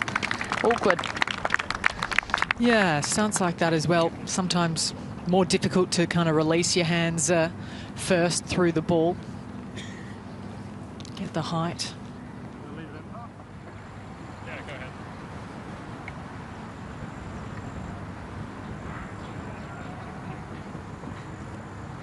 Down at 13 green. Can't get all the way down to 13 if you're the spectators. You see him back there on the hill. You can access it from around near 7. Another little kind of joining point of the golf course. Not sure when Carl Litton designed this place back in 1988. He realised quite how significant his contribution would be to golf in this part of the world, to the crowds that would be here. 37 years later, Bresnu now.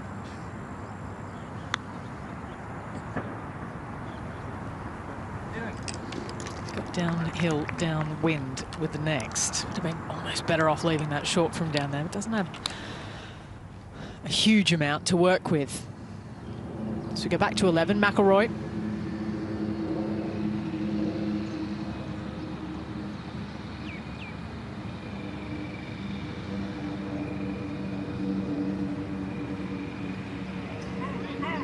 Is it enough?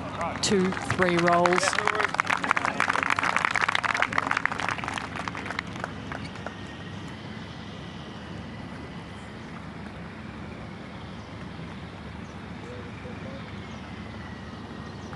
Needs to start scaring it.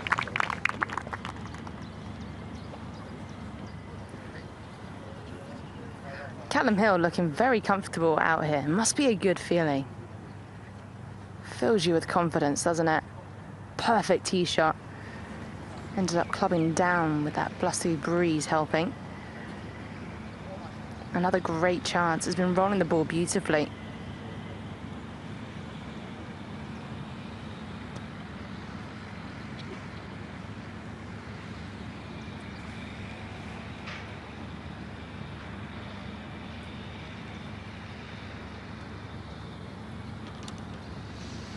So it shies by for Calum Hill. Eagle putt for Batia. Up over the ridge there. It'll go round to the left, down the hill, if it has the chance. Yeah, pretty good. On a hole where it all came unstuck for him yesterday. With a local rule getting in the way, the internal OB.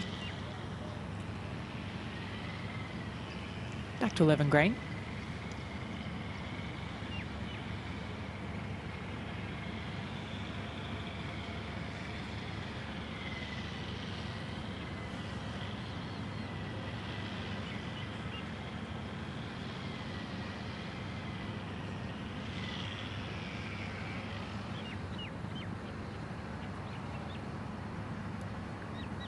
For par.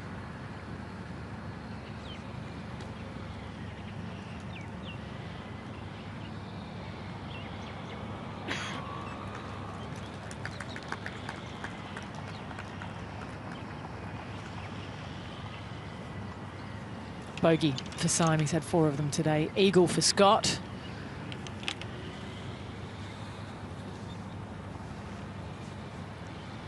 Anything stone dead, you take and run.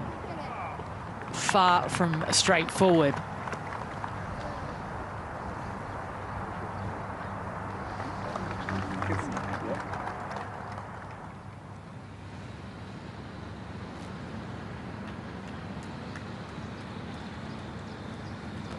It's another par for Calum Hill. 5 birdies, 1 drop shot, 4 under par inside the top 10.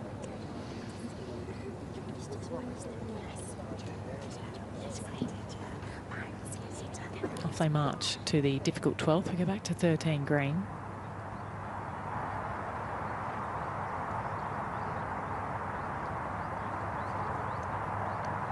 Not to be for Bresnu. Greenside and 2, no up and down.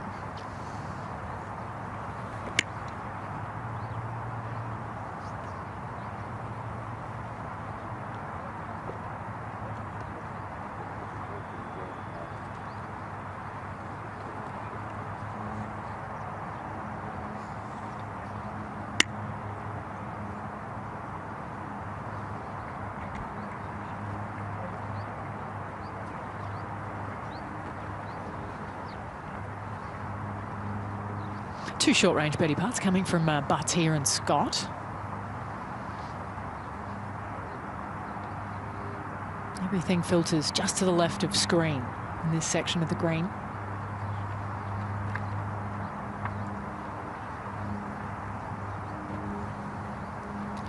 As Jamie jumps back in. Any sugar in the coffee? Just a little bit. Okay. I need a bit of sugar, a bit of energy. Well, finally, he's got a birdie. Double bogey. Another bogey, and he cheers himself up there with a birdie. Although I don't think it'd be much cheer after the start he's had on this back 9. No, lacking a little cheer. To 12T, Calum Hill. It's a tough combination with the wind off the left, and it's a dog leg right to left, and you've got the 3 fairway bunkers that lurk in the distance. You just don't want to squirt this one out there. And it's a tough pin too, so really important to find the short stuff. Almost need to hug that left wing and then let the wind drift it back. It's fine, mate.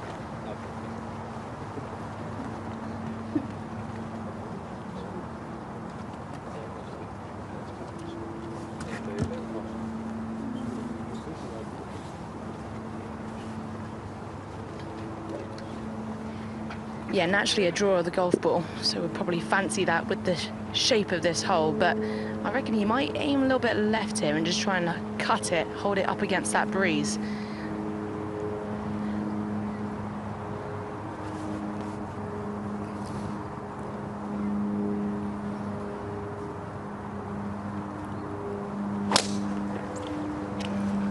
Calum Hill just shy of the 2nd bunker in the distance on the short stuff, so that's good. And McIlroy in A1 position. There's one of them. That's shy of nothing.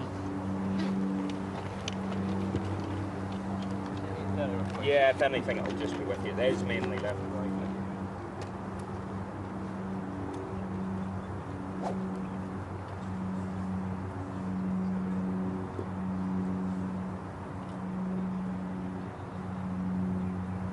Connor Syme, you need to find something. I mean, his game is good. I've been working with Jamie Goff recently, just trying to keep that right elbow a little bit more closer to the body. Taking that chicken wing out of play.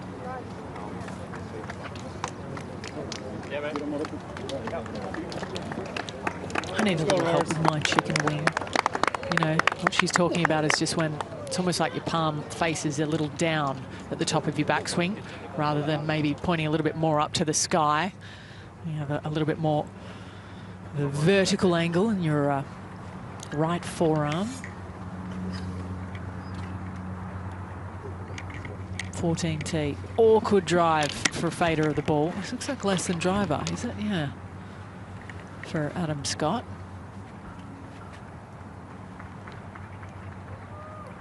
Awkward tee shot around the corner. 14, yeah. I think you want to go left and just hit a straight one, really. There's a pond on the right-hand side through the fairway. That's absolutely perfect, obviously. Just a pitch from there for Adam Scott down the breeze. That almost looked more like a mini driver, what he's got there. Yeah. Yeah, I think he has, actually, Adam. I remember going through his bag with him in the Abu Dhabi Championship at the end of last year. like Tommy Fleetwood. Yeah, you got to, it's nice to have a good mix, isn't it? You can tailor it to your needs for each individual course. Especially a course like this, where there's such a premium on finding the fairways, having something to reach for that maybe gives you more confidence, but still enough length. And a lot of dog legs as well, so maybe you want to hit a shape one way or another. It should be easier for Batia to hit that cut. It's much easier to control. But, however, he's found the sand. Hopefully he's okay. I couldn't quite see that. No. Another birdie, by the way, for Daniel Hillier. So he's out in front by 1. Good start from him. Birdie, birdie. Down the par 5 he goes as well.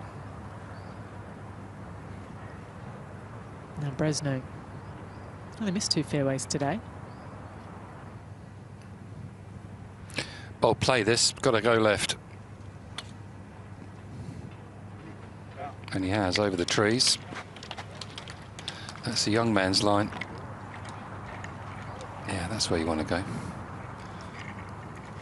And now, even with the back pin, he's pitching in. He's got a chance for a 3 now. It is one of those par 4s where so much hinges on the drive. That is where the trouble lies, mainly. Back there at 14. That's how it's all looking, with all 126 players out on the golf course. The aforementioned birdie start from Daniel Hillier. Ferguson, par for him. Par eagle for Tyrrell Hatton. So a couple of early birdies being taken. Ryan Fox up to the top 4 at the moment. He found his dashes of red at 2 and 3. Played some golf with Rory McIlroy over the break. Rory came on a mate's trip on the jet. Must be nice. What a life. Went and played Taraiti, I think Cowrie Cliffs as well, that have been on the bucket list for Rory for quite some time. As Minwoo Lee level through 3. For the charismatic West Australian. But he's missed chances at 2 and 3. Which with his length, he would have been banking on. There's David Ford, who plans to turn pro a little later in the year, the American who is one of our co-leaders after day 1, the amateur.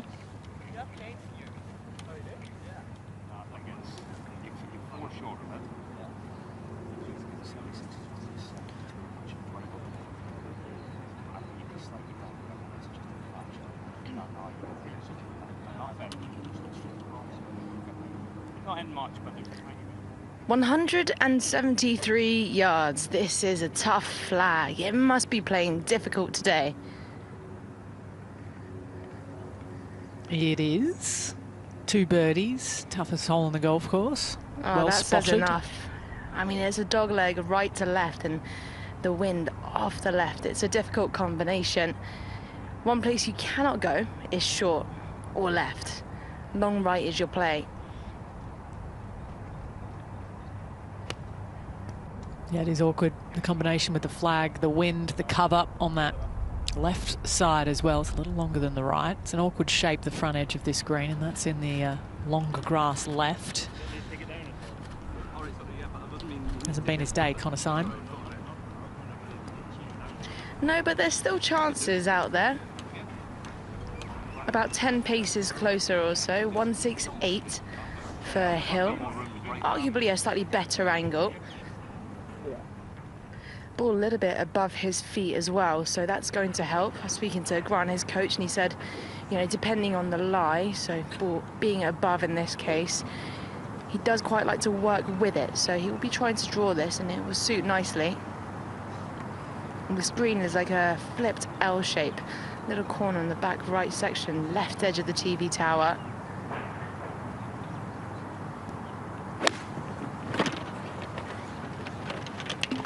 Banking on a draw. He's not going to get it. Trying to hold it up into that breeze. Yeah, he just came out of that quickly, didn't he, Hill? He has that quick rhythm anyway, so just the timing, just a little bit awry there. Huge drive from McIlroy here. It's in that all day, really, but the iron plays let him down to some extent. a huge difference, 144 yards. I mean, just trying to gouge where that wind is coming from, because down this left-hand side you've got the bushes and it does feel quite sheltered, but I'm just looking beyond and behind Rory. Those trees are really shuddering in the distance. Squeeze one out.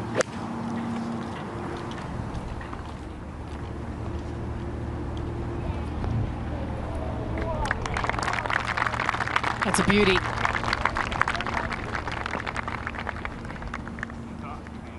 Needs to bottle that for this and the next 6 after it. Rory McIlroy. Well, he's avoided the bushes here at 14. Batia. Lie looks all right as well. Pin back left. And he's got it pin high. Guys, stand still, please. And a good shot from that sand. He's had some adventures this 9.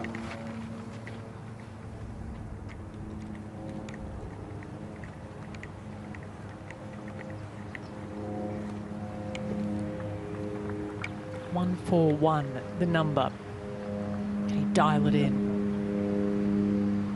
When pushing them all over toward the flag in that back left corner, it's just 3 off the edge. You don't want to overcook it.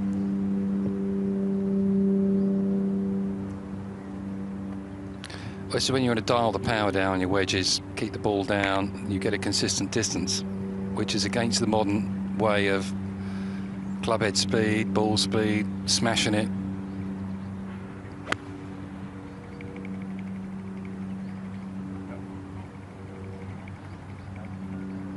And what a great job he's done. Bit of a gust, stepped away, went back in, great shot. Fair play. Had to go 3 under par for the last 6 holes. Making a nice little move, Bresnu.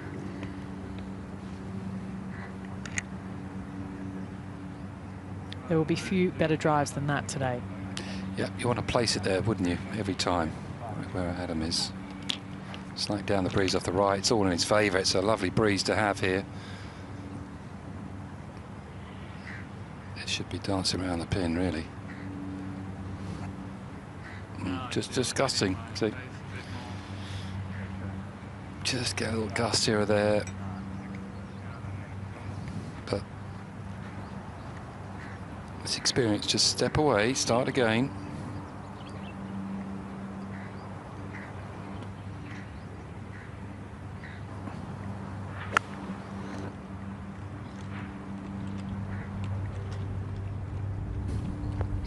Seems interested, should be. Just dug its heels in. Didn't really want to challenge that back edge. Birdie putt coming, though, for Adam Scott. Quickly to Connor Syme.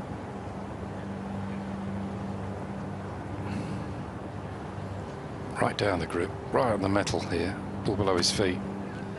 Picks it up, chops it down. I think he expects that to really jump out of there. Didn't. Almost played it too well there.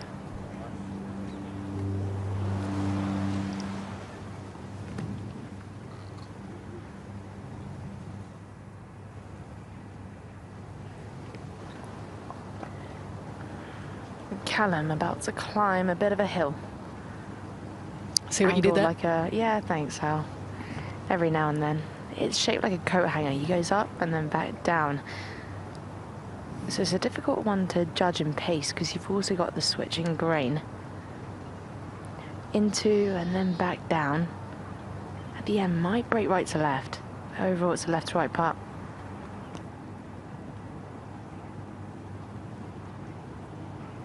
Tracking. Oh, one touch from back there. Pretty impressive today.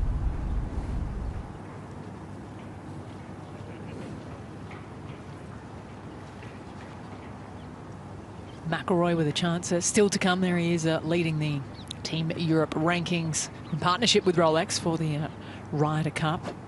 Højgaard, Hatton, Wallace, Waring after his victory 2 months ago in Abu Dhabi. Norgard as well. Here we have what the US side looks like. Lacking a little depth, aren't they? Yes, I agree. Very weak.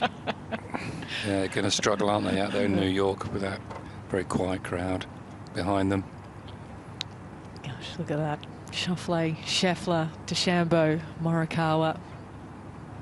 There'll be 6 picks for both captains. Same 2 for Keegan Bradley, Luke Donald, McIlroy for birdie now. This is so makeable. No more than half a cup to the right.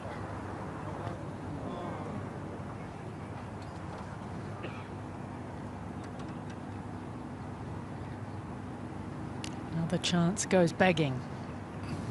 It was a tall order, naturally, down the 12th, but he gave himself a look. Cross the slope, cross the green for Batia.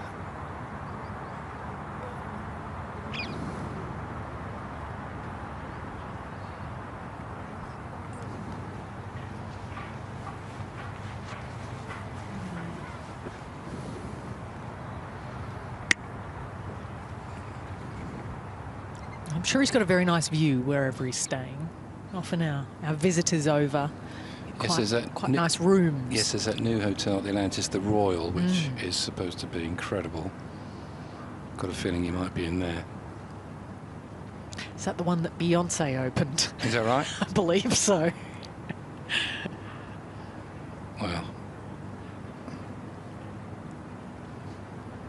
if you can dream it, they've built it. You think about the Palm, which is where the Atlantis, the Royal, is, right out on the tip of it. Connor Syme here.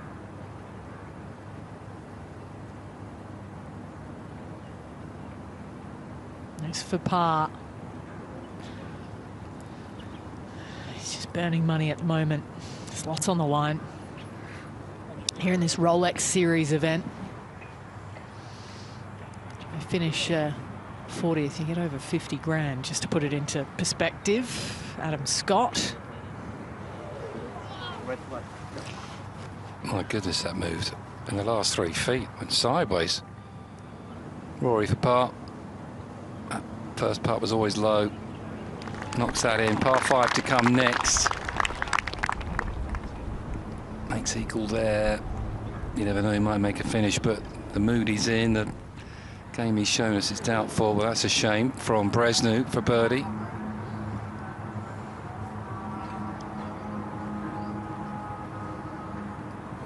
Yeah, it's a shame, to say the least. We'll take another look at the first part of it. Yeah, straight right.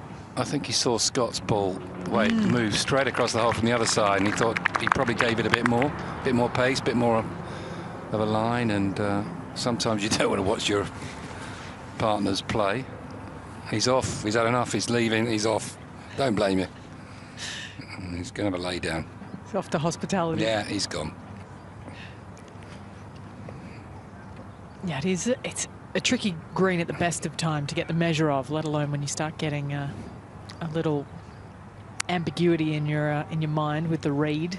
There's lots to be had here. It's unusual you see that much break on this green, so Scott's ball diving across that hole. It's an unusual thing there. Maybe where this hole's cut today on 14. Fair call. Batia, he gets his part. An adventurous one. A lot of the players that were out this afternoon, they're all out on the golf course now. The final group's headed down the third as we speak, but a lot of players will have tuned into some of the feature group coverage to glean what information they can. We hear about it all the time at the Open, where we're on from 6:30 in the morning. Oh, do they? Yeah. Oh, I have to be careful what I say. You be kind, James. I'll have to be kind. You should have told me that at the start of the week. Oh, setting you up late. for setting you up for a I'll have to turn my fall. phone off and wear my dark glasses and my false moustache now. I'd pay to see the false moustache. Hope it's got handlebars on it. Of course.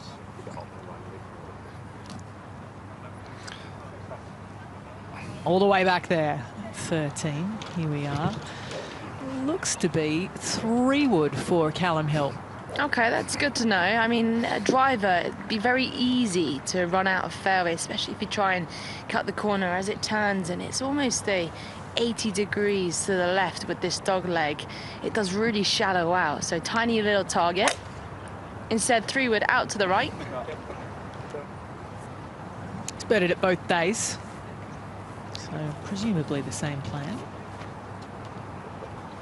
Bit more help with the wind today, perhaps.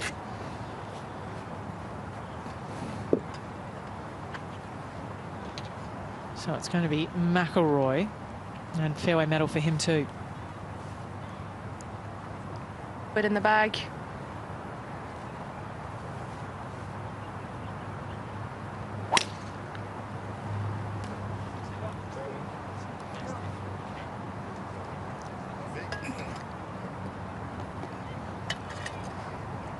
Stay there, stay there. Ooh, right on the edge. He's got a gap though, McIlroy.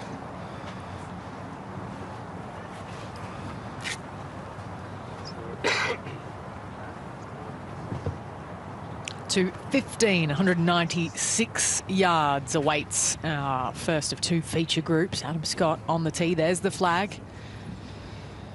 Tucked up in the back right. A generous 9 feet from the edge. We've never seen a hole-in-one in feature group coverage. I'm feeling it, Ali. You are? I am, yeah. Love this from you. Yeah, I'm feeling it. Glass half full, Jamie. Of course, always. Everyone knows me like that. We've had 3 birdies here today.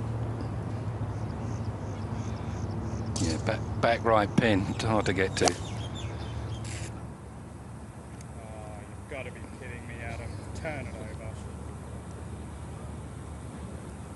Well, that did well. Stay there, stay there. There's a bit of a slope there. Saw it a long time. Yeah, it's fine. Okay, it's not too bad. Going for the same play down here at 13, Connor Syme.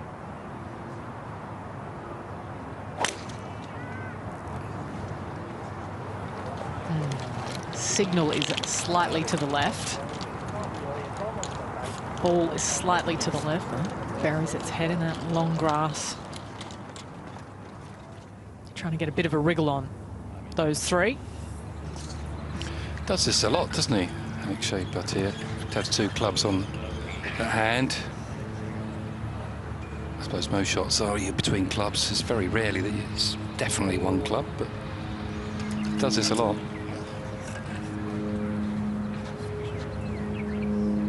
Well, wouldn't that be nice? It's quick. BMW i7 xDrive 60M Grand Lusso for an ace. It's a long drive home. It is. Be fun though. It would be really fun. Yeah. Yes. Can go about what, 120 on the highways down here, this part of the world. I don't know what you can go on a ship.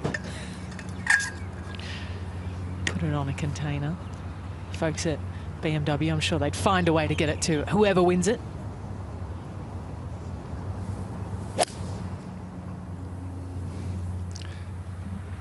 Well, we waited quite a long time for that shot, and it wasn't worth the wait, unfortunately. Paul Batia. He was in between clubs there, and not having a backlog of memories on this golf course, because some of these holes play a little bit longer than the yardage, some play shorter, and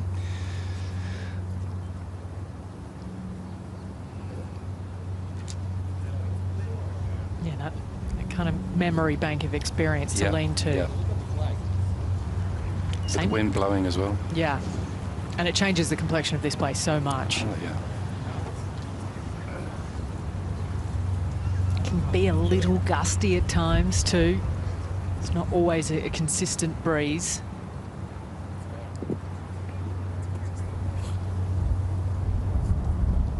It's only 2 years difference in age between Bresnu and Batia, 20 and 22.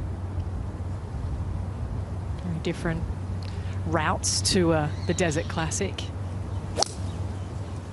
Very different backgrounds, upbringings as well. Where's this headed? Well, it was a good line.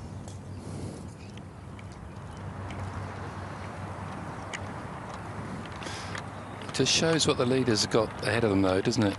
At the end of the day, it's not going to be easy, some of these holes. Yes, the preview.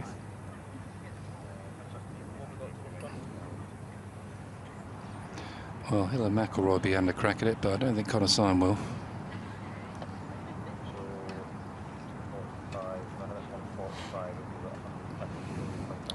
Won't be Rory first. It'll either be Syme or Hill. Should be Hill to go first. I was just trying to remember who was who for a second. But Syme is looking like he's going to lay up, so maybe going first. But from 245, you're looking to advance this about no more than 150. Pin's right at the front, it's down breeze. You don't want to get too close to the screen.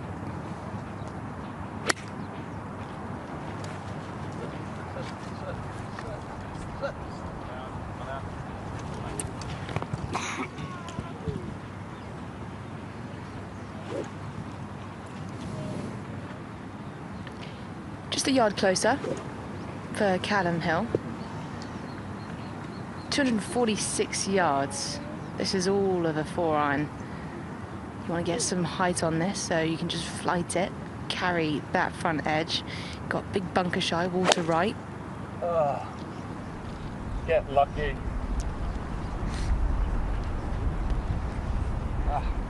Well, need a lie in the bunker. If it gets a good lie, it's not too bad.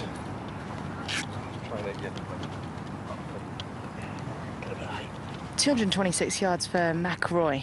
You've got 3 palm trees in front. He's going to have to flirt with the one in the middle.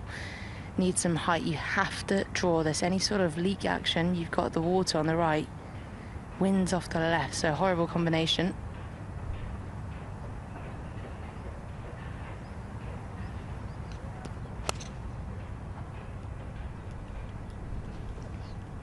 Trackman telling us it might just do it. And it does. He's threaded the needle. Rory McIlroy and finds the green in 2 at the par 5. Some shot that out of the rough to stop it there on that bottom level. Brilliant from Rory.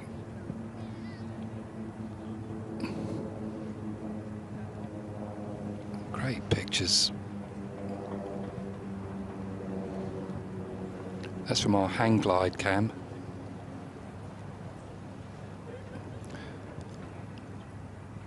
Who's up there? I don't know. They draw lots in the morning. Batia with a chip. He plays these very well out of the rough. He's really good at those. He's quite steep on his angles and just pops them out.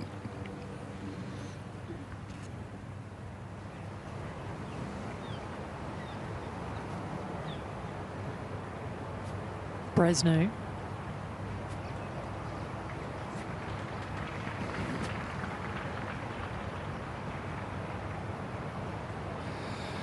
Better lie for Bresnu. Shouldn't be a problem. Chipped in at 9. And he fancied that from that lie.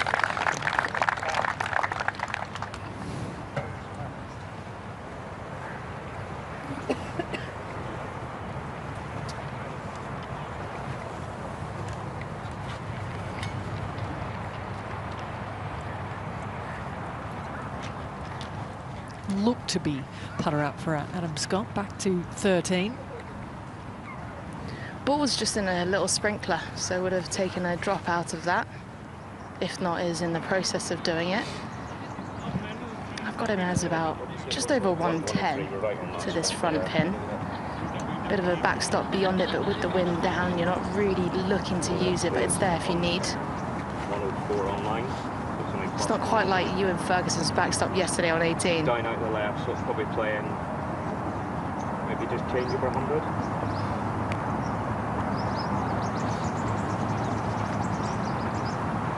You like lob edge? Well, you can get 100 out of a lobber, haven't you? I mean, it does feel quite fiddly with one more than one. Like greens in 2 and out the left, so you want to be probably just up the left of it, and the wind is a little out the left. Strong 7, okay.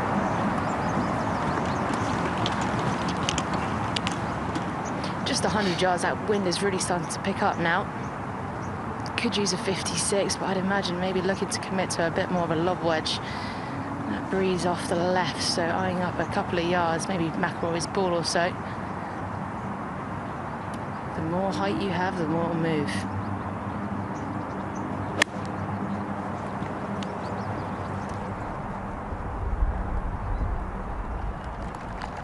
Yeah, it's good yardage for him there. Could go full tilt with the lob wedge. Was putter for Adam Scott. Down in our low angle.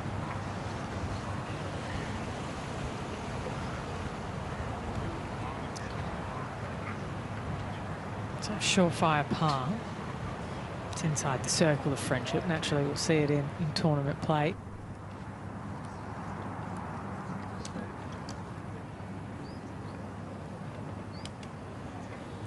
These virtual pictures get better year on year.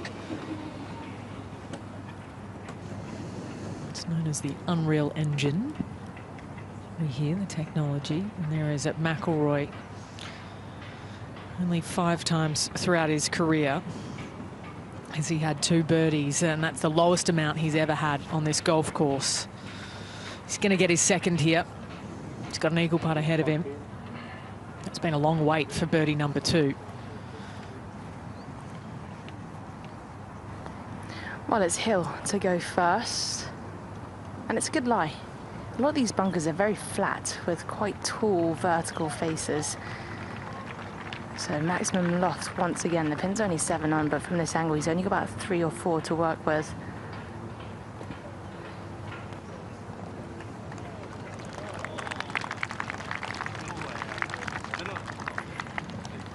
They're not bunkers you can get spin out of here.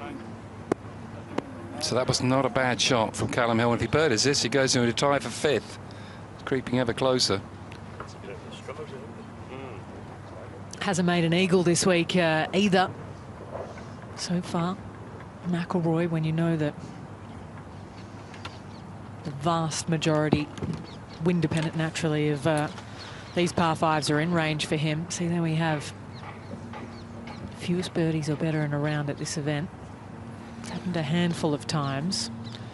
2 was the number.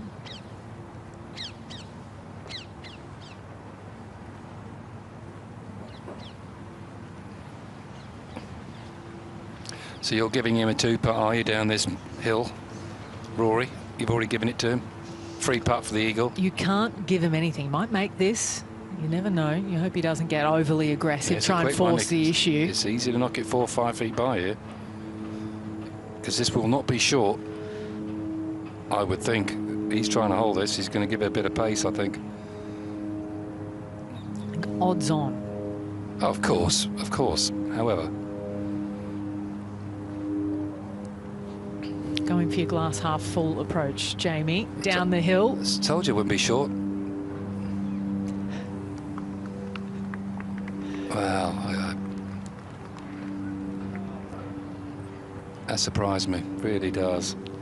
They have slowed the greens down this up today because of the breeze and the gusty conditions, so I think that's just maybe caught him out on this occasion. Expecting that to be really rapid down there, and he just never got going. How far is the next? Yeah, it's not stone dead. I wouldn't give it. Well, there's not many I give. So you're out on a Saturday with Rory. You're staring at him when he. Well, the thing is, I'd be embarrassed not to give it to Rory. Yes. That would be the thing.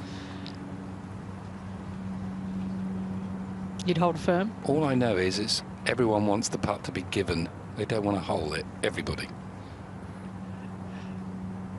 As we take a look, how many will we add to the tally for balls for birdies? Donating golf balls to grassroots golf projects all around the world. 1 for birdie, 2 for eagle, 100 for albatross. Donated over 70,000 last year. Hopefully more to come.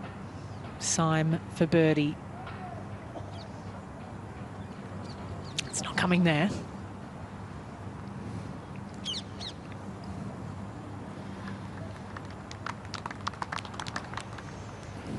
Par putt for Bresnu on 15, the par 3, last par 3 on the golf course. Chip to here, similar putt he hit on the previous hole. He's hit it right, thought he was going to swing.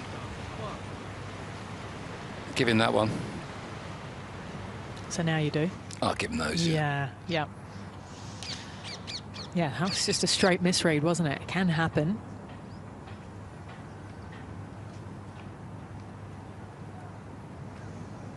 There's no tap-ins, no gimmies, especially when you're playing with you, Jamie. Correct. You've got to make him earn it, Incy. That's why I need you on my team. Is that right? Now, You're too little kind, slippery aren't you? one. You're too kind. You give everything. Yeah, Pick go it on, up. you can have that. You can have this one, Calum Hill. A little bit downhill for him. He'd like it. For birdie to get to 8 under. Oh, that was for the top 5. So that wasn't a gimme. No, should have seen that one. Loads of break to be found on this green.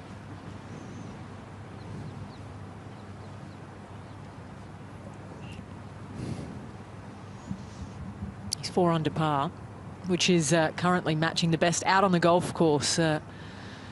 Shaper is in with a 67, Soderberg also on 4 under par. McIlroy for birdie number 2 of the day. And he does get it in the end. He's back in the red for the round. What can he do? He's got 5 holes left to play and needs a little magic, or the order will be far too tall tomorrow. Well, three birdies for Rory in the last 5 holes. He gets to 7 under par. Depends what the leaders do. He could win from 6 behind. Could do. You never know. A couple have been quick out of the gates. That of Ryan Fox, 3 under through 6. Daniel Hillier, 2 under through 3. He's just made par down the 3rd, the par 5. So they're headed to the first par 3 on the golf course. He's in the company of Jason Scribner and Ewan Ferguson. They're both at level par for the day, albeit early stages. There is Calum Hill, just outside the top 10. He's had 5 birdies throughout the round. A few steps in the right direction for Dylan Fratelli. He's 3 under through 12 today. Yeah, victor in Bahrain this past season. He made eagle down the 10th. Blemish-free, the South African. There's Rory McIlroy there at -4. And we go to him now on 14T. It's a helping breeze. And what I mean by that, it's into and off the right. So you've got water that lurks around the just shy of 300-yard mark. And with the wind off the right, this is a dogleg right to left. So looks like a driver or a fairway metal? Fairway metal. Okay, this has got to be the 3-wood then. Yeah. Carries it about 300, but playing it back into the breeze, hopefully carrying about 280. It should stop quickly.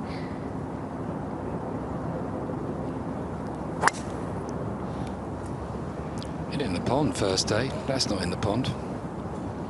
Left of that, just drawing nicely down the fairway, hopefully. Just down the fairway. Well done. Good shot, that. You can't see that from the tee round the corner. Straight on, right? Yeah, if anything, a hair out the right, Cal. Yeah.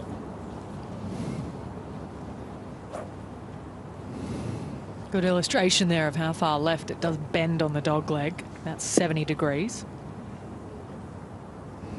Also a fairway metal for Calum Hill, and this is definitely the strongest that this breeze has been.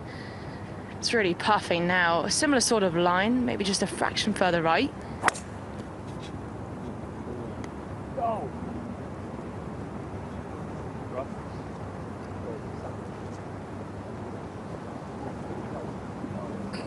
That one didn't get out. Yeah, look at those trees behind him. Up to 16. Right on the dog leg, Batia. Right in the back corner, this pin.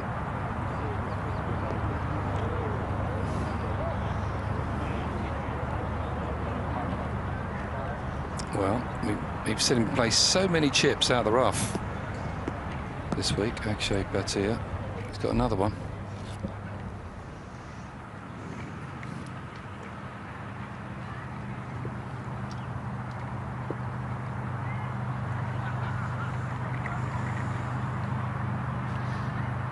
Now Bresnu.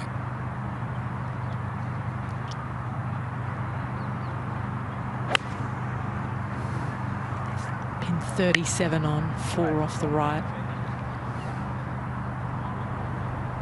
over there. Wasn't far away.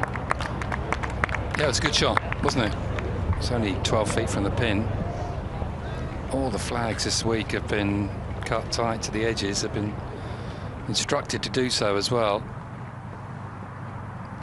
They want to make a test, and they've achieved it.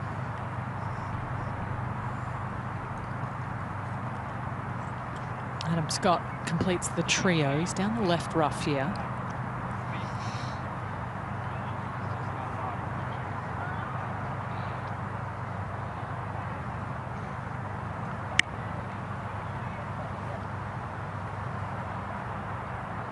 Doesn't look overly convinced.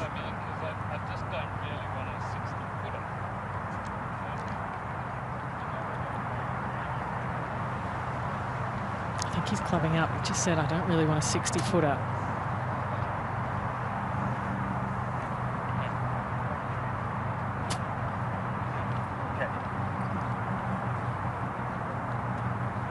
So yeah, he's only got it inside 10 feet twice today. Understandably so in these difficult conditions. Coming out of the rough, it's hard to hit the green, to be honest with you. Oh, he should be all right.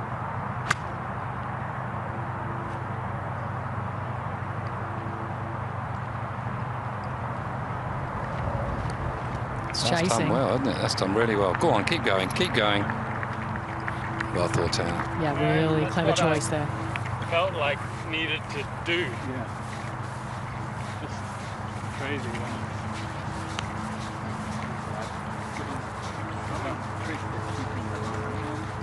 It's that sixth sense when you get into a shot. Doesn't quite feel right.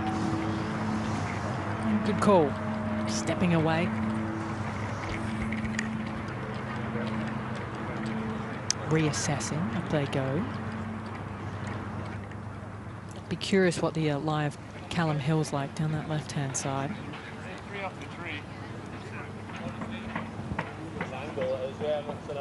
That's the right set, like one anyway. Two fine shots from McIlroy and Syme. It's quite a big dog leg, this hole, and down over the hill. You can't see the fairway, the bottom of the fairway from the tee. Excuse me, sir. Hello.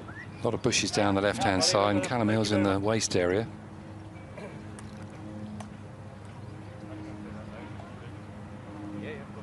Syme's the longest they've seen down 14. Please, guys, thank you.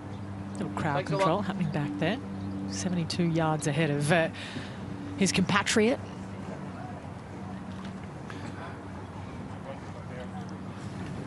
$1 o'clock. 75 flag. I do, yeah. Finishing 20, which is 80. Yeah. Well, the lie looks all right. It's a little bit unsighted. At least 80, yeah. The controller and your TV tower, yeah? Yeah. Okay, all right. Bye-bye. 185 for Hill. He's got the palm tree in front, but with this wind direction off the right, a little bit of hurt, he can definitely wrap this round. You want to be shaping this right to left, and you can get quite close to that flag, probably aiming at the TV tower in the distance, maybe the number 4. You don't want to be too smart here. Let the wind do the rest. The lie's good enough. Yeah, I'm good.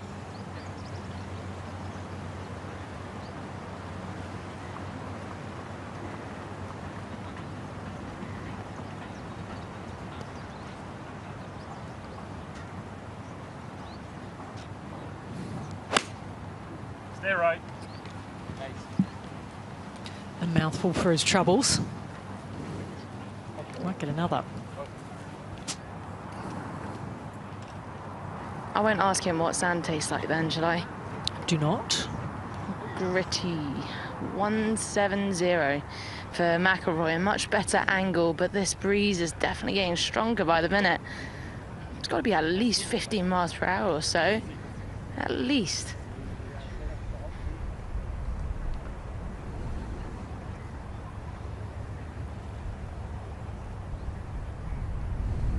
Just holding off an 8-iron there.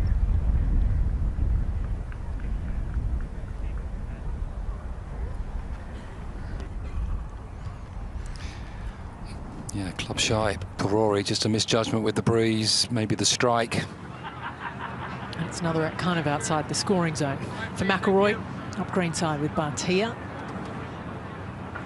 With all of the deck watching on behind at 16. Yeah, they'll put their hands together for that.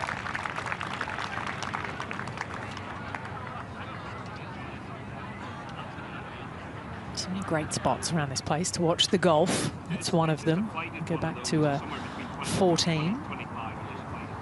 Well, that was just the perfect drive.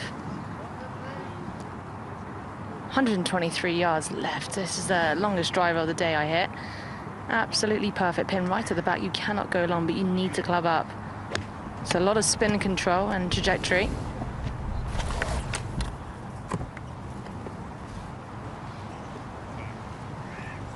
Hasn't really made the most of it there.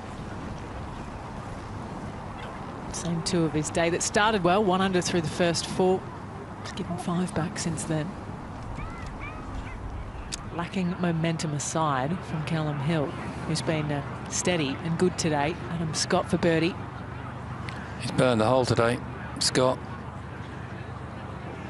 And the frustration suddenly mounts up, and then you smash one past.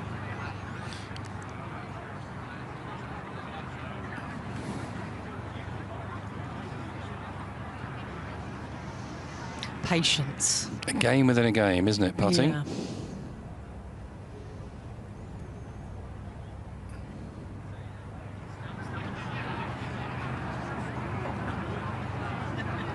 Curious how the putter goes back through that little step cut. Fine, no snagging.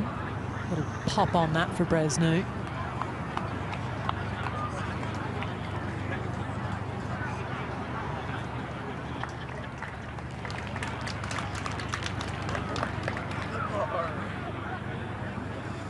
So just the par, level par for him today.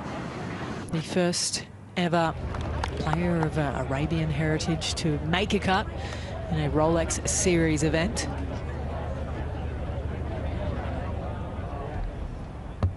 So this for par for Adam Scott. Well done. Plenty of points and prizes on offer in this Rolex event here this week, so every shot's vital in these big events. Can really, for many of these people, build a season, play you into more opportunities as 2025 plays out. Back to Calum Hill, his third from the sand. And the fact that he's playing it straight into the breeze is going to help massively. Just going to help stall it a little bit more so. Short-sided in himself, just overcooked that draw he was trying to play, or the wind got it. The lie's good enough, but it's a tall face.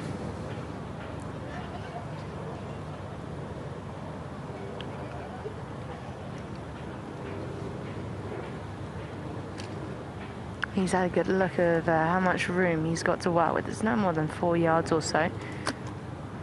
So pop it up and he'll land like a butterfly.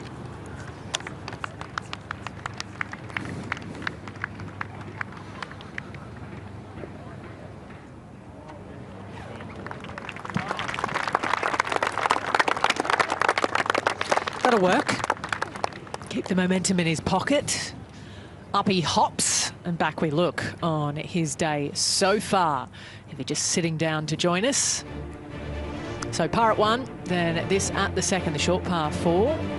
Curled its way in for his first birdie of the round. Up to the 5th. Lovely par for this 5th hole. Slight dog leg right to left. Super tee shot, and it's got better and better. And he knocked that in for his second birdie of the day. Little 6-footer. It was very tidy. So birdies at 2, birdies at 5. There's a hole later at 6. His second shot from the fairway, all important. And he got the memo dialed in with the second as well. Birdie number 3.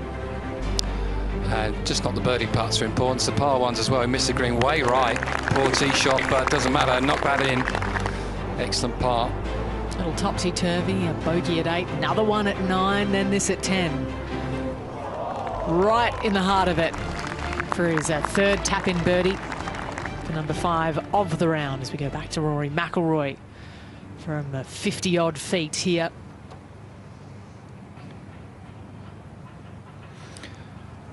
Well, he needs something to happen for him, Rory. That's tracking. That's got a chance. So Adam Scott's ball move viciously to the right at the end of its journey, but not to be for Rory. Good try. Desert life on our drone.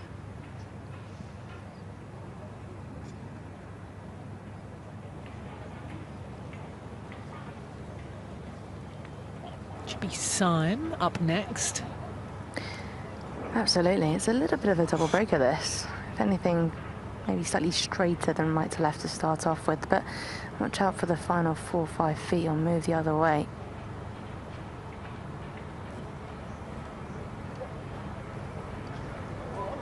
Go on.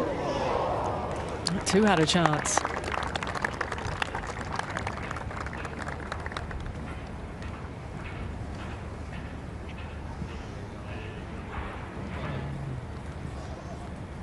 He's always kind of had his number, this golf course. His best finish in 6 attempts, 5 attempts previously, I could see, was 38th. That was 2 years ago.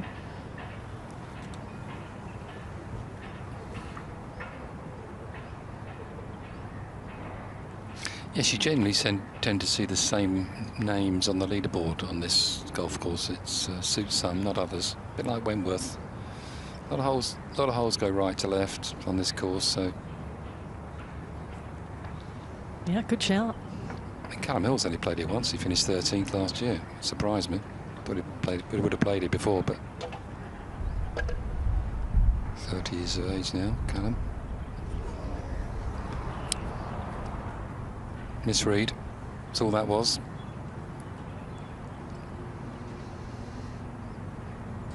Yeah, all feeds back to the pressure that was applied by missing the fairway. Chasing his tail. Bogey number 2.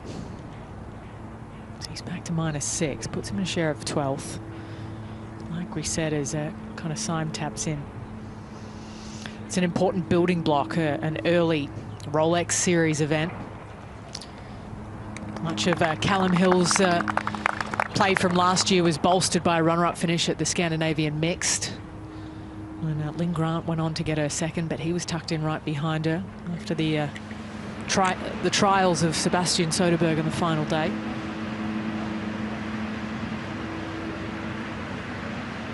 A couple of those watching on from up on high, straight down to the tee. At 17. It can be drivable. 17, 347 all up today. If you cut the corner, it's a bit less. Should be down the breeze, I think. So that's why they're waiting. Little pars in the bag on 17 for Adam Scott, day 1, day 2. It was a par, by the way, for Rory McIlroy. He tapped in back at 14. This pin on 17 is way in the back left-hand corner, 31 on 3 left, so drive it, but you're unsighted. You're hidden straight across the palm trees and the desert and the scrub. They're just standing to one side. There's a call-up hole today. They can't see that at all back on the tee. It's back there somewhere. There it is.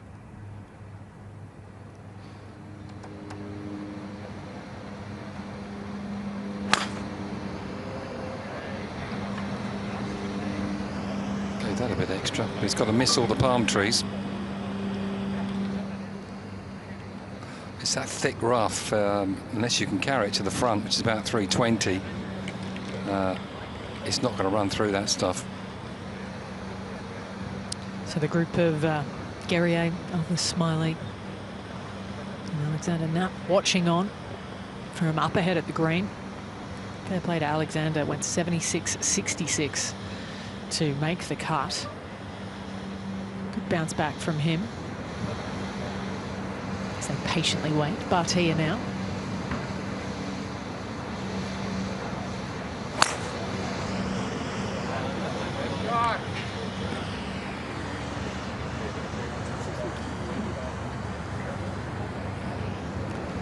Is that any easier than laying it up the fairway? I don't think it is, really. It's a trap for the unwary. This tee shot at 17, it's a teaser.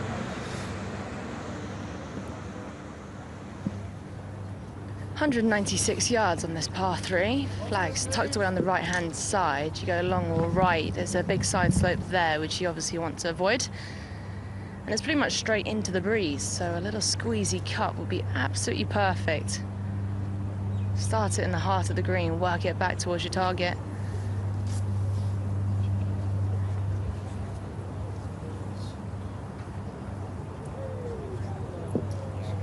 Little gust, Incy.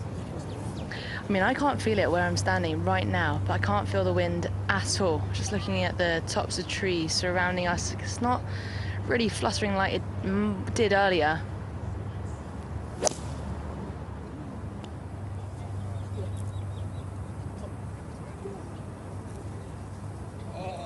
Oh, what a beauty from Rory McIlroy. You can see the change in colour. Last couple of feet surrounding that section of the green all kind of fall down to the fringe. So we go back up to 17, Bresnu.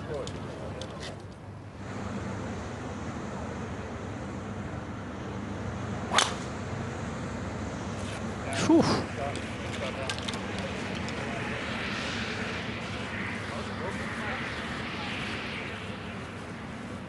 So that one joining Adam Scott, maybe a little shorter down the right.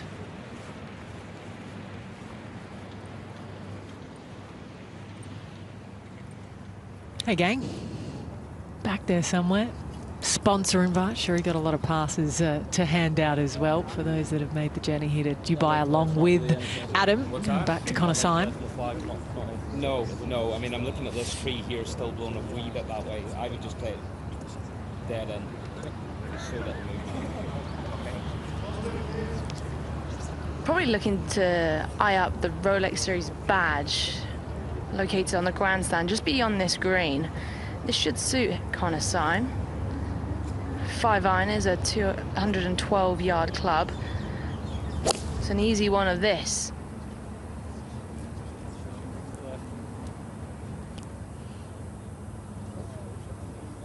That would have looked right on it. Soft bounce, extra handful of yards. I probably would have kicked on a bit more. Saw that from McIlroy's.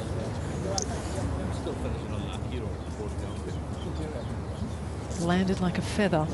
Yeah, it's just scary to get back there because you know all the troubles there. It's very easy to think that you clubbed up enough, and it quite often isn't. That's where you need to be mentally strong and able to really just trust your number. So we said 196. It's playing at least about 210, I'd say. Calum Hill hits it as far as Syme, so 5-iron as well.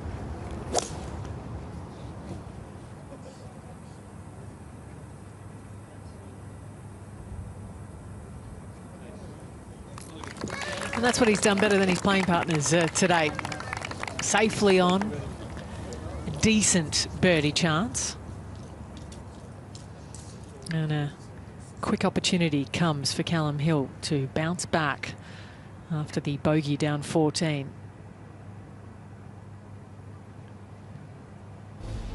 But look at this, a little gap emerging on the top of the leaderboard.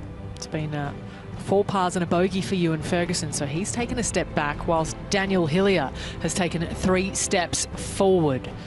So a 4-shot swing out there in the final group. Hillier by 3 in round 3 of the Hero Dubai Desert Classic. Tyrrell Hatton's just made birdie down the 6th, no less. So he's in double digits as well. There is Calum Hill, and the same number of the likes of Robert McIntyre, Tommy Fleetwood too. He's 1 under through 9. There's Adam Scott, Rory McIlroy inside the top 25.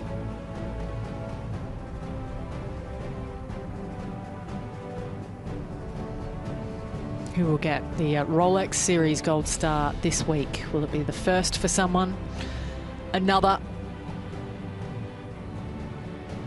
to add to the tally, perhaps, for someone else. Round of 70 today for Jordan Smith. And there is Bresnu.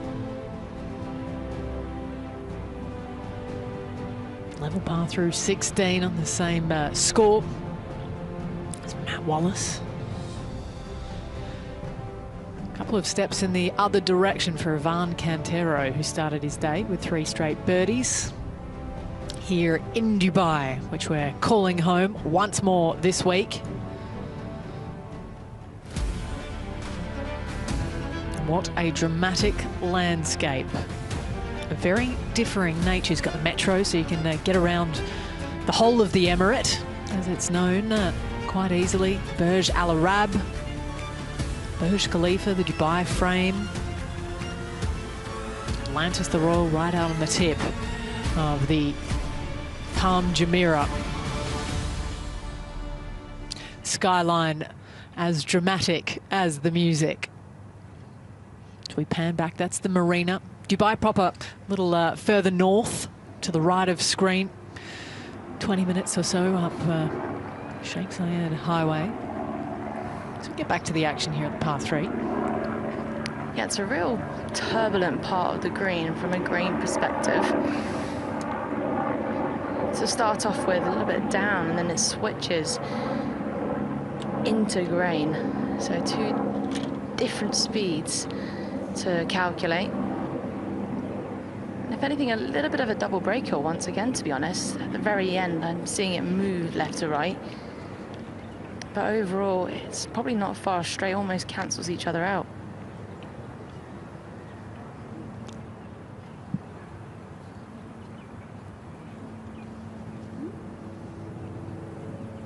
Let's give it a good look.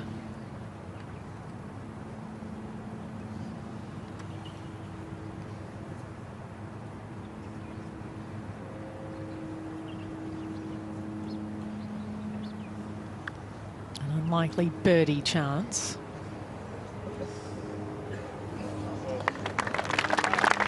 Yeah, good putt there from Connor Syme. Great pace. Second shot on 17. This will test you with this pin back left out of the thick stuff.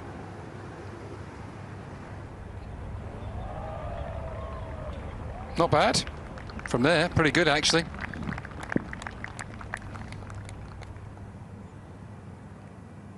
Ah, wow, look at that. Fantastic flamingo.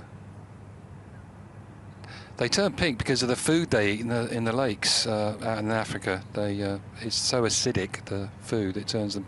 That's why it turns them a colour. So this is their natural colour, I believe. Look at that. Did you know that? I did not. Ah, well. Stick around, we might learn a little more. Just walking on water for a second there. Calum Hill for a 2.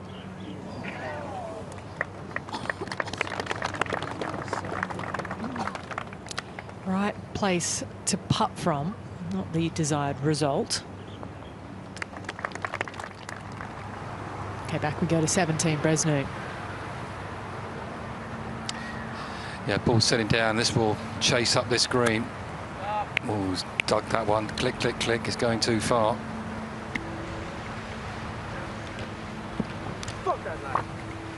Coming in hot.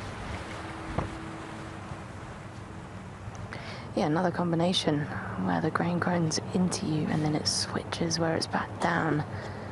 Hasn't held much today. I think the longest one's been about 8 feet or so. So this to break his own record today.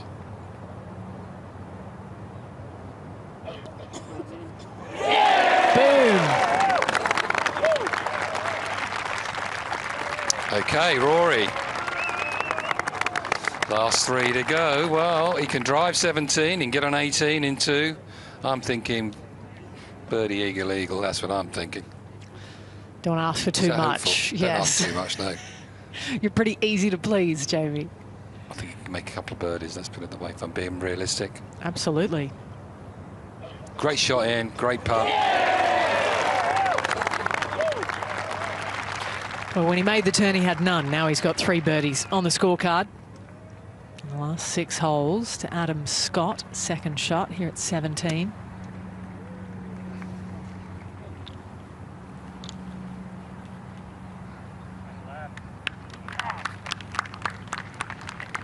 Pretty good shot from there, from Scott, out of the thick stuff. It's too tempting not to have a crack at it, isn't it, down the breeze, 17, but maybe percentages. So let's take stock. Been a couple of moves from Ryan Fox as well. He's had a blemish-free scorecard so far. 3 birdies upon it. There is a 3-shot margin in favour of New Zealand's Daniel Hillier, right now in search of his first Rolex Series title, second on the DP World Tour, down to 17. Bresnu. Very good from there. He'll make par. Back to McIlroy on the tee at 16.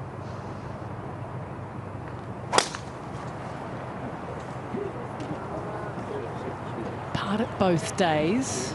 This one leaking right. Right of perfect.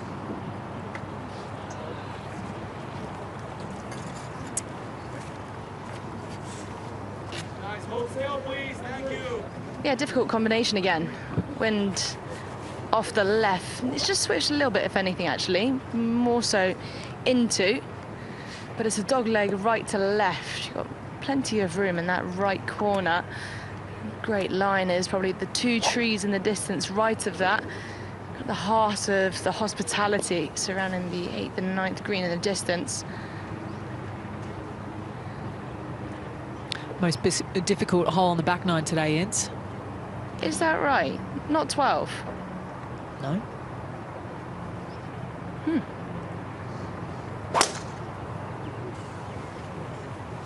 Nice, man. I think normally this hole plays a lot shorter, but with this wind direction, it plays so much longer today.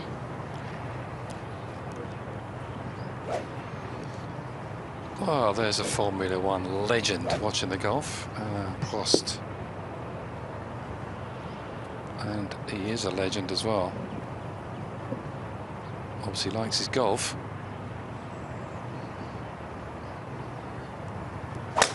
The Professor. I think that was his nickname. You can see why. Calum Hill.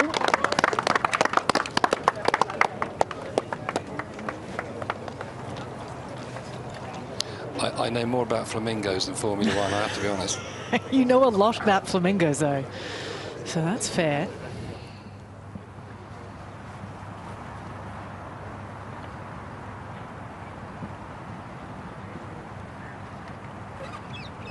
Back to 17. Another hospitality unit pops up this year. Every year there's more. So what do you think? Do you think I'm right? Do you think they should lay up here or have a go at it? They're not going to lay up. I know that because it's too tempting. But percentage-wise, what do you think? We usually see what about 1 in 20 lay up. It does happen every now and then, but it is rare. I'd be curious to see what the stats are. I don't think you're wrong. Wouldn't go against you. So we see Adam Scott for birdie here. He finds it his way. Who cares if you make 3, eh? Doesn't matter, does it? No pictures on the scorecard, Jamie, as they say. Apparently not. Good job most of the time. Very interesting head covers he's got there, aren't they? Very floral. Braden. He did well to get here, didn't he? Didn't he? Here from where he was. Yeah, birdie finish. Make him feel much better about the day. Better memories. It was a bit of a hiccup for the 45 minutes to start this back 9. Double bogey from 11 through 12. Go on, finish on some better memories.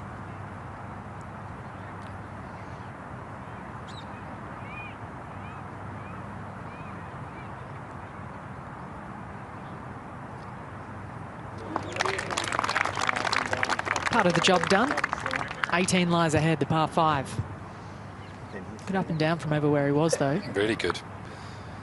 Didn't have a lot. He's very good out of the rough, chipping around the greens. It's Akshay.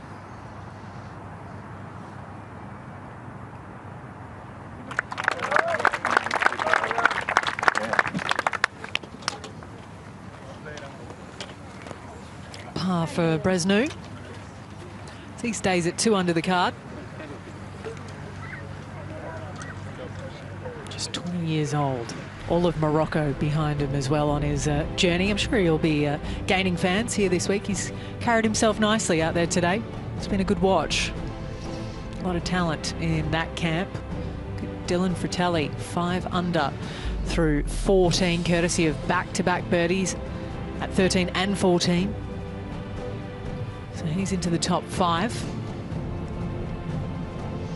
Just the 1 under par so far today for Guido Migliozzi. It's been a turbulent day for Nicholas Norgard, who was 4 under through 3. He's given 3 of those back. So he's just the 1 under par for the round.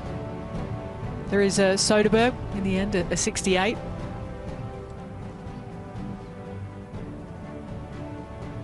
Which is the second best score we've seen signed for today. It is a different day, safe to say, with the wind a little up here on Saturday at the Emirates Golf Club.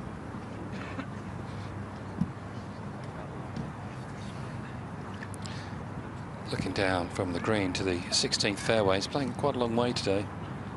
Quite a long way back, the players, with the pin at the back as well. It's normally a birdie hole, but today, not so, according to the stats.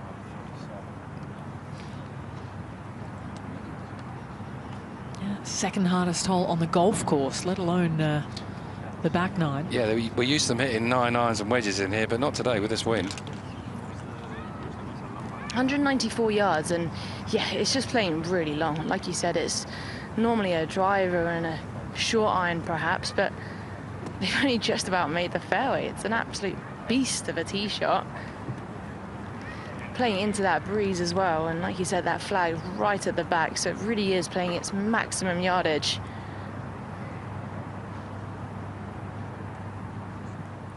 Leaning on a long iron here, just trying to flight it down, pierce it through the breeze.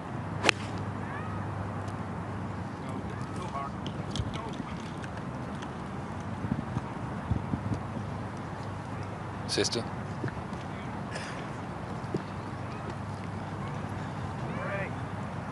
192 yards for McIlroy. Oh, it's a long way away still, isn't it? Playing at least 210 or so. It's got to be a 5 iron, maybe a piercy 6.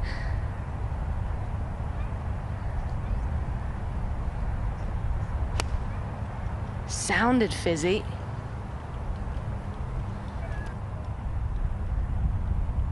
Oh, that did need a lot more, did it? It did a lot more turn, that one. But it's half a club short there for Rory.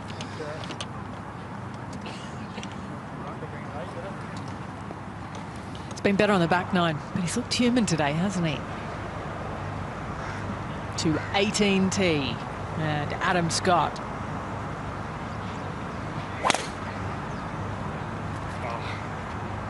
Go really hard. Wants it to cover that corner. Yeah, down the left, and no. I hit it quite good, but well, it was meant to cut. Just left it there.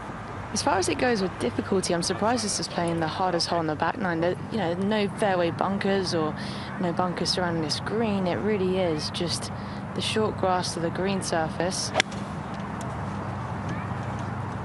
No real defense apart from this breeze. Hopefully. So good from Calum Hill. Very good.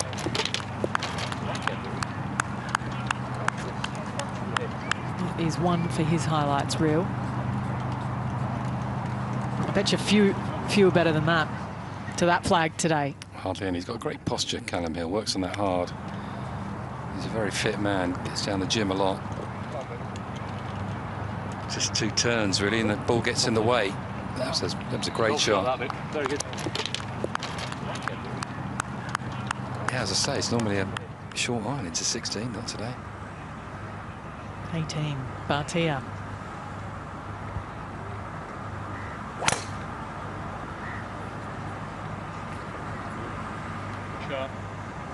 Yeah, they like it. Yeah, why wouldn't you? Yeah, that's a lovely ball. Right in the middle of the fairway. Don't think you reach the water today. The wind's just off the left and hurting a little bit. 20, 30 yards minimum further right than Adam Scott, who did get held up in the rough. He won't know that yet. Another third of 3. Right, come on, young man. Let's have a birdie. Finish under par for the day. You've done well. Mishap. Good ball.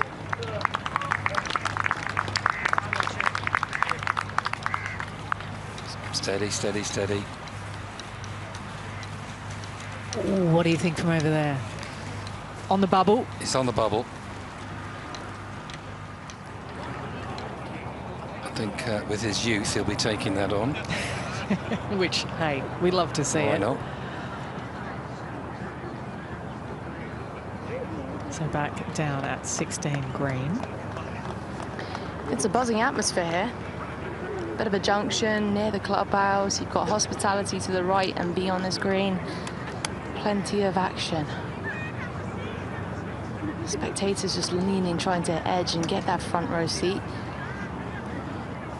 Look at those signs. Been up last night painting Go Rory canvases. I was just trying to figure out where the name Rory comes from. I've never met another Rory, to be honest. Oh. Pretty cool. The Rory. Yeah, he is the Rory, isn't he? McIlroy up the hill, breaking off the right. Bit of a ridge in the corner.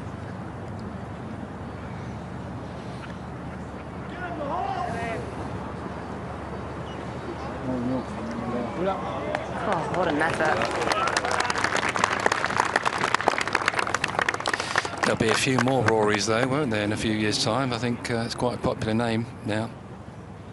Well, we've got Robin in the field, and his middle name's Tiger, isn't it? Mm-hmm.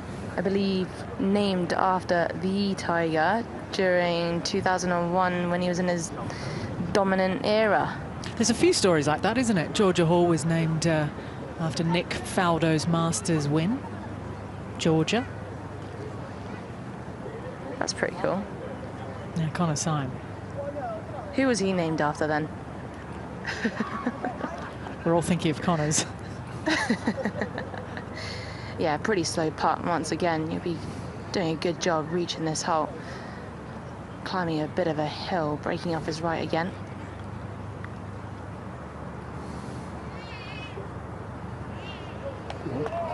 Great putt. Yeah, you're asking a lot of your child when you name them Tiger, aren't you? Or Sevi, or Nick, or, you know. You are asking a lot. Or Jamie. Well, there's not much to live up to there, really.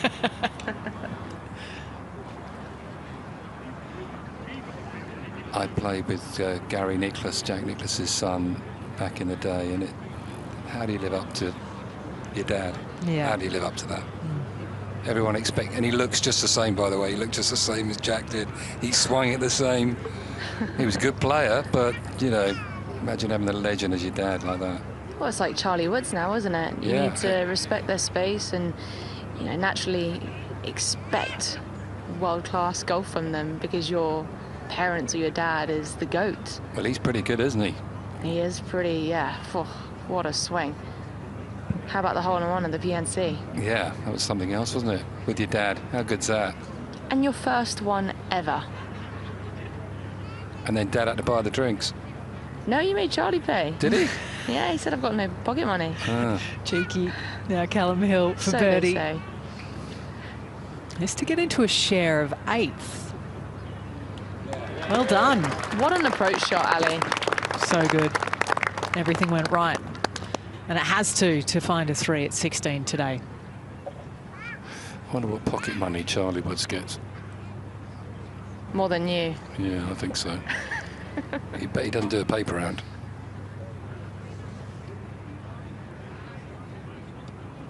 I bet he's really good at it if he did.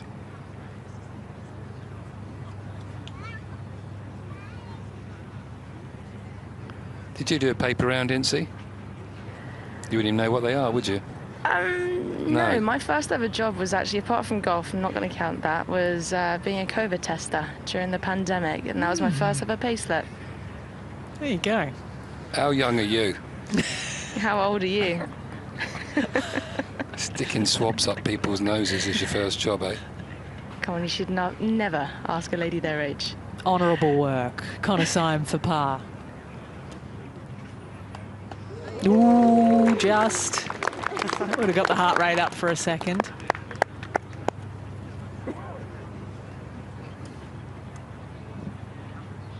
You do need some life experiences, don't you? As a person, whoever you are, whatever job you end up in. So, laying up here, Bresnu wasn't not to be tempted.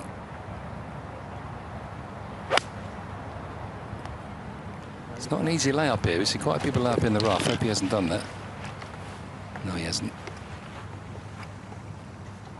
No, that's fine. McIlroy tapped in for his par.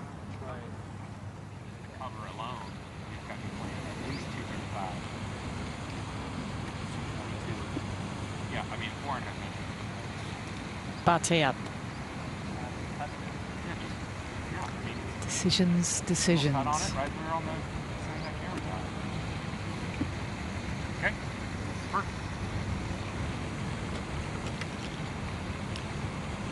And on the right-hand side of this green, close to the bunker. Get it over the water first. God darn it, bro. Sit. Sit down. Oh, sit now in that grey stuff. Good fun with that bunker shot. But he took it on. It wasn't a bad shot. It's been one of those days for him. Yeah, Anytime he's had any indecision, it seems that it's worked against him. Days like those where you never get the perfect yardage. Adam Scott just laying up as well. Makes no mess of it.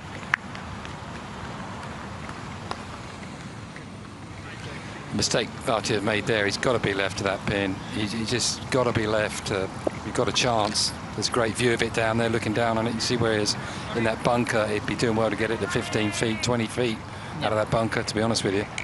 And to be fair, you've got a backboard all the way and a sideboard. You have. Other players have used. Saw that yesterday, didn't we? Was it you and Ferguson who hit the backboard, came back to 7 feet, rolled it in to take the overnight lead? Excellent flag waving there. That's a much better technique. Much better technique than the guy the other day was just waving it around. Yeah, his was too low. He was the horizontal plane. Rubbish flag waving.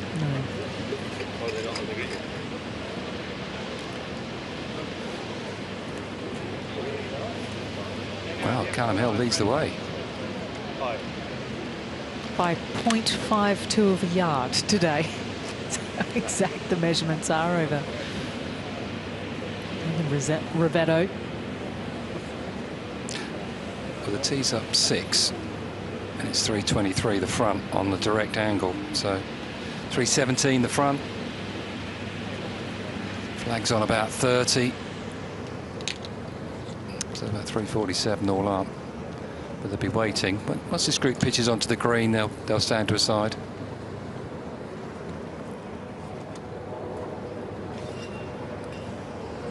You see over on the right, there's been a bogey from our leader, Daniel Hillier, at the 6th. So he's taken a step back towards the pack.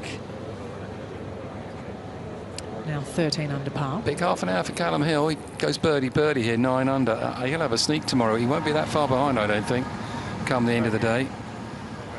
The leaders have got some tough holes ahead of them into the front 9. We've seen what can happen on the back 9 as well. Yeah. The wind is a little bit in from the right. Looks like it's straight in. It's more from the right now. Yeah.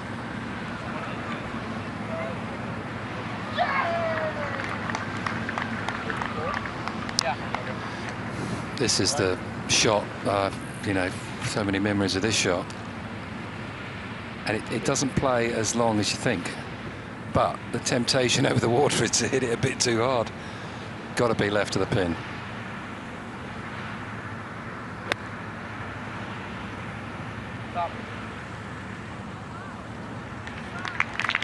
Pretty good. Kept it under the flag, just left of it. No harm done by any means.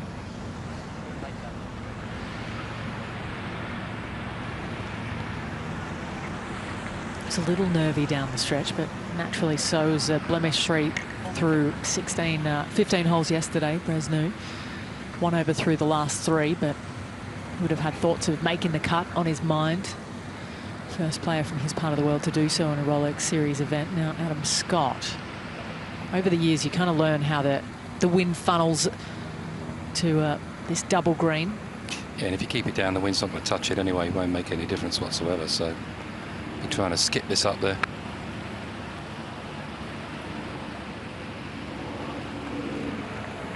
Pretty good. Just a little bit cautious because you know the long is a bit of a nightmare, really.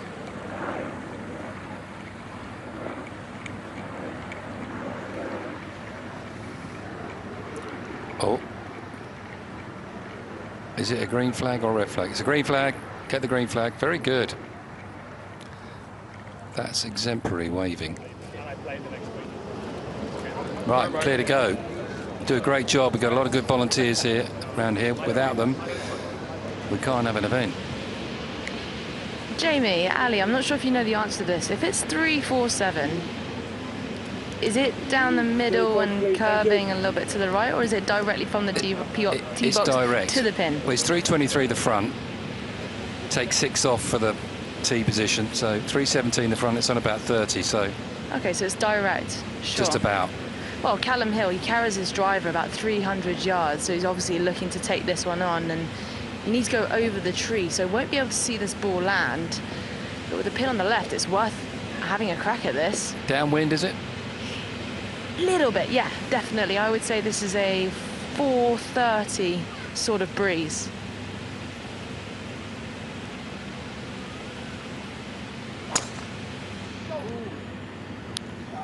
Well, that was, I haven't seen that before today.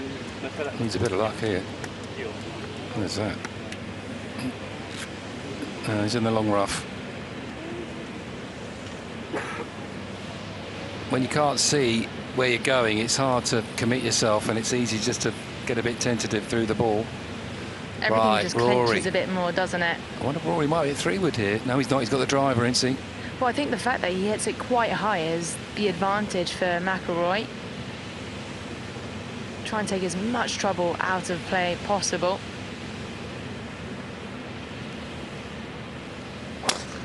Bang. Looks a good line.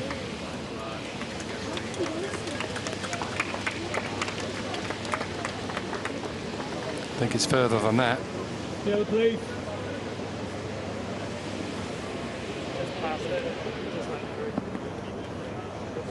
Yeah, please, thank you. Up to 18. Third shot. What can he do from here, Batia? Doesn't have much to use.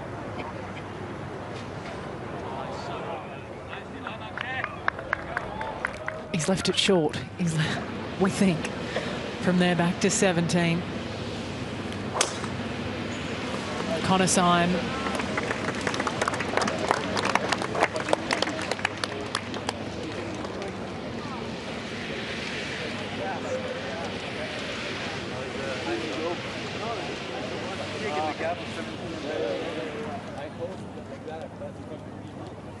Flagman is on the case.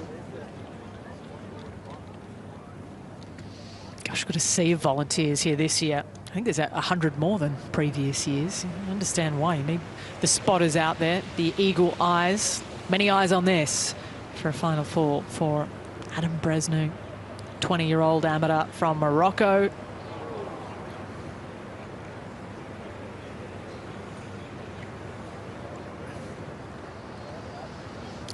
Hasn't birdied it so far this week, maybe tomorrow.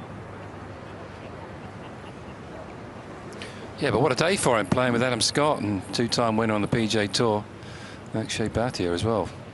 Compare his game. Scott for birdie. He's had a lot of those. Seems to leave a lot of shots out there, Adam Scott, and it always seems to be in the top 10 at the end of the week. That's a good point. He's worked his way into the top 20 today. Yeah, he's 17th, isn't he? And not a lot's gone for him, I've got to say. And that is a round of 69. Could have been today for him. I think as the day progresses, you'll probably think that score will age quite nicely. Because it shall, we know that. We've seen 18 holes. So it was somehow left short from that bunker for Batia. What a shot he played out that bunker to finish short of the pin. Give him 10 goes and he wouldn't do that. Some shot. He had to pitch it into the fringe and did. And you got a bit of luck with the bounce, but even so. Quick putt though. Got this to shoot level par for the day.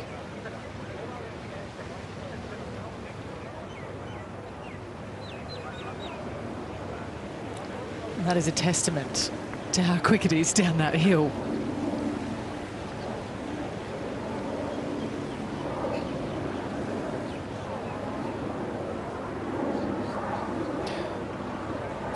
How does he leave that bunker shot short? I don't know how he did it. He almost hit that birdie putt with his shadow and it's gone that far by. Just breathed on it.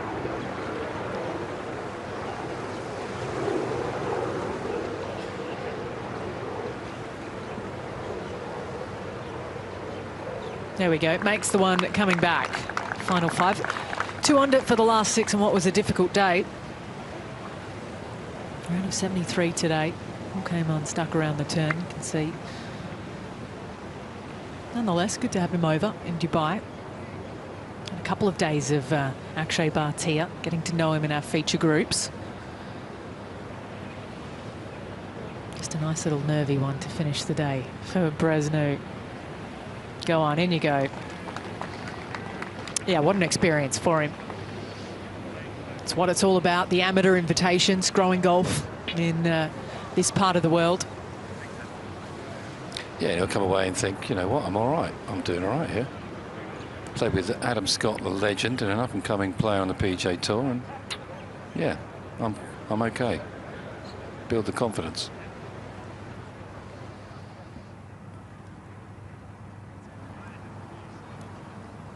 So they're all done. Scott with a 69, Batia 73, 72 for the amateur Bresnu.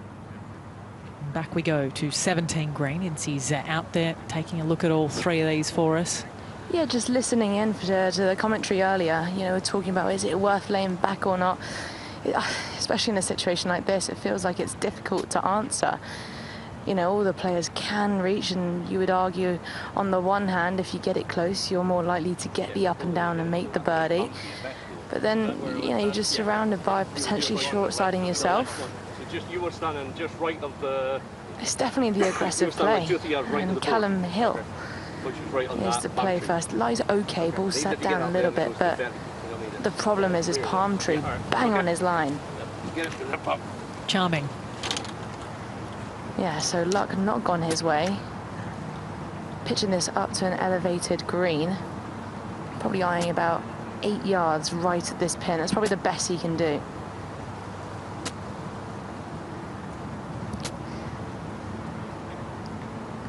So in this sort of situation, you'd argue that you're better off laying back and you'd probably pitch it closer, because he can't even go at the flag.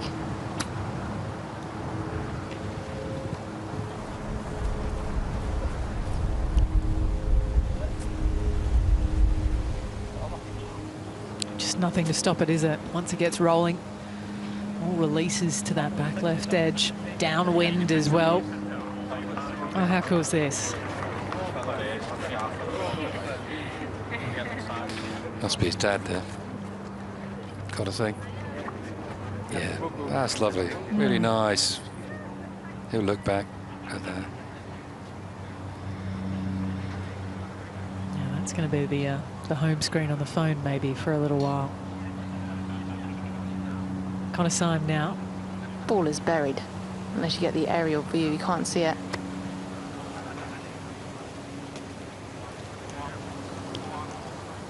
Not bad. Getting better and better. Well, you think Adam Scott, when he first came over here, his first tournament as an amateur was in Morocco. So it's full circle, that, isn't it? That's cool.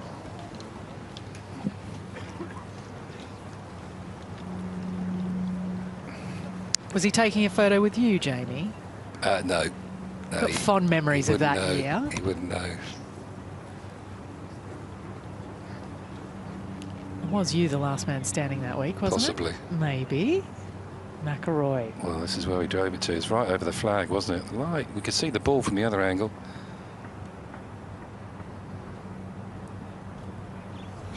He jumped on him. He was trying to hold it. Yeah, that would have been one way to stop it. So what's he on, Rory? He's on 5. Holds that 6. Betters the last 7. Is that too far back? In your professional opinion? Does anyone ever bet against him around this place? It'd be unwise. To He's be due fair. a good round. He hasn't really gotten far, has he? You've got to think, you know. Well, it took him 10 holes to get a birdie today. Rory McIlroy, he's still inside. He's still moved up the leaderboard. He's inside the top 20 now. He did eagle the last round 3 Saturday last year, which catapulted him to victory at 14 under par. Currently the leader is 13 under par. Yeah, he knows how to shoot a 63 around this place. McIlroy, this is a fairway medal for Calum Hill. Yeah, good choice. Could pop it, but I just think it's going to bobble. And if you wedge it, easy for the club to get caught up in the grass. So a putting action with quite a hot-faced fairway metal. You've got to practice these.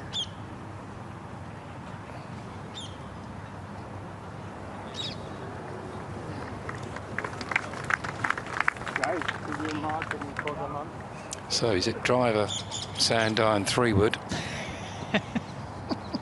He's doing it a bit out of order, isn't he? A little bit out of order, but, you know, he'll all that up to 4. They're going to step aside and let the group behind tee off.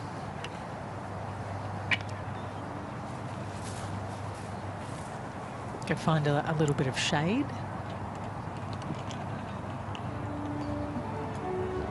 As we take a look at the front page of the leaderboard here in round 3 of the Hero Dubai Desert Classic. So Hillier and Ferguson headed down the 8th. Both just made pars at the difficult 7th today. Ryan Fox tucked in behind him. Same to Tyrrell Hatton. At 9 under par. Fratelli, he's getting better by the second, isn't he? In a round of 5 under, he's got 2 holes left. He's had 3 birdies and an eagle today.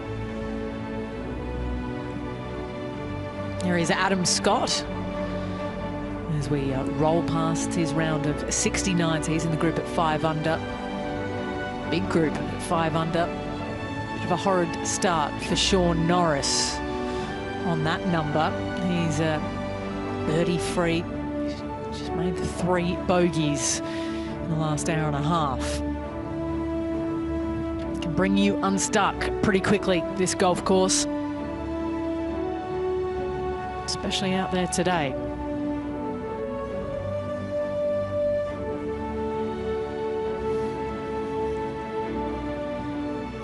Best score from round 1 and 2 was a 65. So far it's a 67 as we take a look at the Race to Dubai projected rankings, should they end as it is now. And it would be Dan Hillier straight to the top. Such is the amount of points on offer. 8,000 on the line here in the Rolex Series this week. Ferguson would go to number 2. It's currently Daniel Hillier by 2.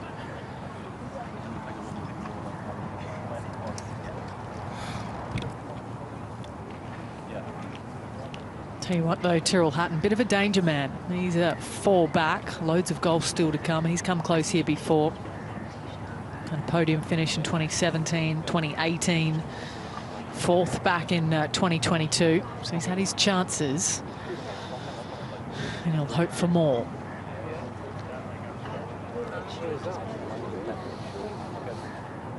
Yeah, but I don't think the leaders are going to get away.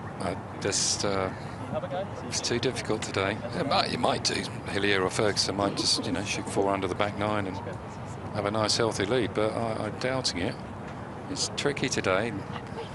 Holes 8, 9. I mean, we've seen people get in trouble on 10, the par 5. The par 5s are no gimme this year. 16's playing a long way.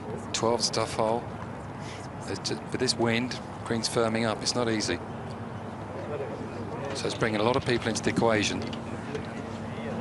Okay, group behind played. He's always generous, Rory, in taking the time to give advice. You know, he would have been in this spot himself as a young whippersnapper. And he broke through with his first win here, didn't he, back in 2009. Having a good chat there with Connor Syme. To be a fly on that wall, Lindsay. Yeah, it's an amazing opportunity, isn't it? It's money can't buy experience, that's for sure. And like you said, he does give so much to the game. But also, on and off the golf course, he's a generous man. Now, I was very unlucky with how low down this ball was, so I did well to get it here. So this would be an excellent birdie.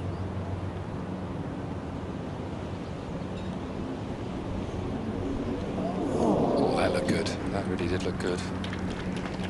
Wasn't to be 4 over par for his round. Got off to a pretty good start, Connor Syme, but then just had 3 bogeys in the row in the front 9. 5, 6, 7, and a couple more in the back 9. So just the 1 birdie. It just shows that this golf course has got some teeth. Right, Rory, we need this one.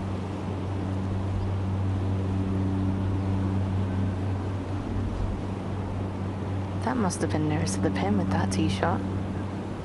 Yeah, wouldn't have been far off it, would it? By proximity, albeit off the green.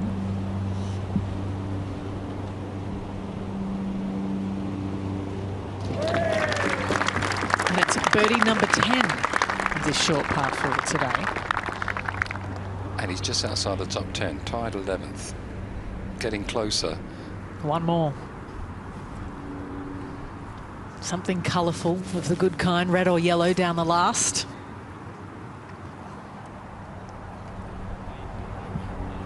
Now, then we'll pop him into the top 7. So 4 birdies from 10 onwards, helping his campaign. And it goes for par for Calum Hill. Yeah, it was a very quiet front 9, wasn't it, from Rory? Just bogeyed on 8. He had a great drive down 8. Hit a poor wedge shot into the bunker, had nothing. Bogeyed that, but the rest of the 9, it was just a bit flat, didn't hold apart. But you know there's always a chance on the back 9 with his length that he can make a score, and he's done so. And the leaders are looking their rear view mirror, and they might see the name of McIlroy. Mere formality here for Connor Syme.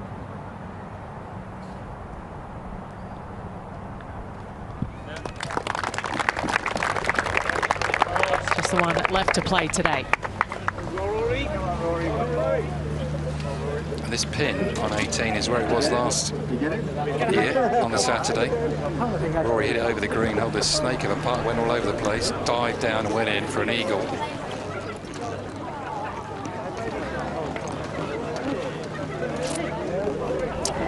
A lot of people watching the great man.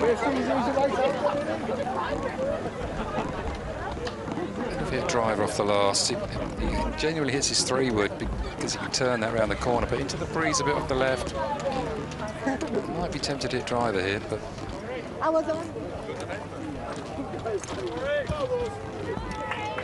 all the phones out, getting their pictures. He shares a tee with the 12th this 18th. There's a group on the 12th tee, so which is great fun for them, and everyone turns up. 10 years apart. The times he shot 63. Jamie, you were out with him when he did so 12 months ago. Do you think, I mean, after After another birdie at 17, would it even take that tomorrow to challenge? Not with the way the course is set up. Yeah. At the moment, no. If he birdies the last, let's say that's 7 under. Well, let's say the leader stays where he is at 13, 6 back. He can easily win from there. Shoot 65. Yep. Means the leader's got to break par, and on this course, that's not so easy when the pressure's on. You have to factor that in as well. What it means to all the players. Winning this huge event, winning a Rolex event. Tough, rough. It's not easy to hit these fairways. You have to hit the fairways to make a score. And if you just get in a run where you're just off the fairway making bogeys, suddenly you're up against it. So it's all to play for here. He'll have a big opportunity to go out and apply pressure on that top end of the leaderboard. When you see the score that's posted as well, all of a sudden it gets a little trickier. Yeah, well, one of the leaders could easily on the back nine. Ryan Fox has just started his back nine with a birdie. He's 10 under par, but Ferguson and Hilly could go on a run. They could. But this breeze, it's just not easy. Both of them played beautifully yesterday from 10 onwards. Both eagled the last. Hillier 5 under from the turn, so they do have good memories, but the privilege of pressure does interesting things, especially with the wind here today. Well, it's easy shooting those scores and putting those numbers up when you're chasing. Yeah. When you're the man up there, and you look at all the leaderboards, it's still you up there. You know, you feel it. You really do. It takes a lot of playing to feel comfortable at the top of the leaderboards. Under the magnifying glass. Yeah, which not many players have. It's why the top players are the top players, because they feel comfortable up there. Yeah, and both Hillier and Ferguson have one on tour. Yeah, they're good players, top players. It is a step up. It is a step up, yeah. By design, these Rolex Series events. Yeah, and you're being chased down by Fox, Hatton, McIlroy. Good players. Minwoo Lee's up there. He's got a chance. Tommy Fleetwood might have a run at it. Let's see what it is for McIlroy. Less than driver, it looks like. Yeah, otherwise probably putting the water in play in the distance. So not being as aggressive. Yeah, this Tall building in the distance, that's your line, isn't it? Yeah, he's trying to turn it off that Incy. Long way back, but I think he'll have a crack from there, even if it's a 3-wood again. Well, you're further back, but you're more likely to hit the fairway, and the priority is hitting the short grass, so at least he's giving himself a chance. It's going to be driver for Calum Hill. Yeah, therefore needs to take a slightly more aggressive line to the left, but the more of the corner you take on, the further carry of the waist area and the rough. And this breeze is strong off the left, so you really need to try and draw this into the breeze and hold it off.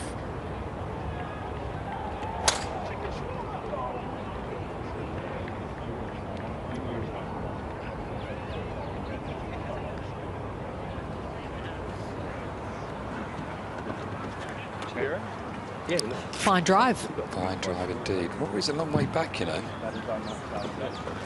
Might be right on the edge for him. Yeah, it might be, yeah. It's such a good finishing hole, isn't it? Yes. And when the pressure's on and you have to hit the fairway, or even if you've got an okay lie in the rough and it's tempting you to go for it, there's so much drama that can unravel down this final hole. Your Desert Classic might come down to a choice on 18, or the 72nd. Coming to Syme now.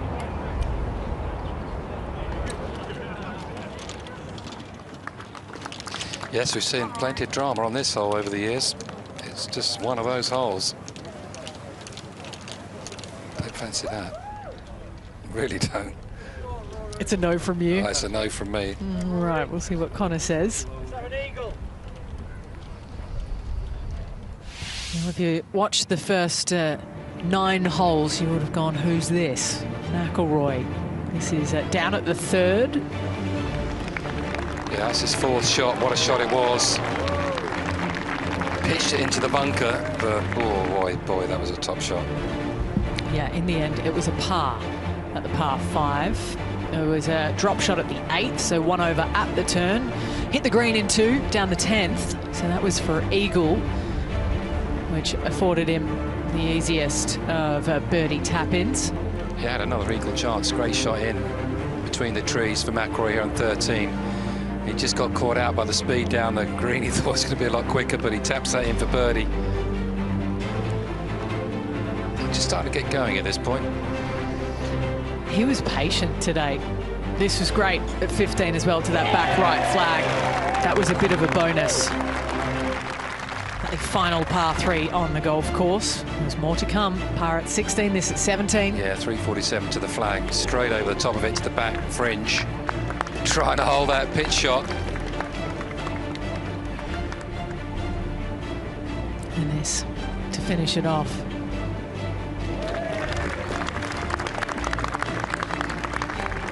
It must have been pretty close on the way by to get where his drive finished.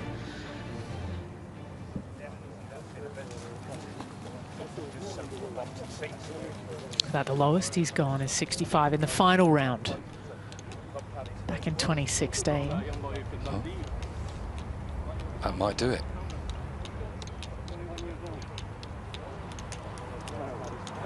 The other thing is, he will enjoy that. If he's birdies this last hole, he'll go, He knows that if he gets off to a start tomorrow, they'll all be looking at his name.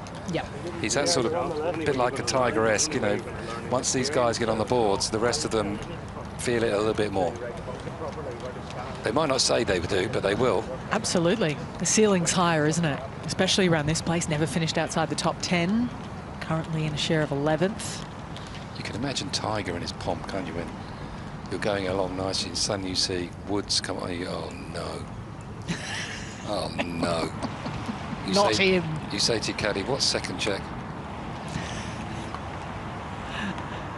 Yeah, they want as much of a head start over that man on screen as possible going into tomorrow.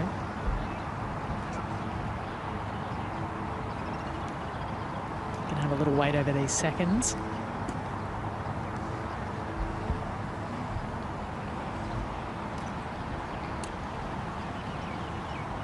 And the group ahead of Marcel Syme, Alexander Bjork and Angel Hidalgo.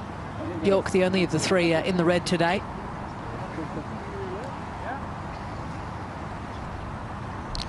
Be fun if we put the flag of the 18th on the 9th and the one on the 9th on the 18th. Just to So trip that's just them me up. being silly. We have had them in years gone by quite close though, haven't we? Yeah, With we the pin have, over on the right, yeah. down 18 on the left, down the 9th. But the slope between the two is very severe. He is so strong, isn't he? He could bench press you, Jamie. He's not that strong. 263 into a bit of breeze. He's got the length, but rather him than me.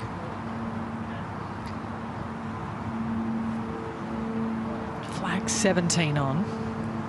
263, so you're looking, pressing kind of 245, 250 cover over the drink. Well, coming out the semi-rough, there's no future really, so just a layup for Connor Syme. You have to concentrate on this layup because going the rough, I've seen it many times before, people laying up into the rough. It's quite a big area, shouldn't be a problem. Sometimes when it's an easy layup, you sort of ease up a bit and hit a poor one, but he didn't there, right in the middle.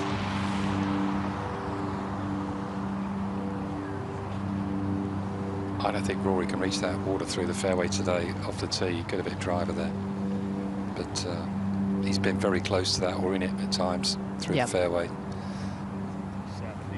Didn't take the risk. Yeah, you can see he's got another 50 yards there. Yeah, hindsight's 20/20, isn't it? Wonder if he's thinking the same thing, Incy. Well, he's got 263 yards and he's got a decision to make because he's a little bit in between clubs here.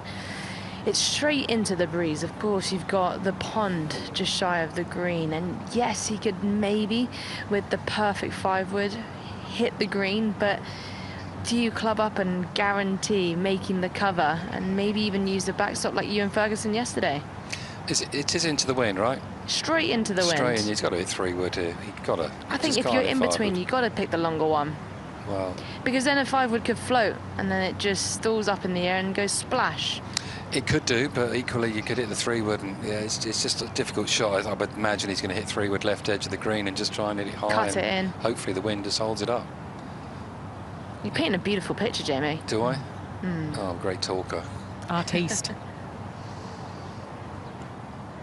Oh, well, they're off. Here we go. Well, if you've got a blank... Anything left of this pin, eh, Incy? Yeah, absolutely. With where this flag is in the kind of central right section of the green, looking at the Hero Dubai logo in the distance in hospitality, a high cut should do the trick. I'm a little bit nervous. Oh, you're always nervous. I bet he's a little bit nervous. Yeah. Just my memories of this hole. This shot is fun from where we're sitting. I remember he had 257. He had a little bit of mud on the ball, didn't he? And he went for it and hit in the water. Perfect lie here, though.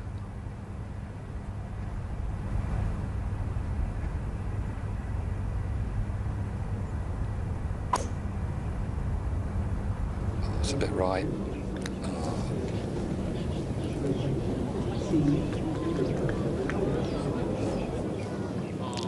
Covered. But my goodness, as we pan out, the next to come, thread. Maybe has a little fringe to use. Probably doesn't have that much to use. It was perfect distance. Just shy of 240 yards for Calum Hill, playing at least 260. Once again, the fairway metal trying to cut this one in. A little bit of height. Look like bottom groove. Oh no. I think it's left. Ooh, that was a long way up there. I hope everyone's okay. I hope it hasn't broken the champagne glasses, more to the point. I think they're okay. I think it hit the stanchion, didn't it? I think. Fingers crossed. Hit something hard. Big shout. Well done, everybody.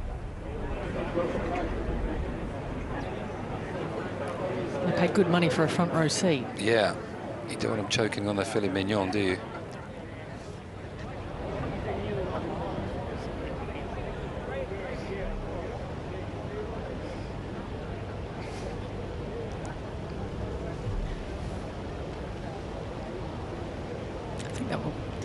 I don't know whether it stayed up there, came down. We have had that happen in the past. It bounced down, didn't it?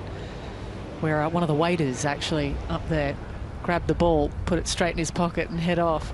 That was brilliant, Ali, wasn't it? It was so funny the way he went into the actual hospitality. Once he's gone in, he just did that little fist pump.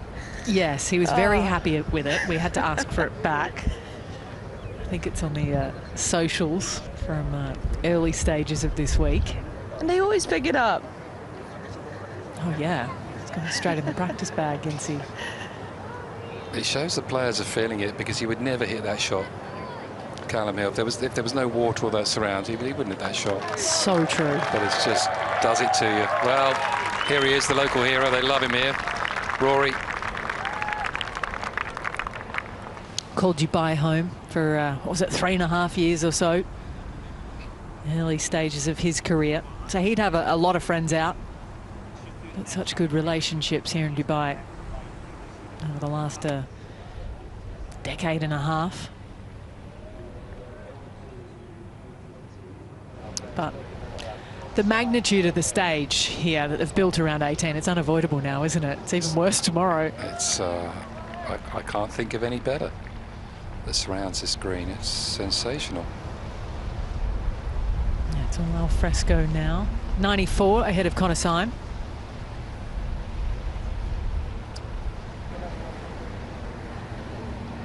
Yeah, stay patient with the approach shot, just laying up here, 94 yards to go, and that flag is right at the back. You don't want to be in Rory's bunker.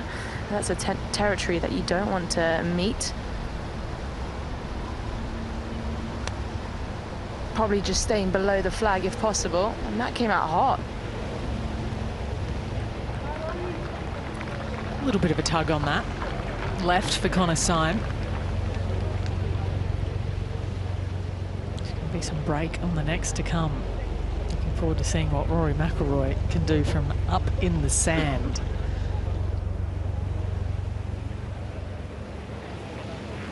Interesting. The flag just changing its mind. Well, he was in that bunker first day and got up and down, and he was in that bunker when he won first time here and got up and down. So he's got great memories, but this will probably the most difficult one he's had. Different situations, of course. All depends on the lie. He's got a clean lie, might get a bit of grip.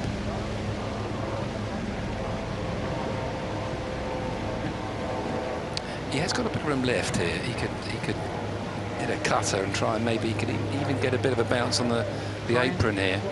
Try and put it on the other. Don't take the battery off, but put it on the. He is a wonderful bunker player, and he's got a good lie, really good lie. Still very difficult, but he's got a chance here.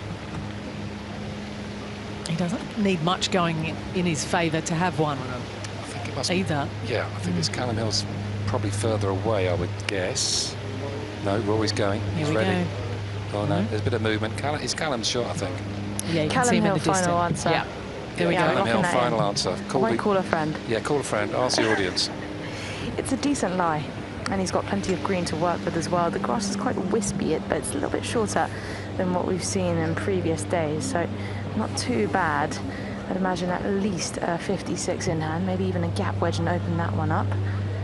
Looking to land this at least halfway up the green.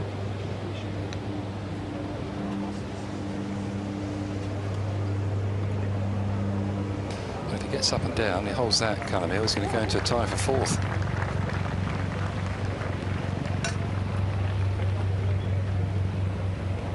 Now, it's going to be McIlroy to go next. Yeah, this is tough. I mean, you've got more bunker and fringe to carry than how much green you've got to work with. It's a good lie. No major trouble along, but you just don't want to get cutesies with this.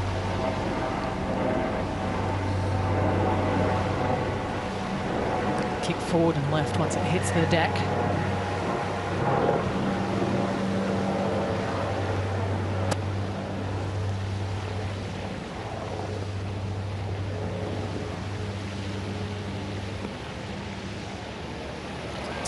Oh dear, if it has the chance.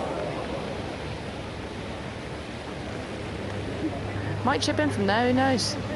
Sounded like there was a lot of sand in there on the strike. It's not a part of the bunker many people have been in. So there's definitely more sand under that ball than he thought and we thought. I was expecting him to hit a good one there, but it just came out dead, didn't it? Yeah.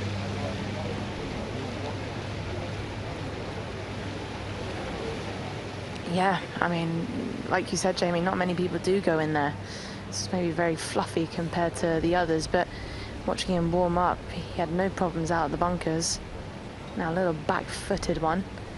Bit of a climb for the first 2 yards or so, and then everything trickles away from you. It'll be quick.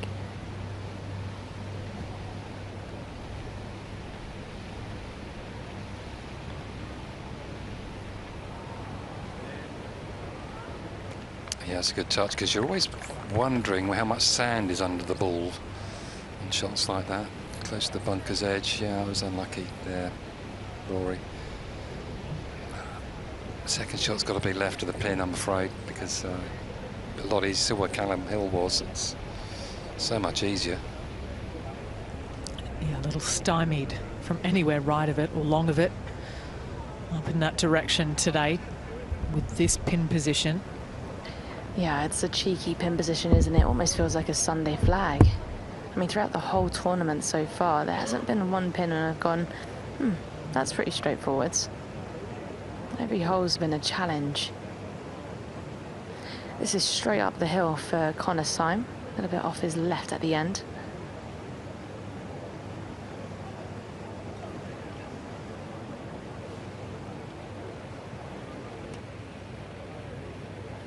Gave it plenty of credit, a little too much on the break.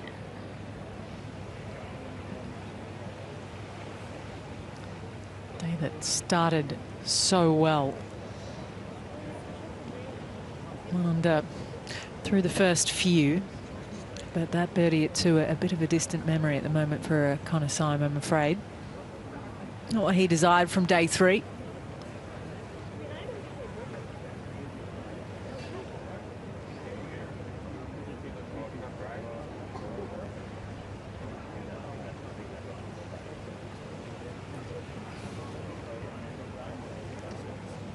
For a share of 4th, Calum Hill.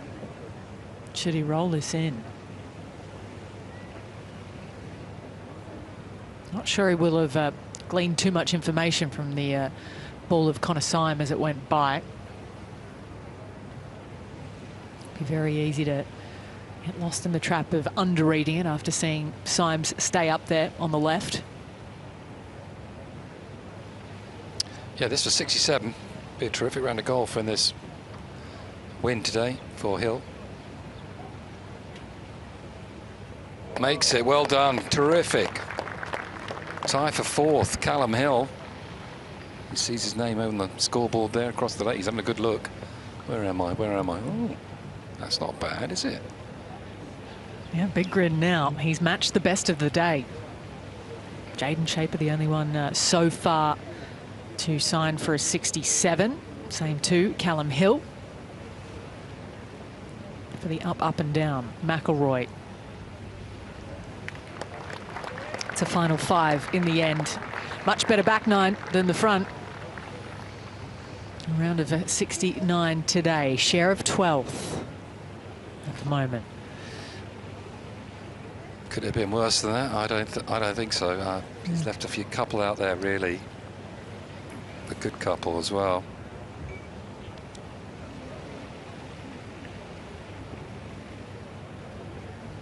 So currently 7 behind our leader, Daniel Hillier, Rory.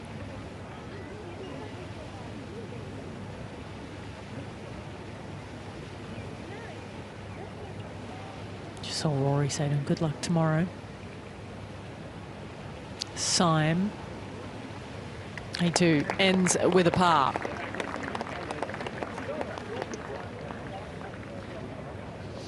Round of 76 for Connor Syme. Like Incy said early doors, both he and Calum looking forward to playing alongside the world number 3, the 4-time major champ, the 4-time victor at this very event in Rory McIlroy. And every time you play with a player of his caliber, there's takeaways. Indeed, yeah, they'll learn a lot about their own game. Calum Hill played really well today, and he was up with Rory off the tee just about. So all that hard work you put in the off-season, suddenly you're playing with Rory, you can compare yourself. It's a hard comparison, you don't want to take too much from it, but next time they're in contention, these sort of memories when you've been able to play with Rory, you feel a lot more comfortable. That's it.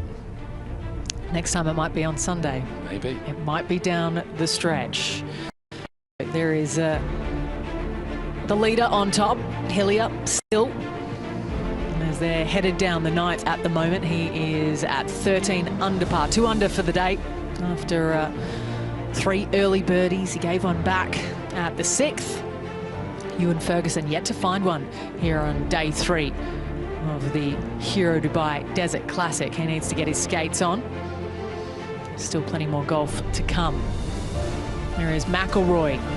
Trended in the right direction at last on the back 9. He had 4 birdies. And a back 9 of 33 en route to a 69 today. 68 in the end for Sebastian Soderberg, so some good work from the Swede.